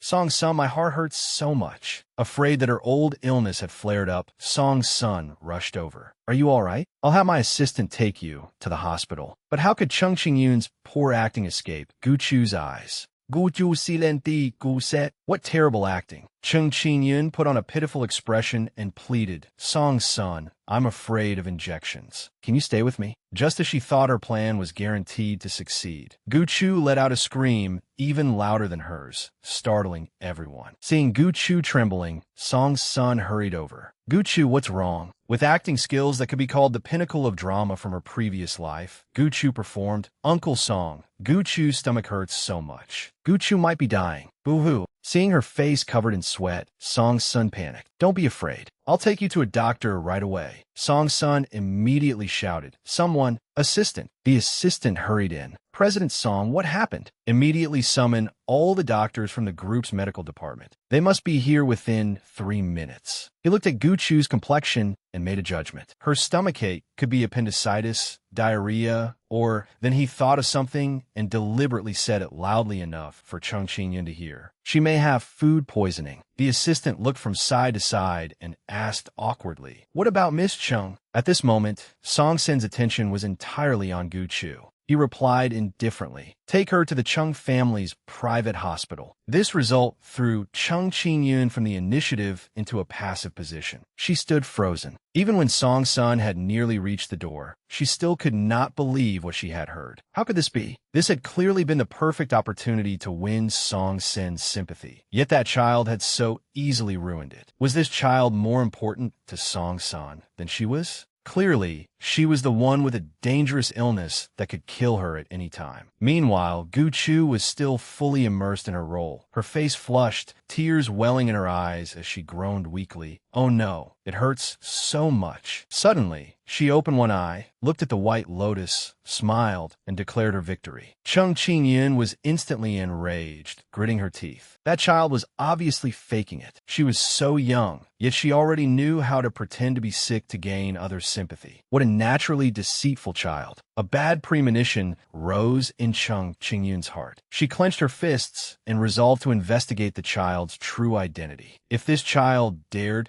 to threaten her position, Even if she was only a child, Chang Qingyun would not show mercy. Chang Qingyun's heart was filled with hatred for Gu Chu. Just wait, Gu Chu. Seeing the white lotus furious but helpless, Gu Chu thought smugly, I only used the same method you once used against my mother to deal with you. And you're already this angry? Gu Chu remembered very clearly that, in the original story, Chang Qingyun had repeatedly created misunderstandings between her mother and that awful father by relying on her superb performances of feigned illness. A trace of worldly maturity flashed across Gu Chu's face. Who does not know how to fake an illness? Soon, the assistant returned. The director of the medical department has arrived. Song-sun was still deeply worried. Tell them to examine Gu Chu immediately. But the moment he looked at her, he paused after noticing something odd. Although Gu Chu kept groaning, it hurt so much she did not look like she was truly ill. It was as though lightning flashed through Song-sun's mind. He immediately realized it. Gu Chu was pretending to be sick. Helplessly, he covered his face and sighed. All right, tell the medical department to go back. Song-sun felt a headache coming on as he stroked his chin in thought. How should one teach a child who lied or pretended to be ill? 3 book titles immediately came to mind. How to be a good father. A father's love is like a mountain, a mother's love is like the sea, and 300 must-read methods for raising children. After thinking it over, he walked over, crouched in front of Gu Chu, and gently began asking questions. Gu Chu, are you pretending to be sick?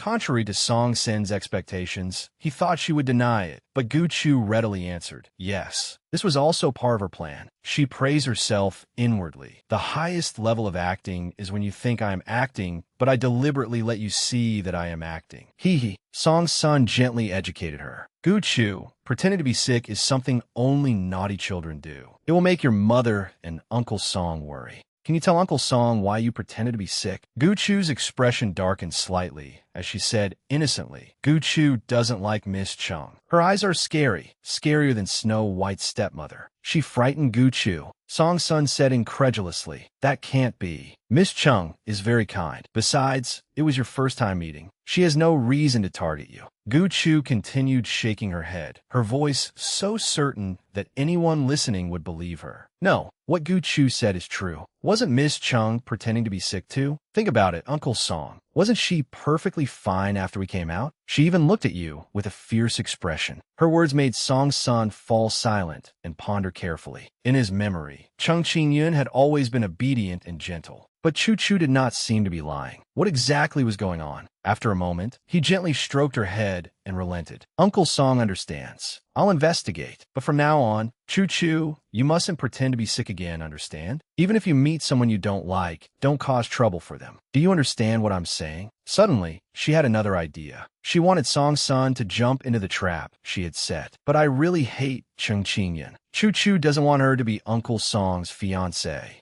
No, Chu Chu hopes Mommy can be Uncle Song's fiancé. Sure enough, Song-sun lost all reason the moment he heard that. His eyes lit up as if he had struck gold. This was wonderful. His precious daughter had said she hoped Manchi would be his fiancé. Chu Chu, do you mean that? Faced with his excitement, she smiled and nodded. That's right. Chu Chu thinks Uncle Song treats me very well. Chu Chu likes Uncle Song too. I hope Uncle Song and Mommy will get married. Song-sun was practically crying tears of joy inside. After more than a month of devoted care, his precious daughter had finally felt his fatherly love. It was wonderful. All his efforts had been worthwhile. So Chu Chu had pretended to be sick because she did not want anyone else to become her father's fiancé, and because she wanted to protect her parents' relationship. He immediately gathered the little girl into his arms and promised, don't worry, Chu Chu. I'll protect you and your mother for the rest of my life. In the midst of this warm father-daughter moment, Chu Chu innocently said something that made Song-sun's expression change. That sounded exactly like what Uncle Lu said. As soon as she finished speaking, Song-sun's face darkened like a thundercloud. Why was Lu Shanhe involved now? What did this have to do with him? Chu Chu's voice was full of calculation. I think Uncle Song and Uncle Lu both treat Mommy very well. So Chu Chu hopes Mommy can marry both of you. She mischievously held out her hand and counted on her fingers. Uncle Song can be Chu Chu's first daddy, and Uncle Lu can be my second daddy. Uncle Jiang Chung can be my third daddy. Oh, and Zheng Qi too, but never mind. He's only 15, so he's not under consideration for now. Having thought it through, she immediately removed Zheng Qi from the list of candidates. Song Sun looked completely deflated. He pointed at himself, trying to correct her thinking. Chu, your mother can only marry one person, and that person can only be Uncle Song. Oh dear, 3 fathers? Why did Chu have such a terrifying idea? Song Sen's competitive streak suddenly flared up. Liu Shanhe wanted to be the second father? Dream on. The more he thought about it, the more Song Sun wanted to crush Liu Shanhe beneath his feet. His face darkened as he gritted out 2 words, no way. Seeing his expression, Chu smiled and winked to herself. Daddy hurt Mommy so deeply. Did he really think we would forgive him after only 1 short month? How could that be possible? He had to slowly repay the emotional debt he owed Mommy. At the very least, I have to wait until he truly sees Cheng Qingyun's real face before I can hand Mommy over to him. So Chu continued with the second act of her performance. Looking sorrowful, her voice trembling pitifully, she began describing her former life. Uncle Song, perhaps you don't know this, but Chu's family used to be very poor. Mommy had to go everywhere to earn money, and every day she was so exhausted that she could barely straighten her back. Chu immersed herself in the role. Her eyes even welled up with tears. When I was little, I was often sick. One night, there was a heavy rain and Mommy couldn't find a car. She carried me on her back and walked 5 kilometers through the rain. Her feet were scraped until they bled. Later, Mommy got sick too, but she refused to see a doctor because she was afraid of spending money. Mommy always said she was fine, but Chu knew she had it very hard. Mommy loves Chu very much too, but I was too little back then and couldn't do anything to help her. As she spoke, she let her tears fall onto Song Sen's hand to make it more convincing. Seeing the tears from his daughter fall onto his hand, Song Sen's heart ached terribly. He gently patted her, trying to comfort her. Chu's voice grew increasingly choked with sobs. There were always lots of bad people who wanted to bully Mommy. That's why I hope the best Mommy in the world will have lots of people protecting her. After hearing why she wanted so many fathers, Song Sun was no longer angry. Instead, he felt even more sorry for her. Chu, you really are such a good child. Manchi truly suffered all these years. I'll slowly prove my sincerity to her. I will never let her suffer or endure hardship again. Meanwhile, at the Chung family's private hospital, Cheng Qingyun looked at the doctor beside her and said, Dr. Li, help me look up Gu Chu's medical records. This hospital should have the child's personal information, right? Doctor Li Fronet. Miss Chung, she's just an ordinary child. Whenever Cheng Qingyun thought of how Chu had challenged her, rage rose in her heart again. An ordinary child? I don't think so. Song Sun cares about that girl so much that I almost suspected she was his daughter. Looking out the window, she made up her mind. I must marry into the Song family, so absolutely nothing can go wrong. This was also the first time Cheng Qingyun had opened up about her past to Dr. Li. Before I turned 10, I lived in the slums. Everything I saw was filthy and disgusting. But fortunately, heaven did not treat me too badly. One day, a man suddenly appeared and said he was my biological father. I never expected my biological father to be Cheng Kaiyuan, the head of the Cheng family in the capital. After I was brought back, I thought my perfect princess life was about to begin, but reality left me utterly bewildered. It turned out I was only one of his many illegitimate children. As an illegitimate daughter, I could not inherit the Chung family's assets. So everyone began fighting for the Chung family's inheritance. But none of us could compete with the Chung family's legitimate eldest young master, Zheng Qi. Even though Zheng Qi was only 15, his ruthlessness and cold-blooded nature had allowed him to seize most of the Chung family's assets. Thinking of Zheng Qi made Cheng Qingyun even more determined to marry Song's senator. She clenched her fists and said unwillingly, I don't want to go back to that miserable life. Once someone has tasted wealth, they can never escape the lure of vanity. Her eyes were filled with schemes and calculations. I cannot defeat Zheng Qi, but if I marry into the Song family, I can still rise to the peak of life. A few days later, Xiao Zhou was eating snacks with Chu while encouraging her. Chu, Director Liu wants to invite you to play a small role in his film, but 3 other child actors are competing for it too. Do your best, Chu. You'll definitely be better than them. Choo Choo was somewhat interested, so she smiled softly. All right, I'll do my best. Ever since Gumanchi had joined the production crew, she had not seen her for over half a month and missed her terribly. As she ate an orange, she suddenly remembered someone's arrogant face. Right, Chow Yue-chi, the vicious supporting villainess from the original story, was also on the set, wasn't she? I need to remind Mommy to be careful around her. At the same time, Zhao Monsi was being driven to the filming location by her mother. While applying makeup, she said, Mom, I'm going to visit my sister's production crew. Is there anything you want to tell her? I can pass it along. Her mother gave a cold laugh while driving. She's climbed up the social ladder and become a huge star now. I can no longer reach her. Hearing this, Zhao Monsi's impression of Gumanchi worsened even further. I have to admit, she's quite capable. Without saying a word, she managed to attach herself to Director Liu. I'm her biological younger sister. She clearly knows I want to be an actress too, but she refuses to give me an opportunity. Her mother spoke disdainfully. Why bother competing with such a low-class actress? We are nobles. She is merely an entertainer. We are not on the same level. I heard Song's son, the CEO of Song Entertainment Media Group, often comes to inspect the filming progress. You must seize the opportunity to get close to him.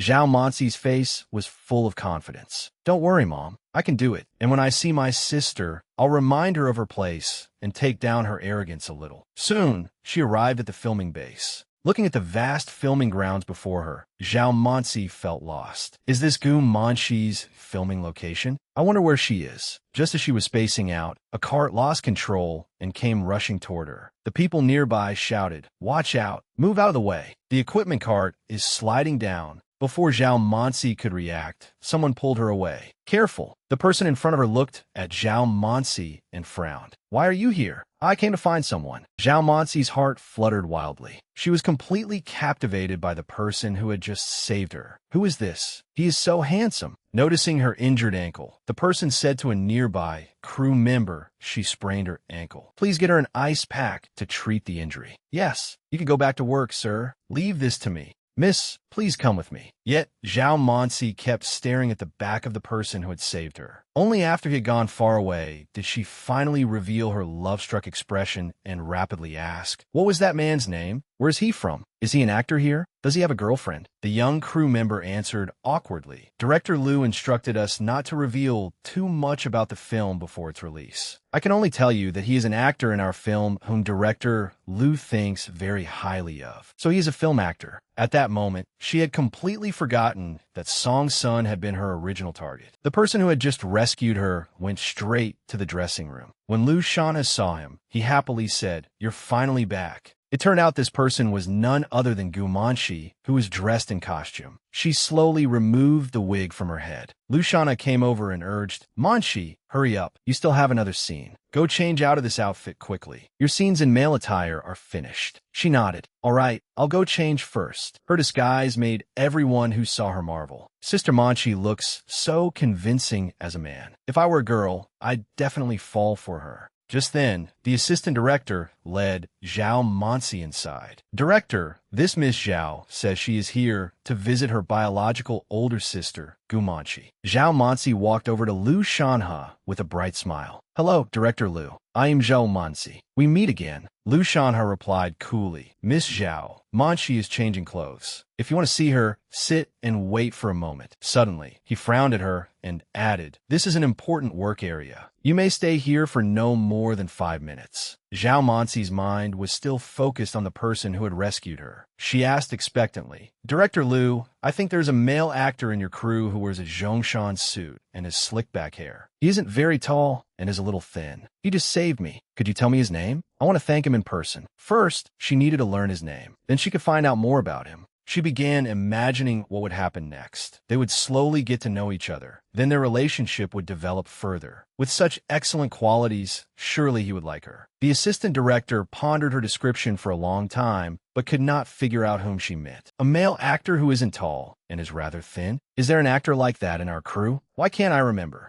Zhao Monsi urged him unwillingly. There really is. Think carefully. He looked refined, with thick eyebrows and very bright eyes. I'm sorry, but I really cannot think of who you mean. Could he be an extra? Yes, perhaps he's an extra in Zone 2. You can go over there and take a look. The moment she heard the word extra, Zhao Mansi's mood plummeted. She became hesitant. Could the person I like be poor? I wouldn't mind, but if our social standing is too far apart, my parents might object. This is the first time I've felt attracted to a man for reasons unrelated to profit or family status. I simply want to spend the rest of my life with him. Just as she was about to give up, a voice sounded from the changing room next door. Sister Wang, this Chong Sam is torn. It needs to be sewn. Zhao Mansi jolted and looked over. That sounded like his voice. Excitedly, she lifted the curtain, intending to ask for his contact information. It's you? I came especially to tell you. But the instant she clearly saw the person before her, she was struck speechless. Seeing Zhao Mansi there, Gu Manshi asked in surprise, "Why haven't you left yet?"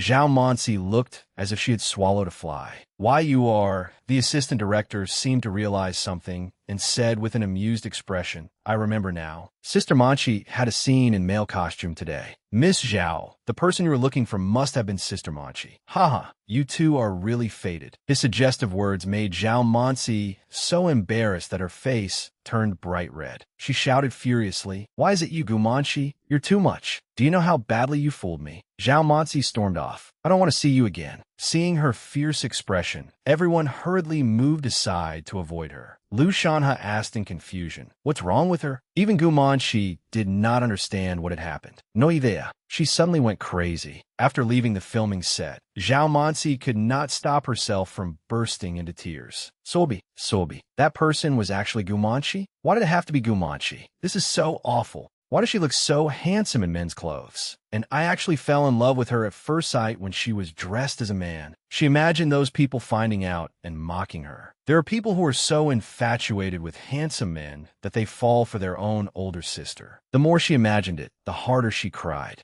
Zhao Mansi threw back her head toward the blue sky and flailed her arms as she wailed, "I don't want to live anymore. If she tells anyone about this, how will I ever face people again? They'll laugh at me forever." Suddenly, she collapsed on the ground, buried her face in her knees, and cried indignantly, Sobi, this is so humiliating." At that moment, Zhao Mansi suddenly came to a small realization. She asked herself, why do I hate Gumanshi? She has never done anything to me. Do I hate her because she is prettier than I am, or because she had a child before marriage? Zhao Mansi held back her tears and looked up at the sky, her heart wavering. Could it be that I have always been jealous of her? Just then, she heard two extras talking nearby. "Tell me, is director Liu out of his mind? He didn't cast the best actress, Chow Yue-chi, as the female lead, but instead chose an unknown actress who had left the industry for 5 years. What do you know? The female lead is beautiful like a fairy, and the way she sways her waist is incredibly alluring. Director Liu is a man, after all. You know what that means." Hearing them speak badly of Gumanshi, Zhao Mansi inexplicably felt unhappy. Who do these two think they are, daring to insult Gumanshi? The short-haired girl kept gossiping enthusiastically, unaware that Zhao Mansi was standing in front of them. Another female star who slept with the director to get a role through the back door. The entertainment industry really is filthy. Zhao Mansi finally could not bear it any longer. She fiercely pointed at the two women and scolded them. "Are your heads full of craters? Why don't you take a look at what kind of people you are? Gumanshi is beautiful and talented. She deserves to be the female lead. Who are you two to sit here, spouting nonsense? Letting you play extras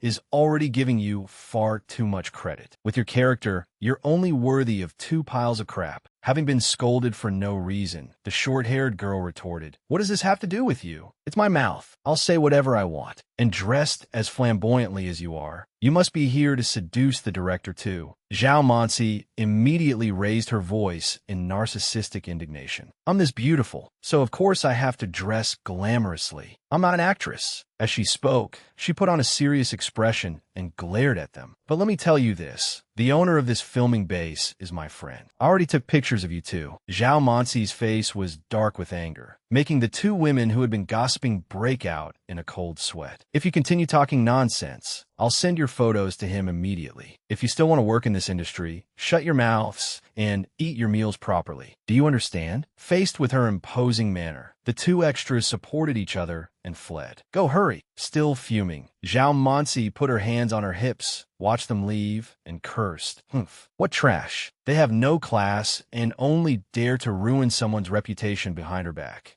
As she was about to leave, a commotion nearby caught her attention. Oh my god, Goddess Manchi is twisting me into a pretzel. She looks devastatingly handsome in men's clothes and absolutely enchanting in women's clothes. The director happily called out, "Cut, this scene is finished. Everyone, take a 10-minute break." When Zhao Mansi walked over, she heard praise for Gu Manchi everywhere. Amazing! Gu Manchi actually got a role in Jiang Cheng's film. Exactly. Her acting is even better than that Best Actress. When Zhao Mansi looked toward Gu Manchi, her eyes widened in amazement at Gu Manchi's stunning beauty. Gu Manchi was now dressed as a glamorous, wealthy socialite, and her aura captivated everyone who looked at her. Sister Manchi, you did amazingly just now. Sister Manchi, you were incredible. Gu Manchi smiled modestly. You flatter me. I only performed so well thanks to everyone's help. Zhao Manxi's feelings toward Gu Manchi seemed to have changed somewhat. She was so dazzling. Gu Manchi didn't seem so annoying after all. Maybe what Mom said wasn't entirely right. Gu Chu was riding in Ching Chi's car toward the place where Gu Manchi was filming. She smiled brightly at him. Ching Chi, thank you for taking me to find Mom. I hope brother Xiao Zhou gets better soon. No need to thank me. It's what I should do. As for Xiao Zhou, you don't need to worry. I've already arranged for a doctor to treat him. Oh, that's wonderful. Gu Chu looked at Cheng Chi, unable to hide her admiration for him. Cheng Chi really was quite dependable. The moment he learned that Xiao Zhou was ill, he came right away. Although she suspected he had come to see her mother, this guy handled matters decisively and efficiently. Come to think of it, he was only 15 years old. Not only did he have to manage the affairs of the Chung group, but he also had to deal with a pack of illegitimate children prowling like hungry tigers. Without ruthless methods, how could he possibly survive on that battlefield? How strange. She remembered that, in the original story, Cheng Chi had been killed by them at a very young age. At that thought, sympathy for him rose within her. She looked at him and sincerely warned, Cheng Chi, you have to be careful. I heard that your father has many illegitimate children, and they often try to cause trouble for you. Is that true? If you ever face any danger and need help, just tell me. I'm very capable. I can protect you. Her words warmed Cheng Chi's heart, and he could not help smiling faintly. He affectionately patted her head and reassured her, Gu Chu, don't worry. They can't hurt me. You should save your skills for protecting yourself instead. Gu Chu's eyes crinkled with laughter. All right, then let's join forces and beat all the bad guys. Deal. He silently made up his mind. Thank you, Little Peach. You knew that my ending in the original story was tragic, so you tried your best to save me. With you here this time, I will not allow our ending to become a tragedy. Trust me,